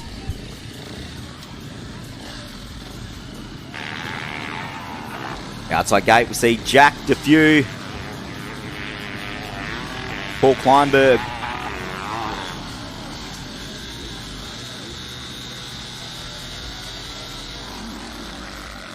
Paul Kleinberg in the middle gate, just getting a bit of a sloppy line away. But it's going to be the 553 machine on the inside, Travis Pollard. Glides it nicely under the rear. Oh, goes a bit wide, gets pushed wide, but he should settle in here, and he does. But no, it's going to be Jack DeFew sticking his nose in there and get the drive out of turn 2 into turn 3. So he will hit the dust first. Good little claw back there from Jack DeFew. Nathan Jack on the outside gate. Chris Omerod in the inside. Once again, that inside gate. Oh, a little bit of contact there, but Chris Omerod gives him room, but he just drives through on that inside of turn 2, so he should be able to make this one stick as they go through that right-hander, and he does. So a couple of bike lengths clear. Oh, a bit of a moment there for Chris Omerod. Legs went slapping everywhere, but he pulled it together. That would have been a bit of a scare for him, but he's looks to have composed himself okay. All right. We see the 47 of Jed Johnson lead them into turn 1 for that next group of 3. We've got Lucas Clark starting in the middle gate, the 354 of Daniel Williams on the inside, and Daniel Kent with a rider on the outside here. Mixture of bike manufacturers lining up in the gate. We've still got a heap of riders to get through. We're about halfway, just over half our riders out now. It looks like it'll be the outside gate. The 330 machine of Daniel Kent putting down the pepper on the outside. Let's see how he goes under brakes. Can he tap this thing in?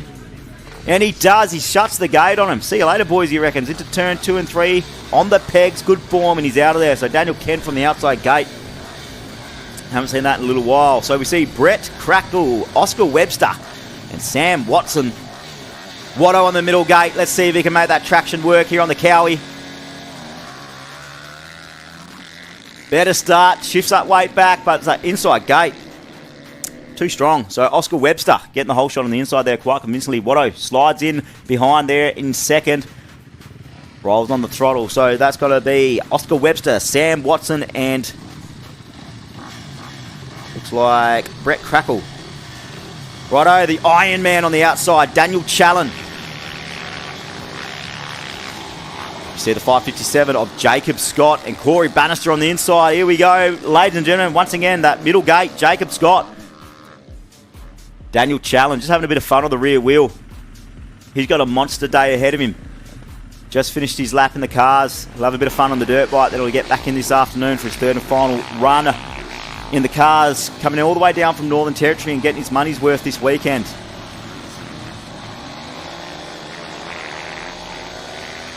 And the centre gate, Kurt Elphinstone with a little bit of gate creep, but he manages just to rein it in. We see Bruno Catalini there, and looks like that's going to be Chris Treffers as well.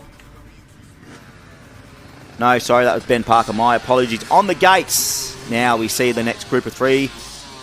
Another one of our female competitors on the inside, Taylor Maurice. Let's see if she can get a good start here. Middle gate, we're going to see Callum Cosgriff, and should be Chris Treffers on the outside. Messy line away, but it looks like Taylor Maurice is going to benefit from that and just having smooth, consistent power down, and she does. She ended up chopping the boys, no worries at all. Getting about 10 bike lengths, or 5 or 6 bike lengths very quickly, and she'll hit the dust first. That's going to be awesome for her efforts here in the third and final lap.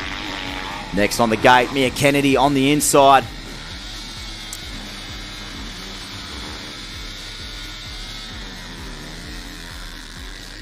Josh Wentz there in the middle gate. And Brody Hodges.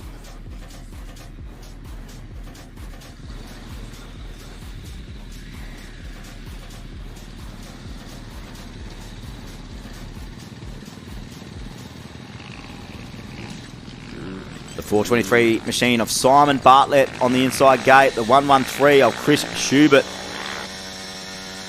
And the 752 of Tommy Hopkins on the outside. That was a shocking line away, but the 423 machine is able to shift the outside. Got the whole shot from the inside, shifts over and just be able to get a smooth apex, and he does. That's a great bit of riding there from the inside gate of Simon Bartlett by the looks of things there.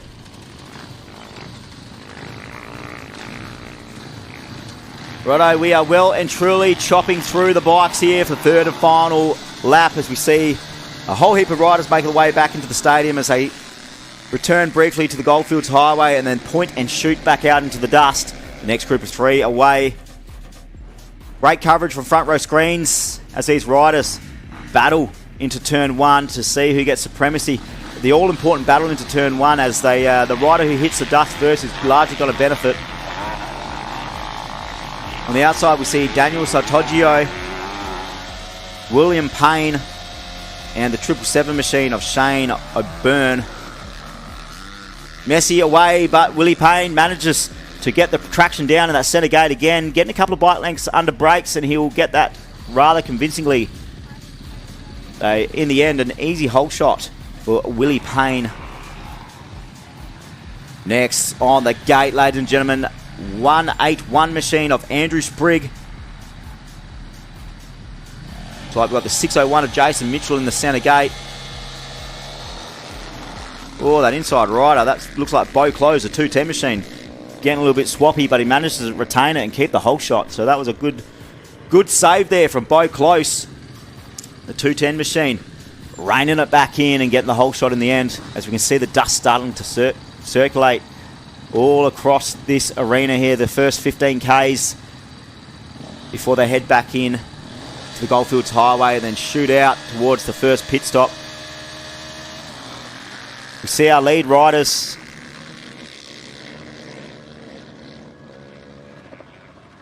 making their way through checkpoint 3.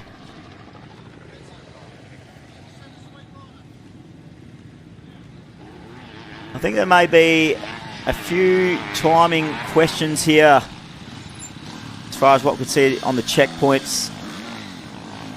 But my last visual was Brodie Waters leading Craig Bolton still, so and with a margin. So we'll confirm that as we can get more information. Next on the line, we see Nathan McIntyre away on that outside gate.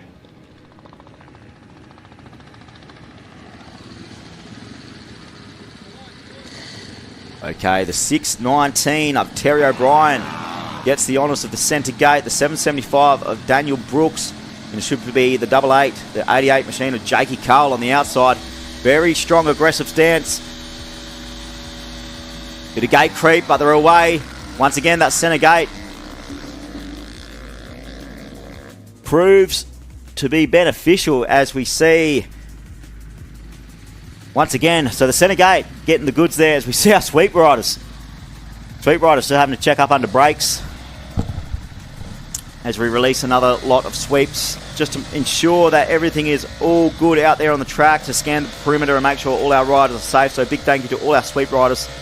Next lot of riders away. James Cochran on the inside, but the 207 in that middle gate is going to be too quick. So the 207 is Zachary Wilson getting the whole shot there. We are moving right through the start order now. Making a big old dent through it.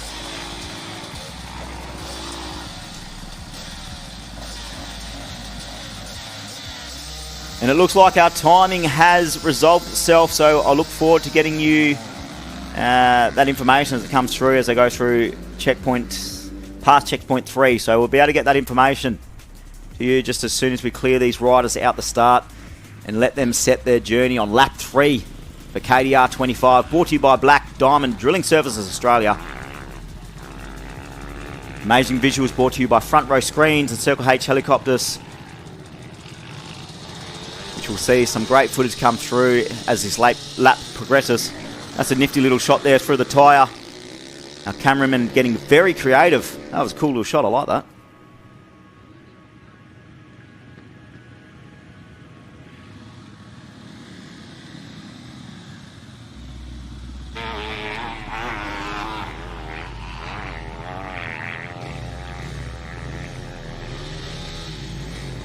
Next group of 3 riders away.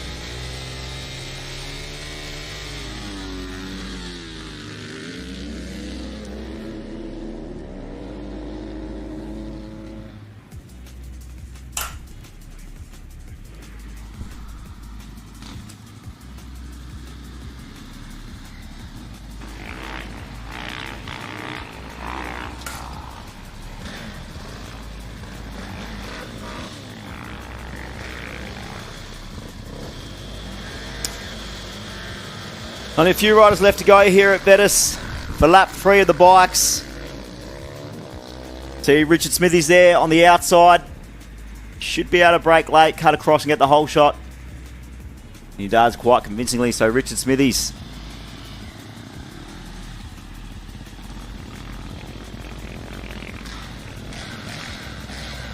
So we see Dan Chittick on that inside gate.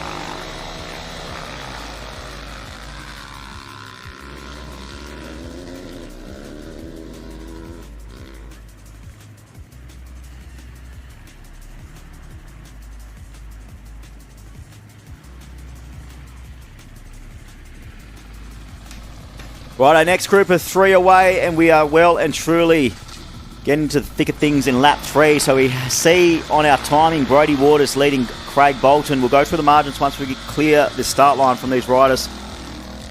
Once again, the centre gate proving the goods.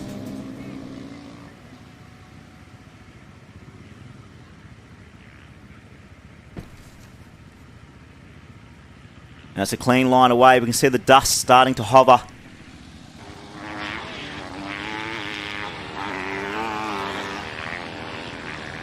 Righto, Brad Bain on that inside gate. A little bit of glare on the front plates trying to pick up these numbers.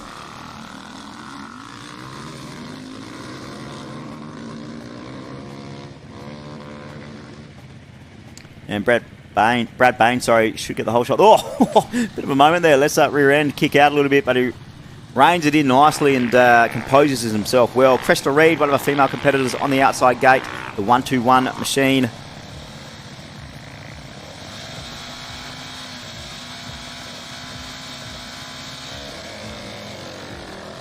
Oh, great start there from Cresta Reed.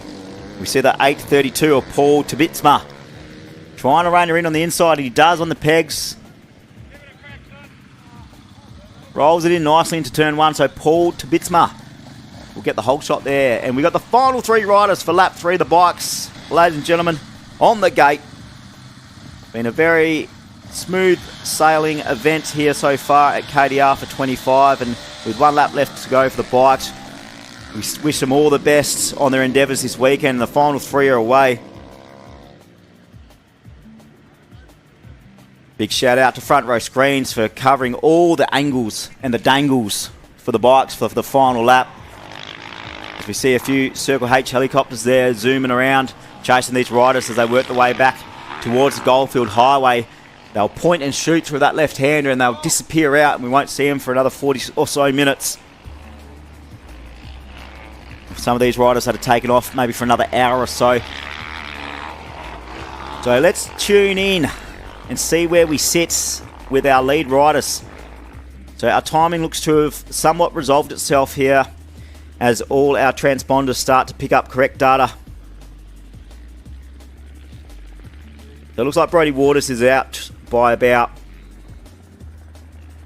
30-odd 40 seconds to Craig Bolton. So that's consistent with the dust. So Bolton's going to have to try and make something happen here. He's got 2 minutes to make up as well. So he's got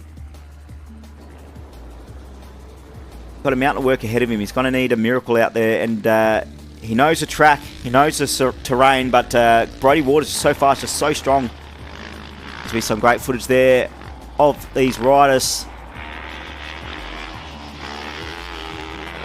as they set the sights back out to Vetus. Some interesting information coming back through from the pits as we see some of these bigger 500s short in the gearing up, going from a 45 to a 46 on the back. They're just bogging out in some of the heavier stuff and just lugging 6th gear and not quite able to get the most out of the bikes. So they're all opting to go just a little bit shorter, try to get to that faster speed a bit sooner.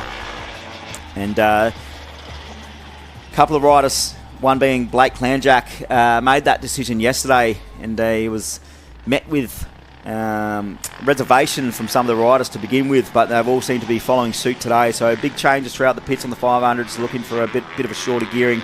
It's a boggy track out there, is what they're saying. They're softening up the suspension ever so slightly, and it's all about trying to hold onto the bike and staying comfortable on the bike out there. So a lot of riders suffering from arm pump and struggling to hold these bikes.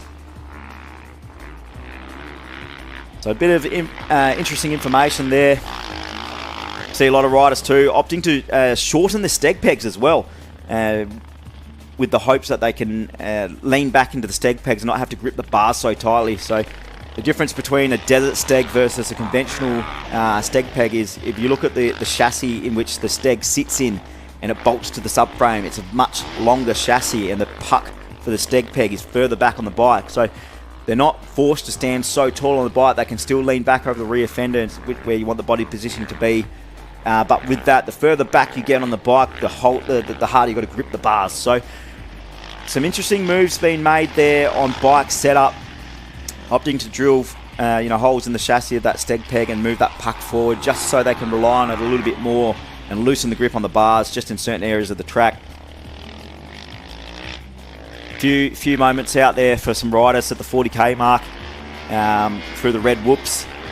They're proving very challenging this year, and a few riders having to really shut off over them and take the safer approach. As we see our lead pack making it through checkpoint 5, Brodie Waters leads about 30 seconds for the lap over Craig Bolton. So in real time, he's clear a couple of minutes and change for the overall. So Brodie Waters is continuing that form in the third and final lap here for the bikes, as we see more bikes working their way back into view if you are here on course.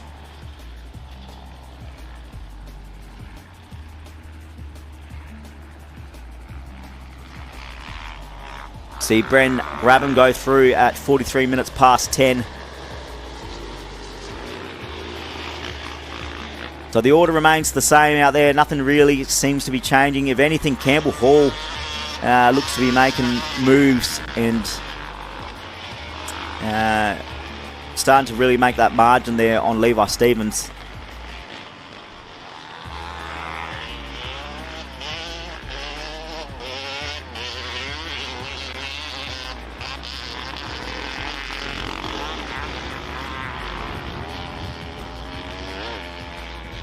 So got good footage there going to that left-hand hairpin as they then point and shoot, roll on the throttle and go out into the desert.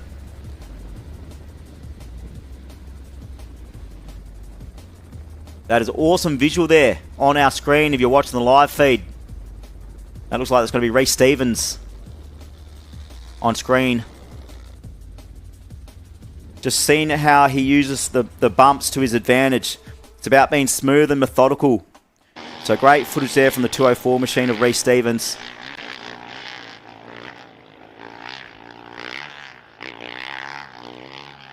The hard part of this race is staying consistent and keeping that attack position throughout the lap. Riders opting to sit down where they can, and that's it's all well and good, and you need to conserve the body, but you need to have your wits about you because you need to be back on the pegs as soon as you need with these holes, just bucking the bike forward.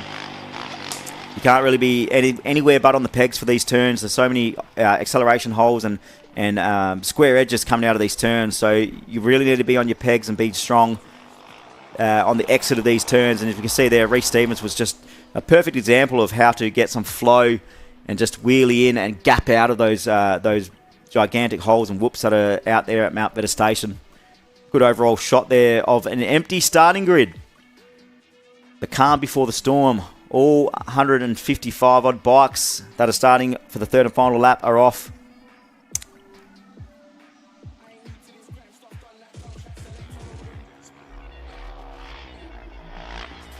Into the dust. Hopefully you get some good shots of the fuel stop today for the third and final lap. It's an absolute chaos down there. We see the Mandurah City team taking care of 15 out of 20 bikes. So they're triple stacking them. They'll have multiple people on each bike. Just a flurry of what looks to be chaos. But it's precise, organised mayhem down there in the fuel stops. We've got a group of 3 riders coming back into view out of the dust. Heading towards the Goldfields Highway if you're on course.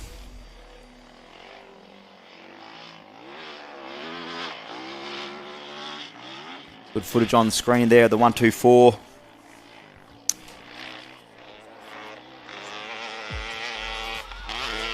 It's going to be Daniel Saltoggio up on the pegs, working his way back out.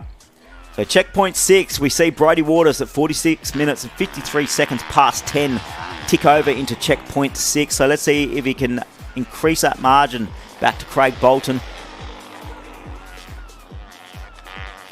See Campbell Hall still maintaining that margin to Reece Stevens. And Reece Stevens still to the good of Brock Grabham.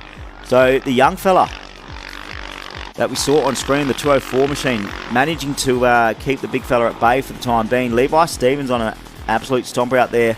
Campbell Hall, though, has got about 20 seconds to Levi Stevens, so he's not been able to do too much in the mud, into the dust, I should say, there, Levi Stevens, for Maxxis Tyres and Don McGrath. It's been a pretty impressive story there from the young fella, the 46 machine of Levi Stevens. Coming from over east, youngster. He's really muscled his way into the pointy end of proceedings.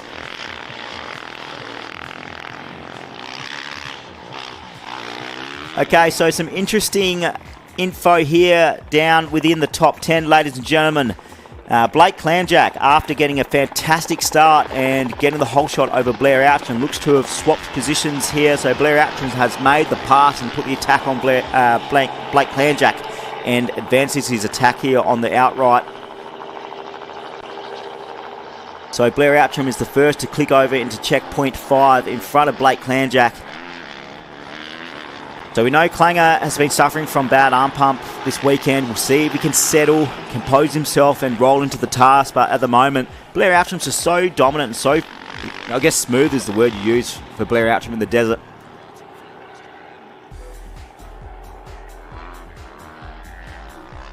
See if there's any action outside the top 10 at the moment.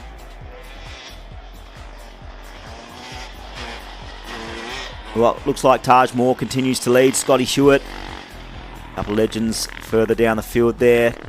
And it looks to be nearly 40 seconds margin from Craig Bolton to Brodie Waters. So that'll sort of Constantina. That'll go, 30 seconds, 50 seconds and back and forth through the dust.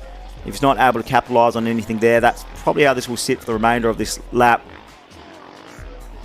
And we'll see Brodie Waters just further increase his lead into this race for KDR 25. It's definitely been the story of the weekend. Brodie Waters, it's been a mixed bag for him here at Kalgoorlie in the past. Definitely a mix of highs and lows, but this year, a very dominant display from Brodie Waters. And he looks to continue that form into the third lap as they make the way into the fuel stop, ladies and gentlemen. So Brodie Waters at 49 minutes past 10 local time makes it into the fuel stop, leading the pack of charging riders behind him. So we see here on our screens, fantastic footage, ladies and gentlemen. There we go, Brodie Waters is off.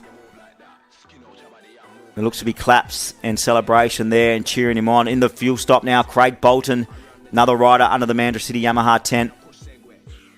He's riding for Ross Moore. And the underclass as well.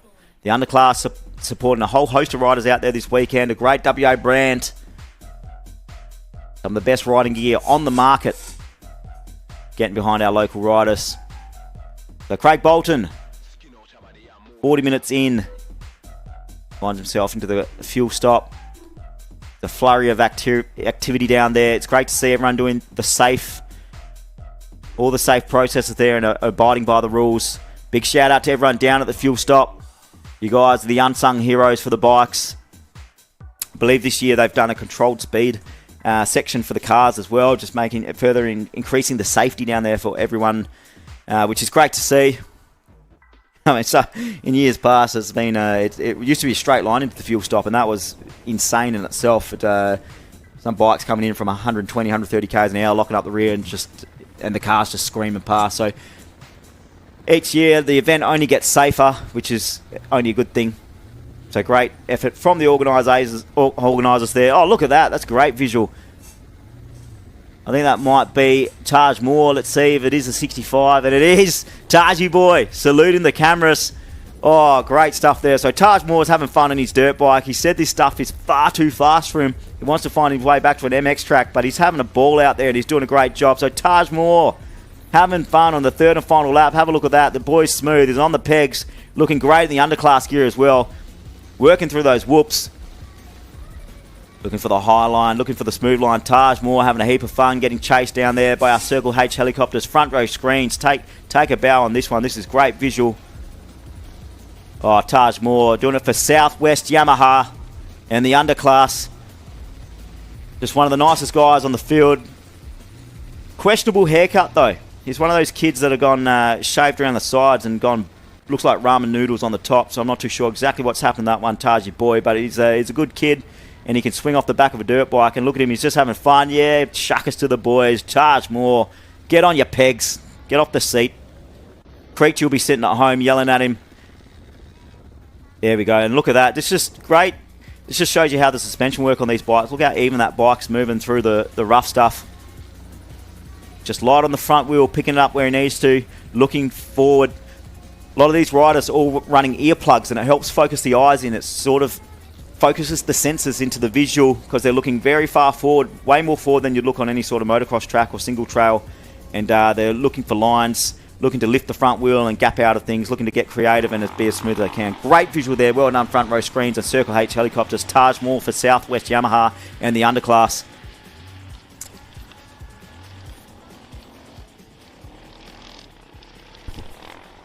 So we see more riders work their way out into the desert. These riders will be out there for about an hour and a bit. Has a cheeky look over his shoulder to see if there's a flat tyre, but I think he's just hitting a few little ledges there, getting that back end of that bike a little bit squirrely.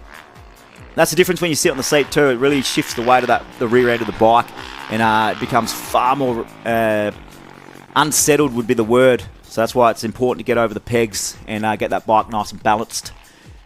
Let's have a look at our fuel stop, ladies and gentlemen. A big shout out to everyone at home and across the nation tuning in on our live feed. Drop some comments. Let us know who you're following.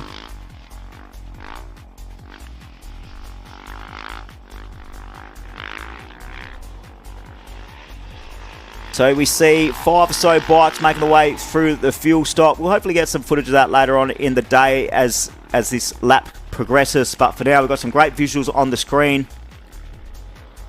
Iconic landscape here at Mount Vetter Station. It truly has a mix of it all. We've got croppy outfields, heavy sand, rock, pea gravel, everything but loam out here at Mount Vetter Station. Once I go past Perko, the approach to Buff's Knob is a real rocky hill climb. So that plays into the wheelhouse of a lot of these riders that have enduro backgrounds. A little bit glassy, but it just adds a whole new dynamic to it. This track's got it all here at Mount Vetters. If you have a look at your program and read the bio there from the People's Champion, from Scotty Hewitt, he mentions that it's got rocky outcrops, wide open salt stretches, fast sections, and so Mount Vetters, very dynamic place to race a dirt bike. Great visual on the screen there. So that's the 233 machine that we see on the screen. Was it the 223? Shaking out a bit of arm pump. That's Blair Outram. Just trying to shake that pump out. Doing it from Andrew City KTM. Blair Outram's on an absolute charger out there, of course, taking the win here in 2020. So the 233 of Blair Outram having fun on his dirt bike, just trying to shake out that pump. Taking full advantage of a rare opportunity to just shake the arms out.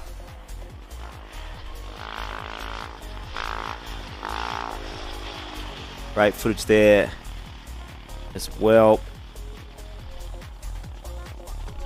As the tail enders work their way back into that tight left-hand apex. You see the Goldfields Highway just there in the background. That's the closest they come to the arena before they shoot out to the desert, and we won't see them boys for about an hour and 10 minutes from here.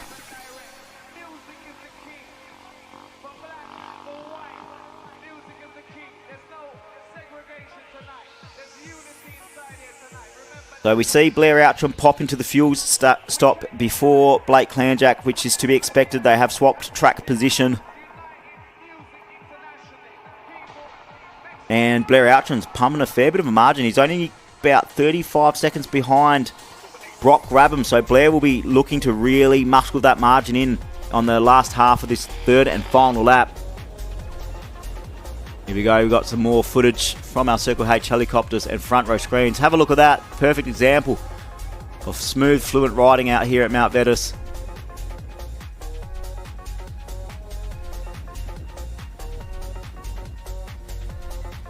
KTM's looking very planted.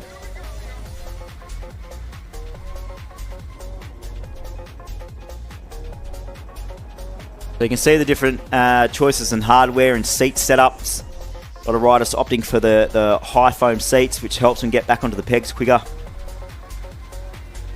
whilst being able to conserve energy a bit better as well. Just keeps that spring in the legs and keeping that balance over the forks of the bike. The problem with sitting back and relaxing on the bike is if you hit a square edge or something that's going to buck you forward, you act as a bit of a catapult for the bike, and then you just fling the whole bike forward, as we saw back in 2020 with Real Rush getting yanked forward over the bars in one of the most impressive shots I've seen.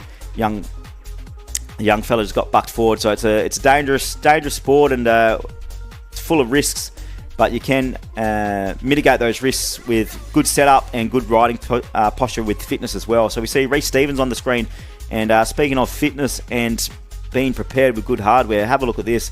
That is just a great display of a bike that's set up well and a kid who knows the track. Blair Outram on screen, giving the wave, that big fella on the pegs. Look at him, he's absolutely reefing that 500. Slapping it, saying, giddy up, boys. We're on a charge here. Awesome stuff from Blair Outram, giving himself the get up. Another great shot there of the Yummy.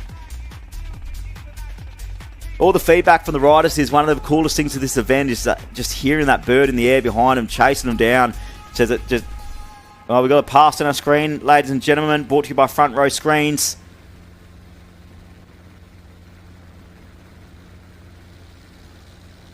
And this is what the riders are contending with. So it's all well and good being able to match the pace or if not be fast on the rider in front of you, but then you've just got to be able to strategically and safely get around.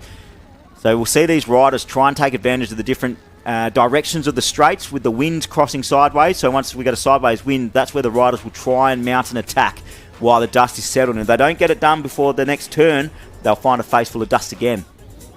So we try and pan across the rider in front. So that's showing us exactly how much dust is carrying through. So that rider's a few hundred metres in front, and the riders behind is dealing with a mouthful of dust. So these riders really have to pick their straights, and if you don't get the pass done, and this is what we're seeing with Craig Bolton and Brodie Waters up front. So we see that lead Constantine anywhere between 50 seconds and 30 seconds, and it's just too risky to be in that big plume of dust on these bikes. It's a different story in the cars. You've got a roll cage, you've got four wheels staying planted, so it's a bit of a different story there.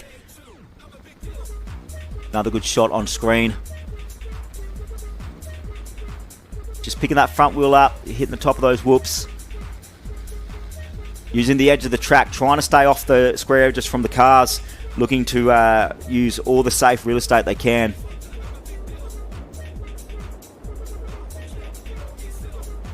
So our front riders are well and truly through the fuel stop.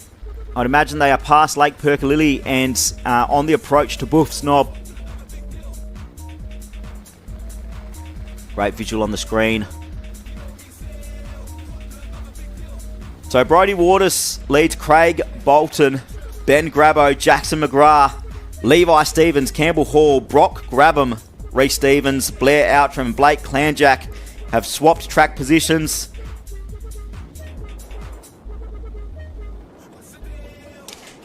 Blair Outram obviously on an overall looking to advance his spot. He'll be looking to somewhere nestle in closer to that top five, but it's going to be difficult to him because Reece Stevens, as far as track time's concerned, is really putting the hammer down and looking to advance closer to the rear wheel of Brock Grabham. He's got to make a pass and put a little bit of time into him as well. So he's going to have his hands full, but if Blair Outram can get a tow along on that exchange, that's going to play well for him as well. Big wave there from the crowd. Have a look at that. Those guys will be waiting for our front riders to come through in about 15-20 minutes around that tabletop area. There's Reece Stevens on the screen as well, the youngster doing it for Mount Vetter Station. Blair Outram on the screen as well. Big Blore. His missus has got a shirt made up with all different faces of Blair on the front of her shirt. It's probably one of the best things I've ever seen in my life. So I reckon we should mass produce them, the Blair Outram special. And just while our riders settle into their roles out there on the third and final lap of the bikes, I think it's a safe agreement across the field that the People's Champion this weekend really is Scotty Hewitt. He was up this morning, changing about 6 or 7 mooses for all different riders from different teams. So a bit of a shout out on the live feed for the People's Champion, Scotty Hewitt. He's somewhere down in the 17th, 16th. Always there on the pointy end of things, but most importantly, he always looks after the other riders before himself. He just goes above and beyond. So I'm going to give him a shout out on the live feed. I know his parents, Mick and Jen, made the trip down from Perth to watch, and they're proud of punches him. So Scotty Hewitt, well done, mate. You're always putting other riders before yourself, giving away your parts, giving away your spares. I mean, at the end of the day, you probably just put it on the Mandurah City tab. So Dylan Willis probably needs a shout out as well. But yeah, Scotty Hewitt, nearly missing the riders' briefings just to get mooses and tubes done for other riders. So I thought I'd just give him a shout out. We should be expecting to see the first of our riders in the next 10-15 minutes or so. As they make their way through checkpoint 9. So we will see Brodie Waters lead Craig Bolton. And that margin sitting pretty about 30 seconds. So Brodie Waters with the overall is looking good. Got about 30 odd Ks left to go. Great visual on the screen.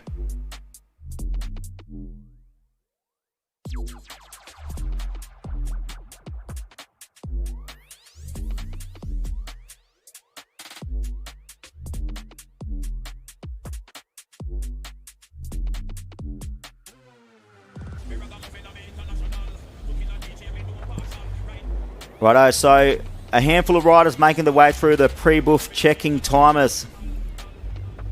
There we go, ladies and gentlemen. We have the technology. Awesome stuff here from Front Row Screens. Have a look at that. Blake Hurley on the screen, the 236 machine. Working his way, oh, look at that. Working his way into the fuel stop. That's an awesome shot. I reckon that's one of the shots of the weekend, guys. Have a look at that.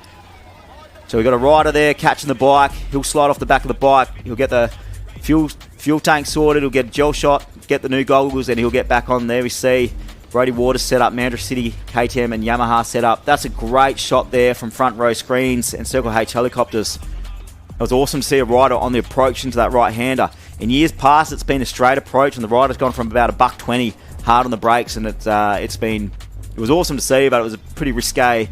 And so it's good to see that right-hand chicane, right-hander put in just before the fuel stop. Rider on the screen, looking for, oh, how's that? That was an awesome bit of riding, just launching off that bush back onto the track. That was awesome to see. And that's what we see for about 20 seconds, ladies and gentlemen. These riders are out there for an hour and 20 minutes dealing with bits and pieces like that all the time. So it's a testament to what these riders are doing out there and how creative and responsive they need to be with their riding. And that's why it shows all the good hardware, the steering dampeners, stopping those bars from turning out of your hands, the Stegs pegs, all the good gear. So that was awesome. Good catch there from Front Row Screens and Circle H Helicopters to see that.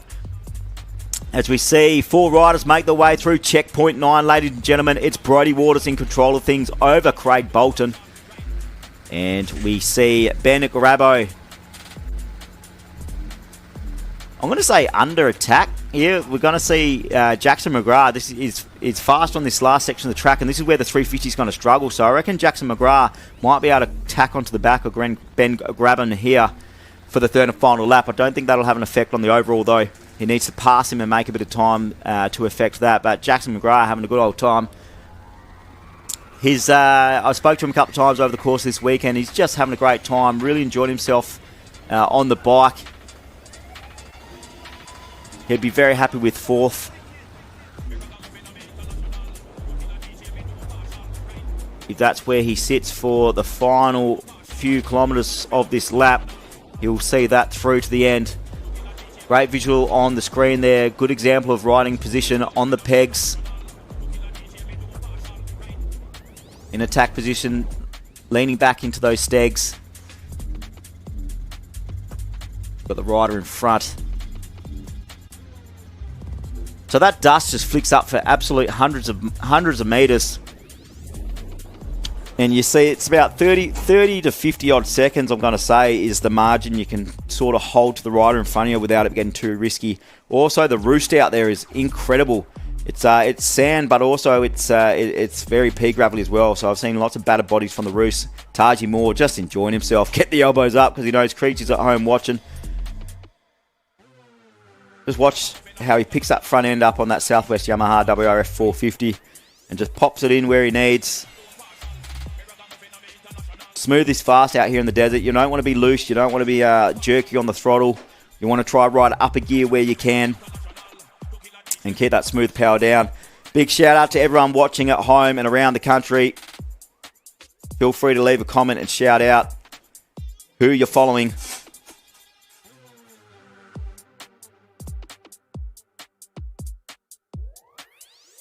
We are here at Mount Vetter Station doing it for Black Diamond Drilling Services Australia for KDR 25. Bit of banter in the comics section I see here on the live feed. Great to see so many people tuning in. Great shot on the screen there.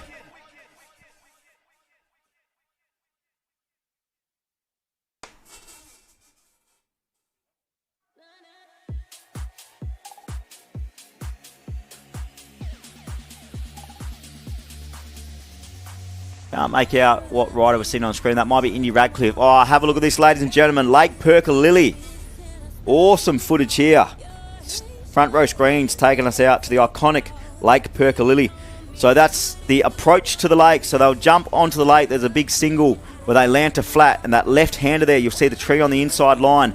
Here we go. Great shot here, ladies and gentlemen. They'll hug that tree. Look how close they get to that tree. They'll try and get as tight as they can because they don't want to shut off. This is just wrapped on speed tuck in over the back fender, jaw on the bars, right back there. They want to be trying to basically get the jaw on the fuel tank as they lean back. Some of these bikes going 170, 180. Then it's a sweeping right-hander around the outside of Lake Perkalilly, and then it's a drag race again, and they'll swing left back into the bush on the approach to Buff's Knob. Daryl Senior. There we go. Have a look at this. The first of our Masters competitor. He's young fella, deep within the top 10. So he's having a great weekend out here with the family.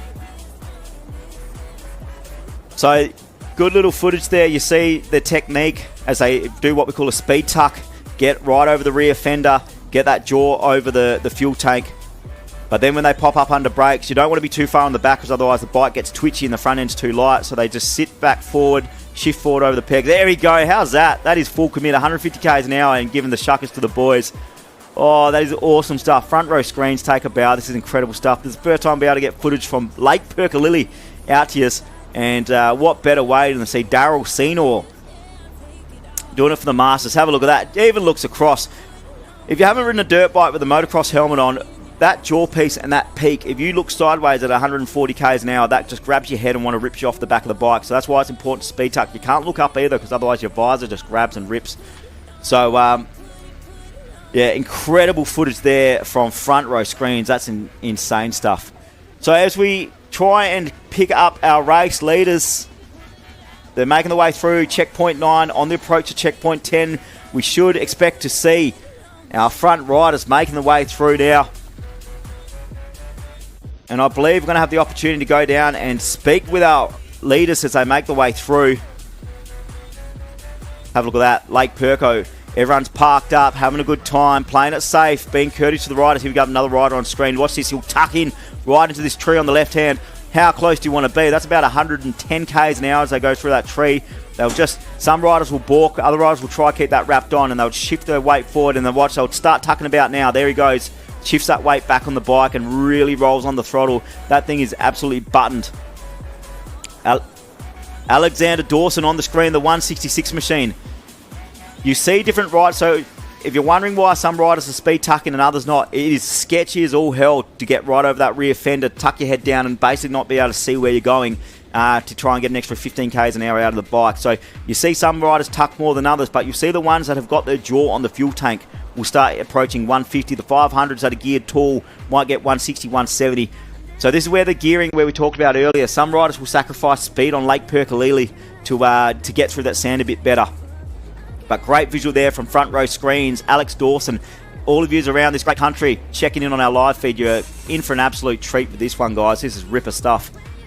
So he makes his way around that outside, that sweeping right-hander. And it's a straight line here, and then you just see him check up. You can see the hills in the background. That's a great visual as well. So we talk about the rocky outcrops and the pea gravel. So it's right there in the background. You can see the trail leading up the hill. That's a great shot there. Have a look at that, ladies and gentlemen. Down at the fuel stop. Oh, no, that's in the pit area. That's down at the canteen, the bar area, as we get set to interview our riders as they make the way through. We'll be joined shortly by Toby Cooper in the commentary booth, and I'll get my sneakers on and run down and try and catch up with our riders, as we should see Brodie Waters make his way into view anytime soon. Brad Fletcher at the fuel stop. Have a look at that. Another great visual there from front row screens.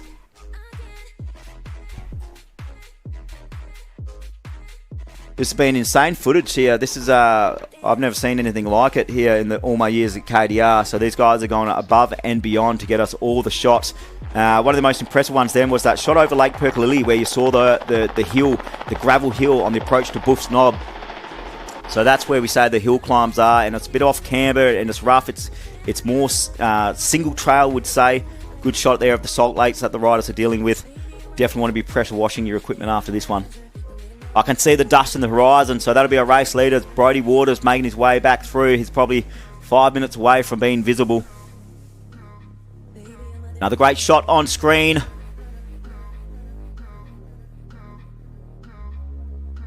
And have a look at this, the spectators lying in the fence,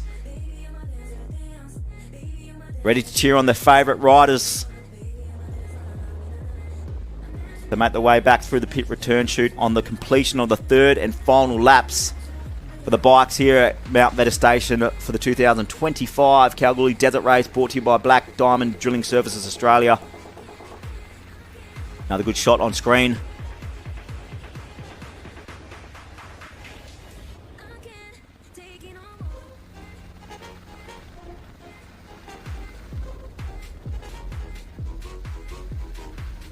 Incredible stuff there. We've got to take a moment just to appreciate the effort that Brodie Waters has put in, especially on that first lap. We've never seen a time like that. A 1 hour and 7 minute with change was just phenomenal stuff, and it just shows how quick the track is this year. The track has softened up as the weekends progressed, which has allowed some of these bikes to really shorten up the gearing. And it's been a very taxing year on the bodies too, is the feedback from the riders. The riders that don't normally suffer arm pump are struggling. That's another great visual there. That's the hill in the background there on the approach to Buffs Knob. It's a mixed terrain. It looks like all flat out here, but it's there's climbs and all sorts of terrains. There's ominous holes, sandy, sandy outcrops there with the limestone underneath and the red rock underneath that it's just waiting to get riders unstuck. See Robbie Williams there, the 95 machine, in the fuel stop, kicking it down into first. Struggled to get it started. Oh, that was Sharman Bond. First of our female competitors, kicking it into first, kicking it in the guts and getting out of there. So we see the timing here, that data there is actually on the exit of the fuel stop. So when we see that time comes up, they are out and racing and setting their sights on Lake Perkalilly.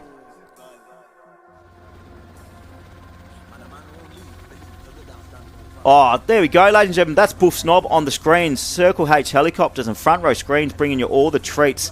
That's awesome. All right, let's see if we can stick with that. That's incredible stuff. So we've seen Lake Perkalilly. We've seen the fuel stop. We got a little glimpse of that hill climb on the background as they exit to the left of Lake Perkalilly.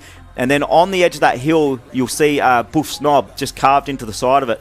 And it's a big, monstrous jump into this big, deep, sandy left-hander before they cross the road back to this side of the station and motor back towards the pit area. So we're sort of painting a picture today as to what the track layout is and the main features that these riders traverse throughout their 120-odd K journey of a lap here at Mount Veta Station. So that's incredible stuff there. I think that's the first time I've seen Buffs Knob from the Circle H helicopters and front row screens. Incredible stuff. So that lip of Buffs Knob, it's a monstrous big old jump, and it's kind of got a pre-lip before the peak of it. So the faster riders actually take flight 3 or 4 meters before the actual top of the lip, and they just scream. Is at a mountain of work ahead of him. He had fuel dramas in lap 2. I think I don't know if it sucked in a bit of water or a bit of dirty fuel, I'm not too sure, but it actually collapsed have a look at that. Luke Thompson over Buffs Knob. That's incredible stuff there, and you can just see him just absolutely screaming that thing into that left-hander. The 294, Luke Thompson. So he looks like he's going much better this lap. He couldn't get anywhere near to top revs. I can see dust in the background. That's going to be Brodie Waters. He's just minutes away from working his way back in. So I welcome Toby Cooper back into the commentary tower. Thanks, Dave. Yes, exciting times. A bit of a break after a busy morning, but it looks like one of your selections for the weekend. Yeah, Brodie Waters. Absolute dominant out there, Toby, and we can see his dust kicking up in the background, so I might get my sneakers on and start running down in the next minute, but it's been a dominant display from Brodie and the HRC Australia rider. This will be one of his big moments in desert racing, that's for sure. Yeah, absolutely. It's like I said, it's been a mixed bag for him. He finished second overall behind Grabo, as Grabo got his third win. Oh, have a look at this. Have a look at that. That is a fantastic view on the screen, ladies and gentlemen. Whatever you're doing, look at your screens right now. Look at the hill climbs there. Look at the size of the hill on the approach to Buffs Knob. There we go. So you can see the rider there. Right there, as you see, just before that left hand, the front 15 riders will be sending that thing near onto flat, and they check up straight and just bury it into that left hand. It's incredible viewing to see. I can't explain exactly how big that jump is. These guys just on the limiter, straight into that left-hander. Adam Taylor in the fuel stop. Craig Bolton still moving along in second there, Dave. Yeah, just sitting outside the dust, Bolton. Wasn't able to make a move into turn one. He gave everything. He tried attacking again as they made the way down the fence line, but at the end of the day, Brodie Waters was far too strong. Grabbo there. Sitting in third still, yeah. Yeah, and Jackson McGrath looks to trying to be closing up margin. It's about 15-odd seconds. The last few turns here for our race leader, Brodie Waters, before he straightens up and points and shoots towards the Goldfields Highway. We see him. There he is. What a run. What a run. So I'm going to go down to the finish line now, ladies and gentlemen. I'll leave you in the capable hands of Russ Cullen and Toby Cooper. Thanks, Dave. I'm sure we'll get Russo back on the air here very shortly, but with only a sort of K or so to go, it looks like it is going to be the weekend for Brodie Waters and his first win here in the West. Of course, the last three editions, Russ has Ben Grabham's taken home the victory. Back to New South Wales, looks like our Victorian competitor, Davey Baker, gets the bit of a spurge there, heading towards the finish line. He wants to get a few words with our bike winner, which is great to see. Yeah, top effort from Brodie Waters. Led the field of Merry Dance from start to finish. Great effort.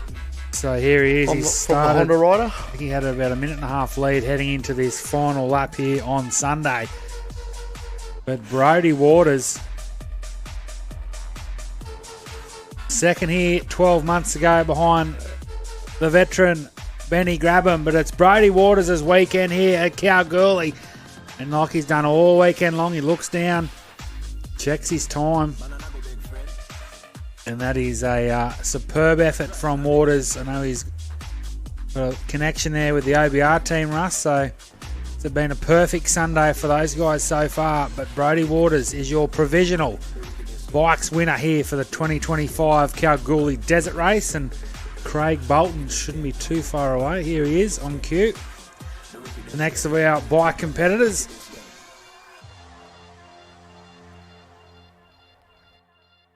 Should only be moments away from getting a few words with our provisional champion.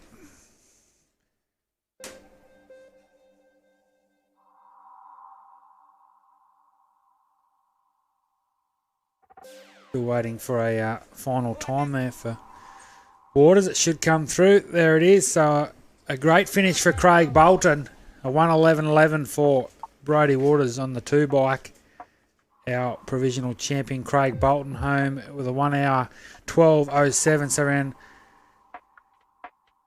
56 seconds off the pace there of our champion Brodie Waters. So another great weekend here in Kalgoorlie for the Honda rider of Waters. And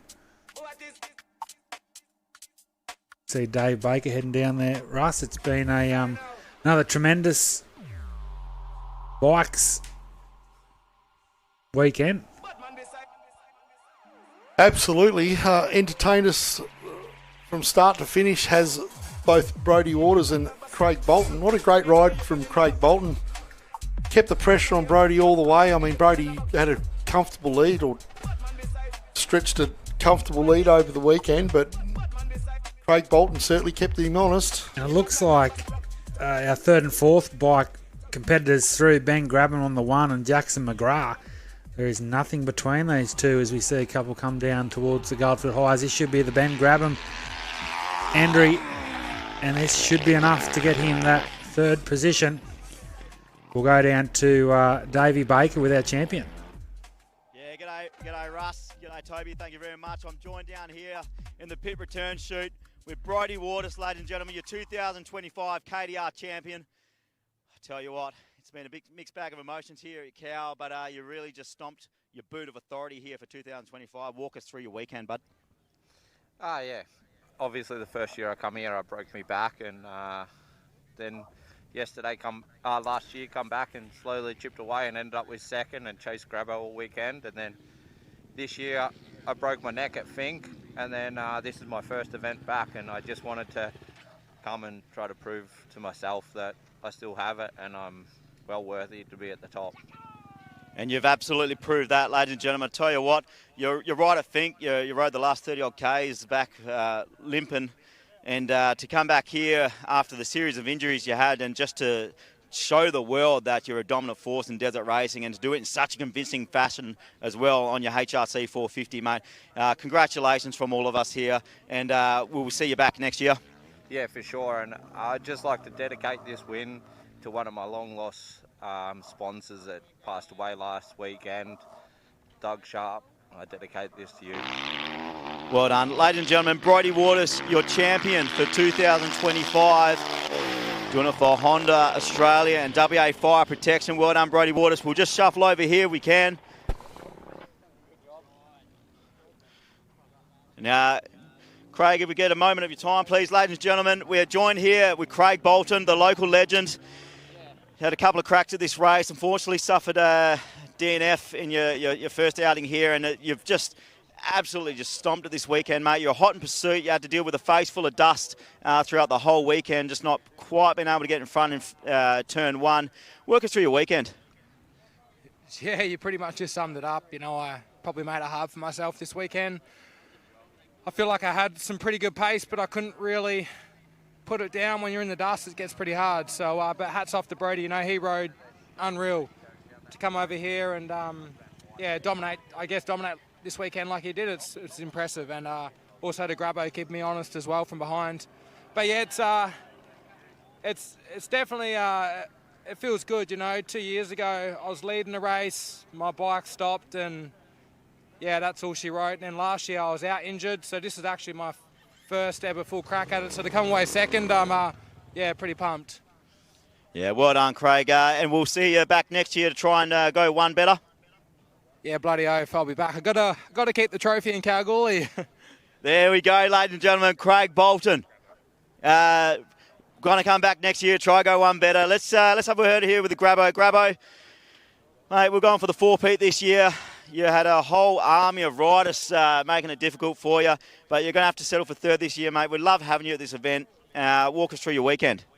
I had a great weekend. I'm just happy to be back here racing in the desert, to be honest. This is the last one I've done, so it's been 12 months and had a ball. I rode the 350 this time. I had nothing for these boys, but I was happy where I was. Like, I just had a good rhythm out there, and it was nice. To be honest, I'm happy seeing a bit smaller bikes win this year, because I'm always into people telling you don't need a gazillion horsepower out here, and we proved that. But no, the track was good. Like, it was the driest I've probably seen it. Like, I reckon some of the boys behind us would be having a brutal time out there, but I had a ball. I loved it. Awesome. We'll see you back next year for the 10th anniversary of the event. Oh, for sure. Yeah, I come here every chance I get. So there we go, ladies and gentlemen. We've got Grabbo there in third. So Brodie Waters, we see Craig Bolton, and the legend that is Ben Grabbo for your top three. Back to you, Toby and Russ. Thanks, Dave. Great words down there with our outright podium provisionally for our bikes here this weekend. We've also had a few more of our competitors. Campbell Hall's really put in a blinding lap here to finish his weekend with a 1:12.30. We saw him cross third fastest. Of course, our Fink runner-up from the June long weekend, Reece Stevens. He's performed brilliantly all weekend. He goes fourth quickest here as we approach 11:30 local time. Ben Grabham fifth quickest, Jackson McGrath and Levi Stevens. So in the outright, looks like it's going to be Brodie Waters, Craig Bolton, Ben Grabham. The 17-year-old from New South Wales, Levi Stevens, will grab that fourth spot over Campbell Hall and Reece Stevens at the moment. So we're still awaiting our next few competitors through. Just the 7 across the line today. We'll get some more. One of our bike, looks like that was the Brock Grabham bike 20, cross 1 hour 15.16. You can see the relief there, Russ, on the face of all the top three, I suppose. I know Ben Grabham on that smaller bike this year, and Craig Bolton very happy with his performance as the traditional burnout gets underway for our victors. Congratulations, and the weekend, as you said, belongs to Brodie Waters. Yeah, again, we've said it ad nauseum. Great ride from Brodie Waters.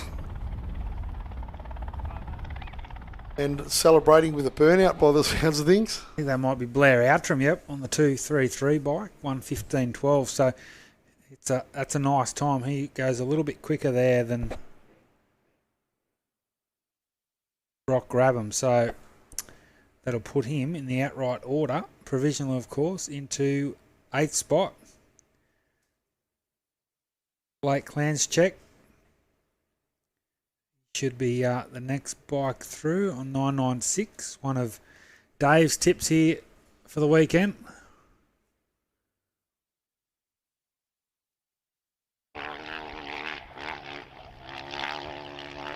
So a lot of action to come still. We've got the majority of our bike field to come through to complete their KDR. And then we go green, I believe, at 1 p.m. sharp for the final lap of our car competitors. Blake Clanschek looks like he's on our screens, and also Benny Stevens. So yeah, Reese definitely gets the bragging rights heading into 2026 for the Stevens family, who proudly home this great Mount Vetter station. Pretty cool to have two of the homegrown, literally talents, both Reese and Ben Stevens.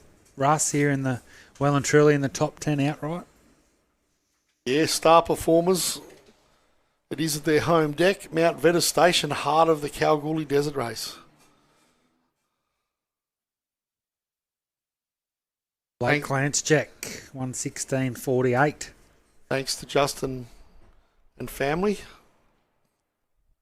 Mount Vetter Station, great venue for desert racing here in the Goldfields.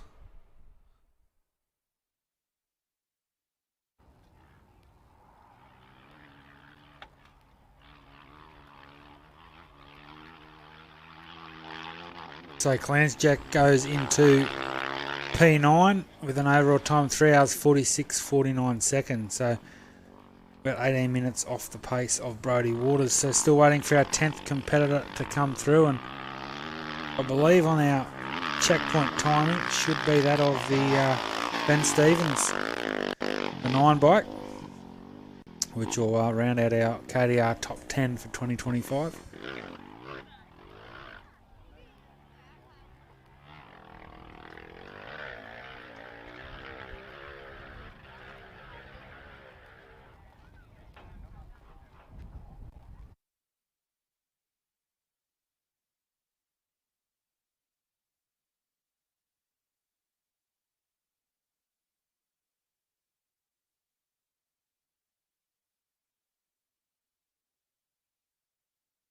So for the final time here for the Stevens family, this is Ben.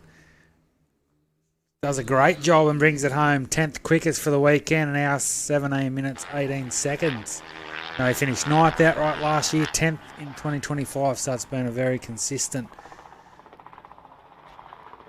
weekend for him, going on last year's result.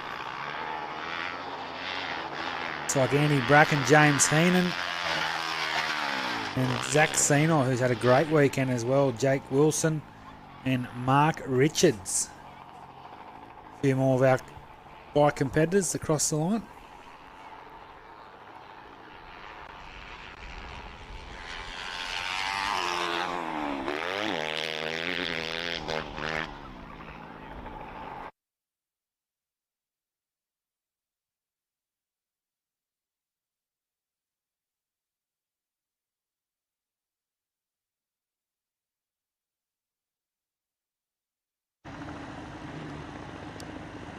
So Andy Brack on the 25.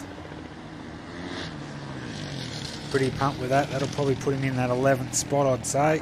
Yep, 11th outright for the E2 competitor.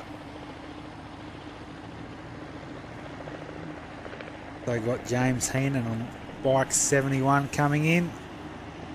Nice and swiftly. Zach Senor is not... That might have been Zach Senor that just come through on 360. 1 hour 17.39, and Mark Richards also across the line there. So, Russ, it's going to be a pretty busy next half an hour or so. We call the rest of our bike competitors home, and then we'll refresh for the final sort of chapter for the weekend. The bike's starting to come in thick and fast. Still plenty of enthusiasm in the body language of these riders. Good to see.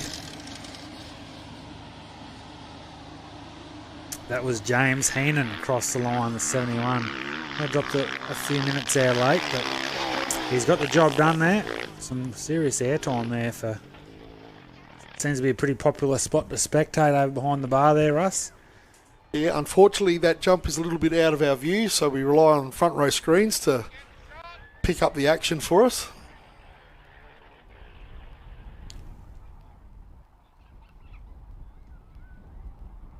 Yeah, some great shots, of course.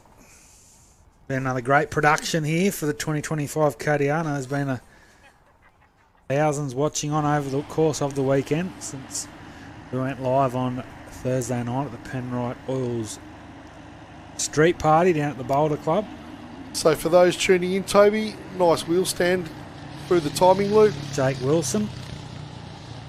Those just tuning in, have you got a provisional top 10, a star-studded top 10 there, mate? Yeah, so provisional after 3 laps of competition here and a total time of 3 hours 28:32 was Brodie Waters.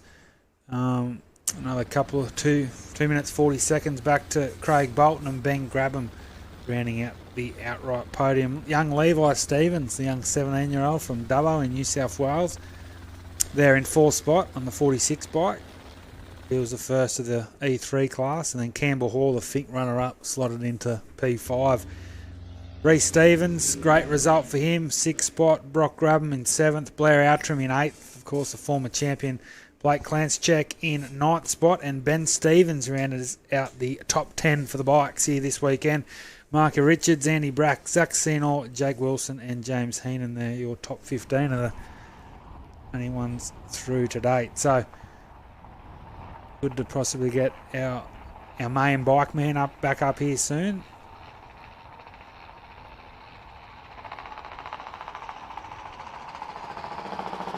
To do his thing, call the rest of the bikes for us, but we'll get them all home. I know Scotty Hewitt's on his way. It looks like the 65 at Taj Moore, Darcy O'Meara, and Daryl Senor, the first of our Masters competitors, also shouldn't be too far away. So for the concluding stages of our bikes here for 2026, we'll all be awarded their silverware at the Kalgoorlie Boulder Race Club tonight for the official presentation.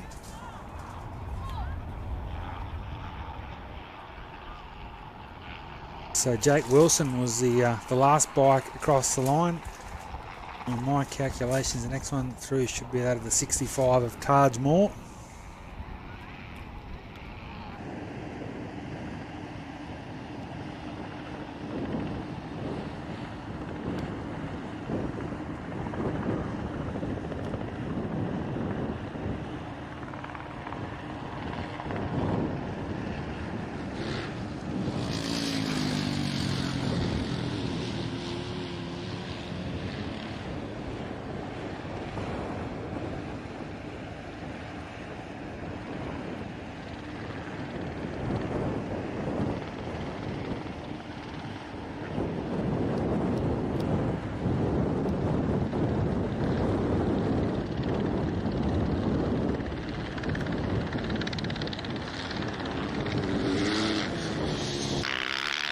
So Taj Moore, Darcy O'Meara on the 30 bike, crossing an hour 19:09. So I know Dave's been very pumped with the performance of Darcy O'Meara over the course of the weekend. Still waiting for Scotty Hewitt.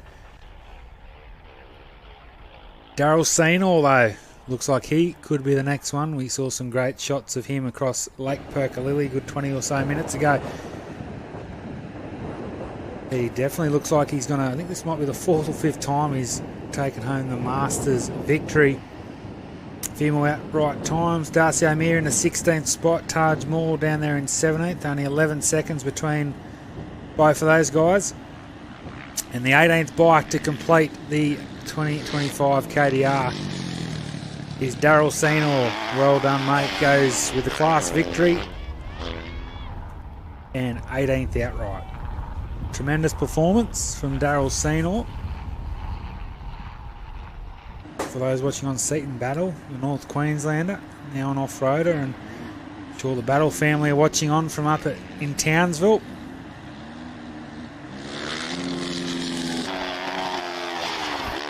Alexander Dawson across on the 166. 19th outright.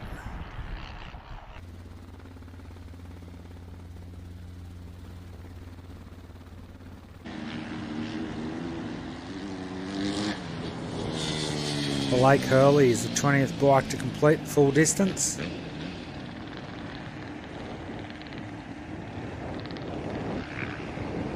Jake Lockhart, Scotty Hewitt, Luke Thompson,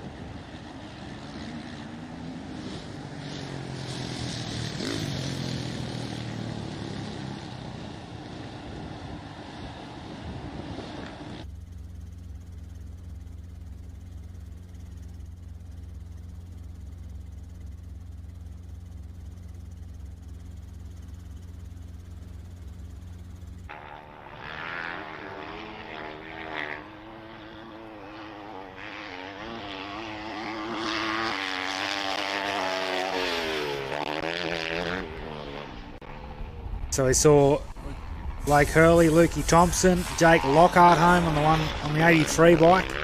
Seaton Battle across the line on the 82. So well done to Seaton Battle. He goes 25th quickest for today.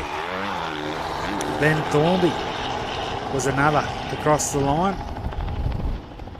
So Scotty Hewitt, also the People's Champion, across in 19th spot. The outright results: Alexander Dawson 20th, Jake Lockhart in 21st, Blake Hurley, Luke Thompson, Ben Thorby and Seaton Battle in 25th position. That is, of course, accumulated race time for the 3 laps.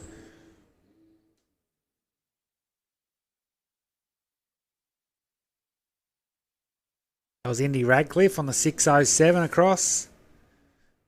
Goes 26 quickest.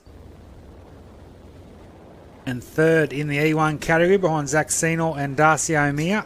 Zaid Nelson across the line on the 828 bike. Some awesome shots there of our Circle H helicopter going over one of our bike competitors out there, Mount Veta Station. And Brett Ray we saw come home. He will be our second place getter in the Masters 45 plus years category there. 27th outright for the weekend.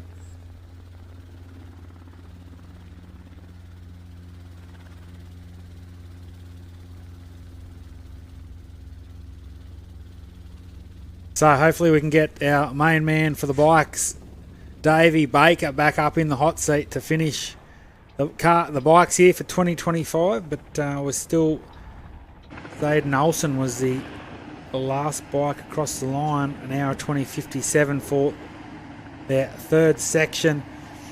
Just the 28 bikes. Seaton Battle, he'll be pretty pumped with that. That'll give him 4th spot in the veterans, 35 to 44 years, in behind Ben Thornby there in third. And literally, only 10 seconds between Thornby and Battle for that 3rd spot in the veterans class. Jeff Rush is home. He'll be our 3rd Masters competitor, 4.77. So well done. So that'll be Darryl Senor, Brett Ray and Jeff Rush rounding out your Masters podium. We're joined again by Dave Baker. Dave, that was there was a lot of relief I found from the podium down there, from the words. Oh, mate, it's just insane what these guys do out there. I'm in awe of the effort, the skill and the courage that it takes to wrestle these bikes around here, mate. And although not in the right order, Senna will come home the top 20. It's a sigh of relief, and it's going to be a big night, I can tell that much. The word on the street is that's the funnest lap it's been for the whole weekend. A few nerves leading up to the fuel stop, but once they settled into the task, just nothing but good times. So well done to all our competitors, and KDR, I don't know, it's just something about this race. It's probably one of the coolest things I've ever seen in my life. Front row screens, bringing some awesome shots to the viewers at home. as well. So, Brody Waters, what can we say? What a story, yep. What can we say? It was more, it felt like relief, but it also felt like it was a statement victory for me. I mean, he's been through it all. I actually didn't know he broke his back here a couple of years ago either, so... Yeah, he went full bin chicken, and that was a massive off for him, and for him to come back last year and just wrestle with Grabo and settle for second, and for him just to show that he is well and truly in the conversation of, one of our greats in the desert scene. Brody Waters is... with a very emotional victory there, all caught to you and brought to you on the live feed, which is pretty cool in itself. Yep. So that was Fraser at Della Bosca, home on the 319, goes in the 29th outright for the weekend. I was just telling our viewers that the nice little mix there with the Masters, Daryl Seenor, Brett Ray and Jeff Rush, your outright podium, and then in the veterans, Ben Stevens for the first time, and James Heenan and Ben Thornby, your top three. Yeah, Benny Stevens had a great time out there too. Clanger ended up binning it. Oh, did he? Yeah, a couple of minutes in, and he just said from there that settled him. So he just tucked front and had a bit of a moment. Taj Moore, big sigh of relief as Taji Boy brings it home. We saw him with a heap of footage from the choppers, and he was just having a good time out there. But a few beaten bodies and looking definitely for a bit of few days off, I reckon. A bit of R&R after this one. Oscar Thomas and Charlie Howard also across the line. Another really cool part of this sort of top 10, top 20 for our bikes this weekend is to have two of the Stevens in the top 10. We saw Reese boy. Reese Stevens in 6th and then Ben in 10th outright. Should see Charlie Eva. It is the 23 machine across the line. Another Mandurah City rider there. I don't know if you got a glimpse, but young Levi Stevens, the youngster from New South Wales, actually has finished 4th outright, just ahead of Campbell Hall, who Campbell was actually the 3rd quickest bike on that last lap. Yep. So he did well to fight that. Yeah, absolutely. Oh, incredible stuff here at Kalgoorlie, out Mount Vetter Station. Bit out of breath. Can't run like I used to. But yeah, pure emotion's probably the word you say, Tobes, for the finishing line. I mean, I know it's a big celebration for the cars as well, but when you see just what the bodies go through and the risk involved, I mean, Scott Hewitt's one of the most methodical riders out here, and he had a situation yesterday where he hit a hole and bucked the bike forward, blew both feet off the pegs and one hand off the bar.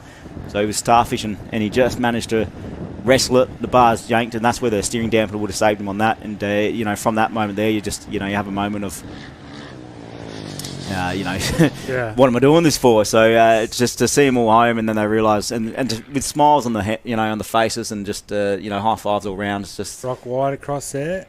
It's just beautiful. Is probably the word I'd say, Topes. And we're very, very lucky to bring you all this coverage. If you're watching at Lake Perko or the fuel stops or anywhere around the country from front row screens, and Russ and Tobes and myself are just very privileged to be able to bring you this great race, and we hope to see you all down here at Kalgoorlie for next year for the 10th running of this great race. The 791 machine popping into view. See Brooke White across the line.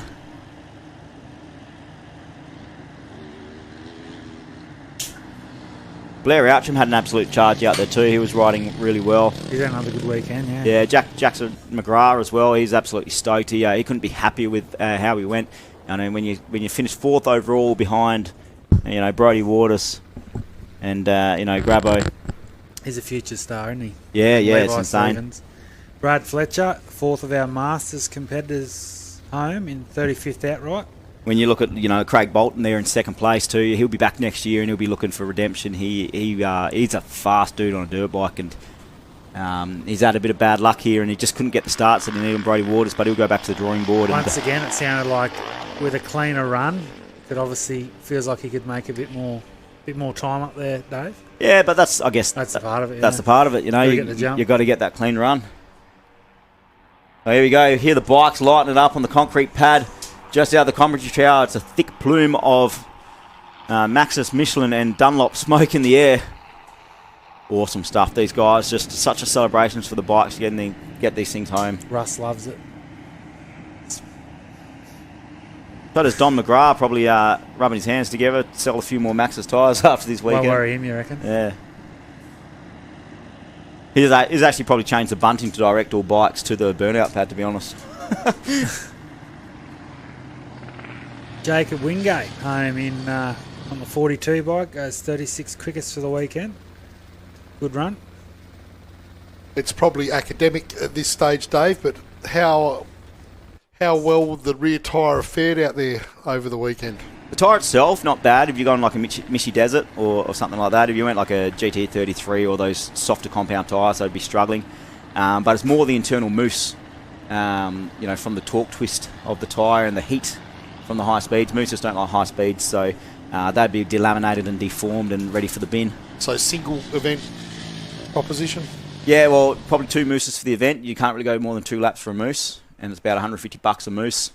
You get a full event out of the fronts, but you'll be changing the rear one for sure, just because of the torque of the rear wheel. And when you're throwing a new mousse, the bigger guy, like the guys at the top 20, will be throwing on a new tyre with the new mousse, but they won't bin the tyre. That'll be just a good training tyre.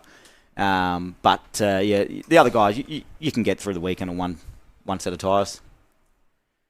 It sort of translates to the speed they go. The top 20 guys are putting, the heat and the pressure that they're putting through those tyres, and the pressure and that they're hitting those square edges with versus the guys at the back.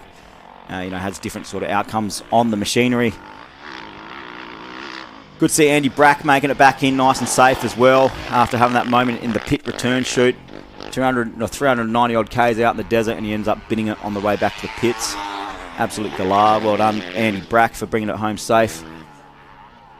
Zach Senor, the first of our E1 competitors, he'd come across in 13th outright for the weekend. He'd be pumped with that, held off Darcy O'Meara and Blake Hurley for the podium for that class. Yeah, I was having a chat with young Zachy on the line this morning, and he's absolutely stoked with his efforts out there, as he should be, taking the class win. And Darcy O'Meara, only his second outing here at Cal on the podium, so I think he came 4th or 5th last year, so he'll be up on the podium tonight. Jay Kosking was the last one across the line. Got a couple more coming in here, Dave. A few, actually. Brendan Ford across, the 297. Joshua Dorr. Just got word that also Ben Castledine, the 123 machine, will be a DNF in this one. He is with the medical crew. He's fine. He's talking. He's happy. But if anyone watching at home and you're wondering where he is, he's in safe hands and he's fine. Riley Dorr across, Joshua Dorr. Are they related? I might I'm assuming so. I'll go down and get the information on that. I didn't want to make the assumption on that one. Yep.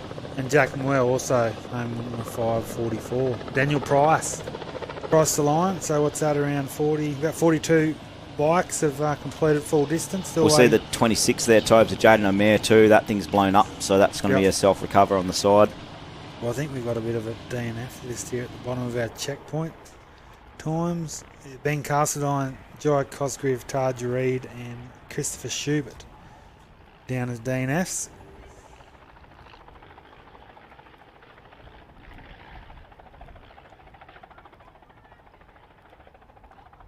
Brodie Waters, just still struggling to find words. That guy was just an absolute charger all weekend. I mean, that's dominance.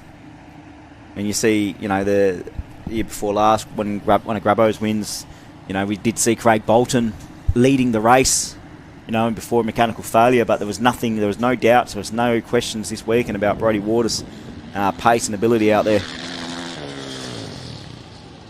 Isaac Dawson across the line with a 1:28.22, the 269 machine. Bringing it home. Slots into 43rd outright for the weekend. I always like to...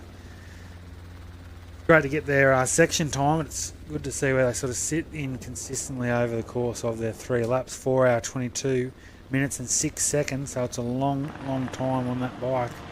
As you said, in this terrain. Yeah, this year we got some incredible footage which really showed the labour intensity on the bodies and just how much work these guys have to do on the bikes. Robert Williams home. Couple battling here, Dave, towards the finish. On a good old last hit out. Switches up the inside. Jeez. Tries to shut the gauge. He's not going to get the job done. Keeping it honest right to the checkered flag. He's going to have a look on the inside here too. Oh, he drives him high. Oh, that's awesome. It's a drag race. Will he get it? No. Woof. Awesome finish there Adam from Portman and pick up that other rider on the way through. But Adam Cortman, the 611 machine, having a bit of fun right to the Penrite. Sharman Bond. Yeah, I reckon it was actually the 700 machine. Goes into 43rd outright for the event. Damon Chalmers and Graham King. Graham King's been around the desert racing scene for a long time now, Dave. Yeah, absolutely. He's a little bit down the order in this event than he has been in years past, but it's an absolute stacked field, and he's been going around for absolute donkey's years. I sort of gauged the field off Daryl Senior. I mean, he was 10th last year. It seemed like he had another flawless run, but he's down in 18th spot. So yeah. Lee Pearce from Andrew City KTM and Yamaha across the line, the 66 machine. Will point that KTM straight for the Esky, I'd assume. Oh, wheelie across the line. We love to see that. I could just watch that all day long. 771 of Riley Fletcher. He's staying really consistent these days, Riley Fletcher. Having some really good results.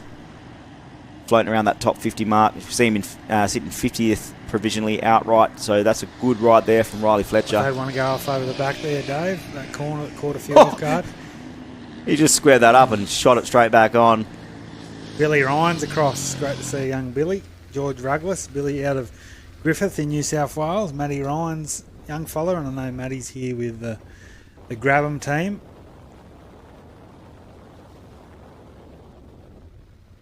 Nick Oakley. Trent Reeve. Travis Pollard. So they're coming in thick and fast. It's around sort of 55, 56 competitors that have completed all distance. Yeah, it truly is a celebration of endurance, watching these riders come in, and you can see the relief as they bring it home on the rear wheel. Having a bit of fun.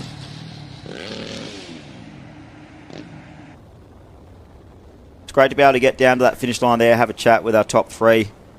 Can't wait to hear Russ Cullen get a few words with our winners in a couple of hours' time. He'll get the top three, and then he'll run back up into the commentary booth and finish the action. I will not be running. Well, I set the pace, Russ, so... the pace has been set. Yeah, we'll see if you can match that. I nearly rolled my ankle on the way back. That would have been funny, seeing these guys go out for 400 odd Ks, putting their bodies on the line, and the commentator rolls his ankle on the approach back to the commentary tower. You saw Lee Pearce, Zach Marston, Dylan Pinlott had a good run there. Tommy Martin's across the line. That's one of the riders that the People's Champ helped out this morning. Came out with a bit of rim tape sticking out his front wheel, and Scotty said, "Not on my watch, buddy. We're going to throw a moose in that and a brand new and put a new tyre on for him," and got him home safely. So who knows what would have happened if he didn't do that. There's been a lot of shout outs to Scotty Hewitt on the live stream as well in the comment section. So he's obviously not only made a mark on yourself there, Dave, but the wider bike community. Yeah, it just sort of embodies what we all do it for, you know. It's just a good time and helping mates out, having some laughs and not taking life too seriously, but also... Geez, that's a relief for that competitor. Adam Taylor's pretty shaking the arm bump out.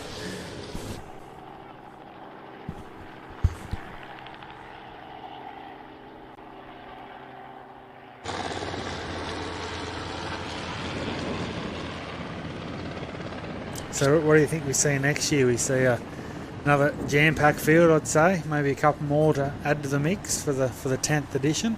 Yeah, I really think the top 30 next year is going to be, just packed. You know, we'll already see where Scotty Hewitt's sitting in this thing. He'd be around the 20.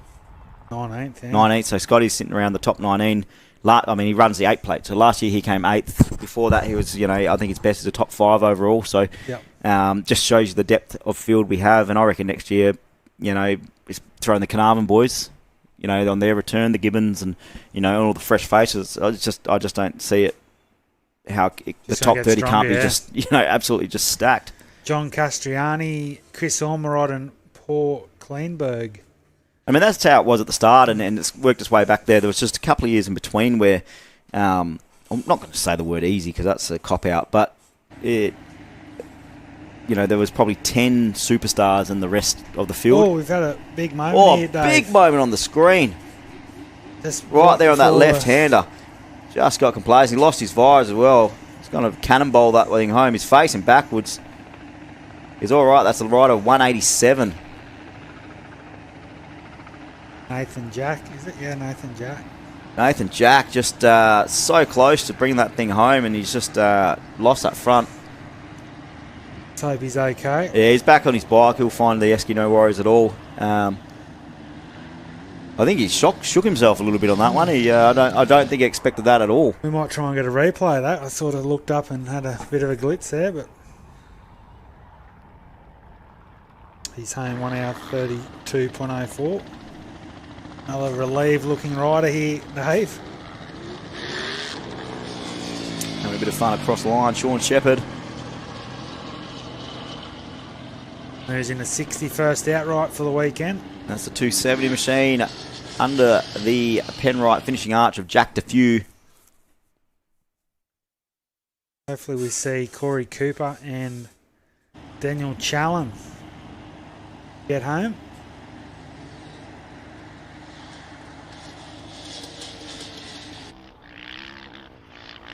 That's what they call him when he's by himself. Do you know what they call him when he's with all his mates? What's that, mate? Jack Demeni. Jack Demeni. Nothing from Russ Cullen there. Not pure silence. Didn't appreciate that one in the slightest. Nathan Mayle across the line. Tough crowd. It's as bad as my motorbike windscreen joke. Tough crowd. Or ad. Thought I was on a ripper with that one, but no, obviously not.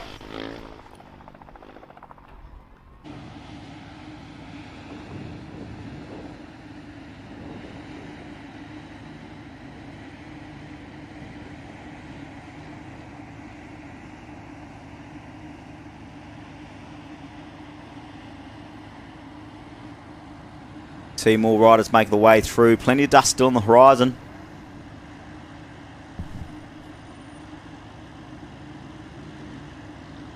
We've got a action-packed Arvo of cards ahead of us, Tobes. I was changing tyres and running around the pits this morning. Walk us through this morning's action, what we saw and what it means for the remainder of the day, and give us a bit of a preview on what we can expect for the third and final lap. I was talking to Drew Latham, who's the sort of the head mechanic for OBR, has been for a long time now, and they sort of found that Boston got a few seconds up on him around the sort of 70-80k mark, and after that, sort of since after Lake Perkalilly, Travis sort of got on the wheel a bit and reduced the margin to 4 seconds. So overall, there's only 11 seconds between first and second. So it's going to come down to, as Russ Cullen knows, the final corner where we've seen a couple of our fellow competitors have a bit of a moment. So it won't be over till it's over this one, but they definitely seem to be the leading contenders for the outright here this weekend. I think it'll be evenly matched from the start line down to Lake Perkalilly, but once they start heading back north, they get into that boggier terrain, the all-wheel drive will start to just get out of the corner better. Muscle its way through. It'll be able to break it. He'll be able to break a bit deeper because, quite simply, he knows he's got the all drive to pull himself. So Boston through the really corner. has to get in early. He's got to get going early. Yeah, he's got to get amongst it early, try and get a gap. The unfortunate thing for Trav's program and Paul's program is once they get that terrain advantage in that back half of the lap, it's from my memory quite heavily treed. So there's not a lot of good spots to get out on the tussocks and on the spinifex and have a crack at getting around Boston. And you've got to keep in mind the pass is going to be made at like a decent speed, like 120 plus kilometres an hour. So what's the margin stand right now? It's like 11 seconds between. And what do they Boston. go between? Minute. So he's just got to catch him. He's got to pull literally like 12 seconds up to win. But the big thing is for me, they're not here for the outright win. Deep down, they'd love to win to finish in style. But the championship, I mean, how long, Russ? 20, 25 years since late Brian Robinson, the father's been campaigning ORC, sort of the early 90s. Yeah, look, geez. Oh, we should do an off-road racing documentary. Perhaps me and Paul Curry get together something to think about, and a bit of the history of Fink and Brian and Paul Curry and the OBR team would be pretty good. It'd be a great story. He's been around forever, Travis, it seems. I remember when he was 17-year-old at Hyden, rolled his V8 Jimco over, hit the key, took off, and I think he qualified Urban Myth first or second or third or something. Really been around for a while, and he'll want to cross the line first. As simple as that. He'll want that gold Kiwi Raider behind him. He won't want to do him for time. He'd want to do him on the road as well. So yeah, it's all developing in the back half of that lap. The championship as well. I mean, he's won it in 2023, looking to add that second OIC crown to the OBR stable. But Bo Robinson, he's worked his way up into sort of that, I think, the fifth outright as we stand in the outright standings, Russ, behind Percival and Troy Shewan. What's Jared Percival? What's his mindset heading into the? He's just got to go as hard as he can and hope that mathematically it falls into place for him. So yeah, Jared's just got to have a red hot crack. He probably needs a bit of luck. Unfortunately, I'd hate to say it, he probably needs a little bit of misfortune from Trav, which we don't wish and we don't like to see from a sporting perspective, but that's the reality of racing. I mean, the OBR boys would tell you, there's tons of stories around how Brian ran out of fuel and was tipping generators and all sorts into his petrol tank to get home at Fink one year, and he should have won it. So yeah, it can be off-road racing can throw anything at you at any time. Yep, couldn't agree more. Righto, we'll head back to Dave Baker, who will conclude our bikes, and then we'll be back Russ, about 10 to 1 local time to conclude the weekend. Go away, Dave. Couple more of our female competitors. Cheers, boys. These two like a dog with two bones here when they get onto the cars. It's great to see such passion, and make sure we tune in to watch the cars for the third and final lap here at Mount Vetter Station. We've still got plenty of bike action here, ladies and gentlemen, where we see Bruno Catalini find the checkered flag with a 1:35.35. We hear the sweet sound of 500 burning tyres in the background as a celebratory statement that they've completed the 2025 Kalgoorlie Desert Race. See Mia Kennedy work her way home as well for the women.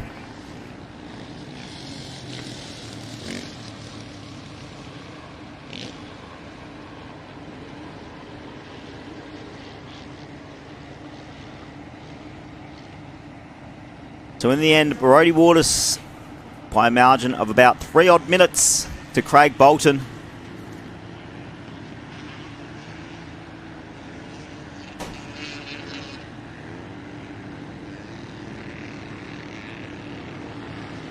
It's incredible to see the pace of our leader. So overall for the 3 laps, back to Benny Stevens, who rounds out your overall top 10, is a margin of 19 minutes and 33 seconds. So it shows you the sort of pace that these boys are cracking out there. Daniel Challen across the line, the 80 machine, dual classing. He'll go back and try rest up as he goes out for his third and final lap. And his Can-Am as well. Christopher Treffers, the 406, completes his third and final lap. A couple of notable results here. We see Darcy O'Meara working really hard and finishing 16th overall. That's good enough for second in class for the 250s. With an overall time of 3 hours and 52 minutes and 15 seconds from the youngster.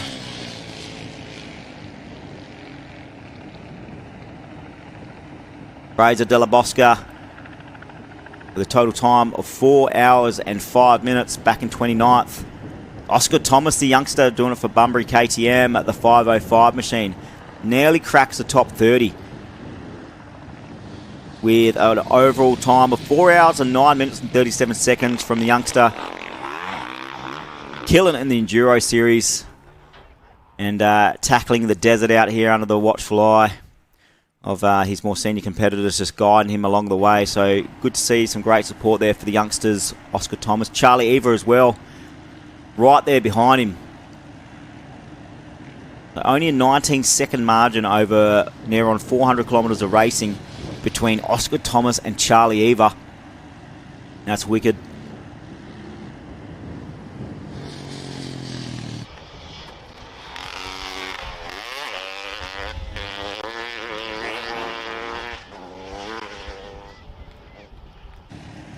Campbell Hall, I think, is a big story as well. Great drag race there to the finish line. Tommy Hopkins and Willie Payne on our screens, ladies and gentlemen, keeping themselves on us right to the checkered flag.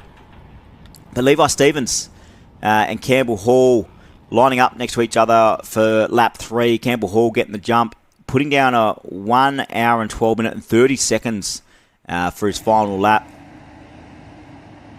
So really close that margin in throughout the completion of that third and final lap.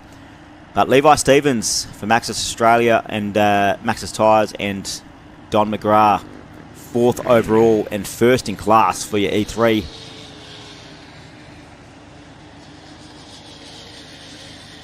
So your provisional classes, Brody Waters, Craig Bolton and Ben Grabo. For E2, E3, Levi Stevens, Campbell Hall and Reese Stevens for the podium there. Vets, we see James Hegan behind Benny Stevens and Ben Thornsbury. Masters 45, Daryl Senor, Brett Ray and Jeff Rush. So a good mix right through your top 30 of different classes. Let's have a look at our 250s. So for the E1 class, it is Zachy Senor leading Darcy O'Mare and Blake Hurley for your 250s. That's awesome stuff there. Indy Radcliffe, young fella from Carnarvon there, just out of the podium. Sharman Bond will be your first of your women. And we see Taylor Maurice in second, and we should see, I think Lauren Curd maybe there in third. No, Tyler Geller, sorry, will round out your top 3 for women. As we see Jason Mitchell cross the line. I hope you enjoyed this broadcast brought to you by Front Row Screens. Had some really amazing shots there.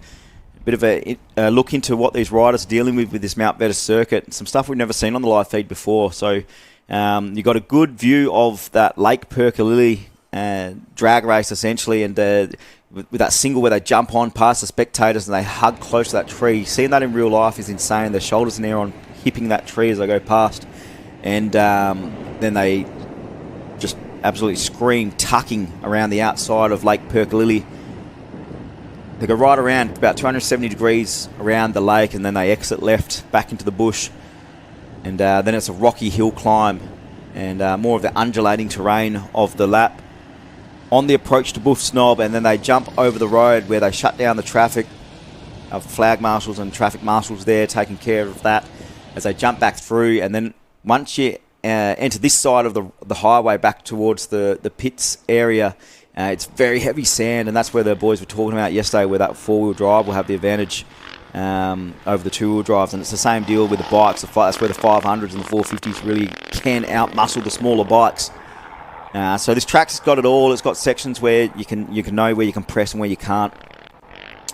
And it's just an amazing race. Next year marks the 10th year, the 10th running of this amazing race for 2026. So we hope you can all join us, make the trip out. It's an amazing spectacle. This year, of course, we had the Penrite Street Party. And we had the hardwired freestyle guys throwing down at the race course, and from the street party right through to presentations tonight. It's just an amazing weekend, and you can get out there and watch the cars or watch the bikes at Lake Perko and Boof Snob and anywhere around this circuit, obviously obeying the rules and the marshals as far as spectators viewing area. And if not, we'll be sure to bring you all the actions from Front Row Screens again, and I'm sure the live feed, as it improves every year and gets you more and more access into this great race, will once again step up again next year on an already amazing product. So thank you for joining in around Australia, from home and out here at Mount Vetus as we see both lows on the rear wheel just popping up a wheelie in celebration. We hear some more bikes on the burnout pad, lighting them up. If the tyres weren't throwaway material, they certainly are now.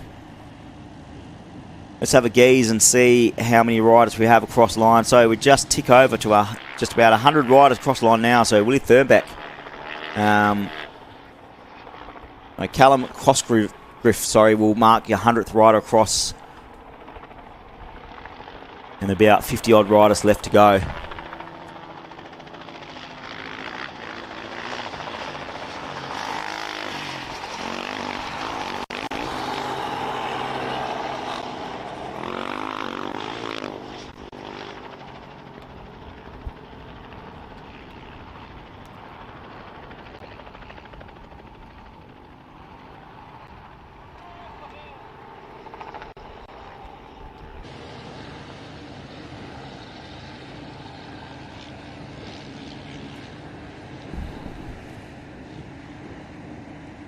We see more riders working their way back into the arena.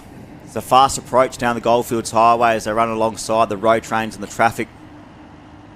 Gets a good reference of speed, is exactly how they're going. Those cars are going about $1.10, probably most of them more, and these riders just blow past them like they're standing still. Diamond Bartlett across the line. You can see a few tired and beaten bodies now. Great job there from our flag marshals, waving enthusiastically, celebrating these riders' achievements and efforts for the third and final lap here.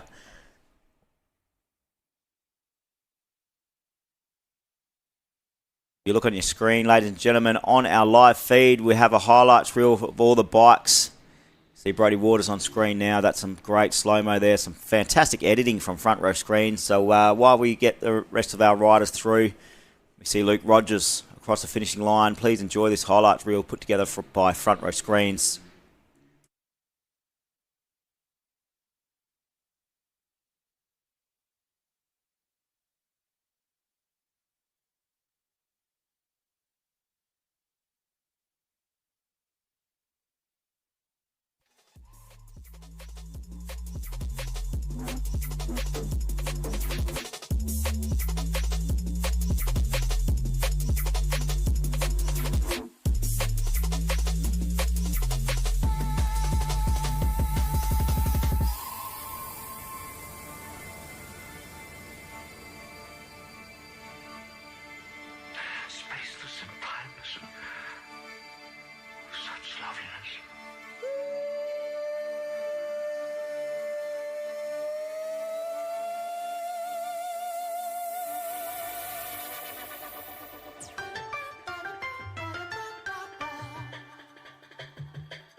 my back like a backpack. Focused on my check, I get mine regardless. He calling me boss, yeah, bitch, I'm a star. Wake up in your bed like I'm fucking flawless. Stars in the roof, get into my head. You know what else I like to do, and I ain't doing that. Shit, I like to shop, I like to find a thing.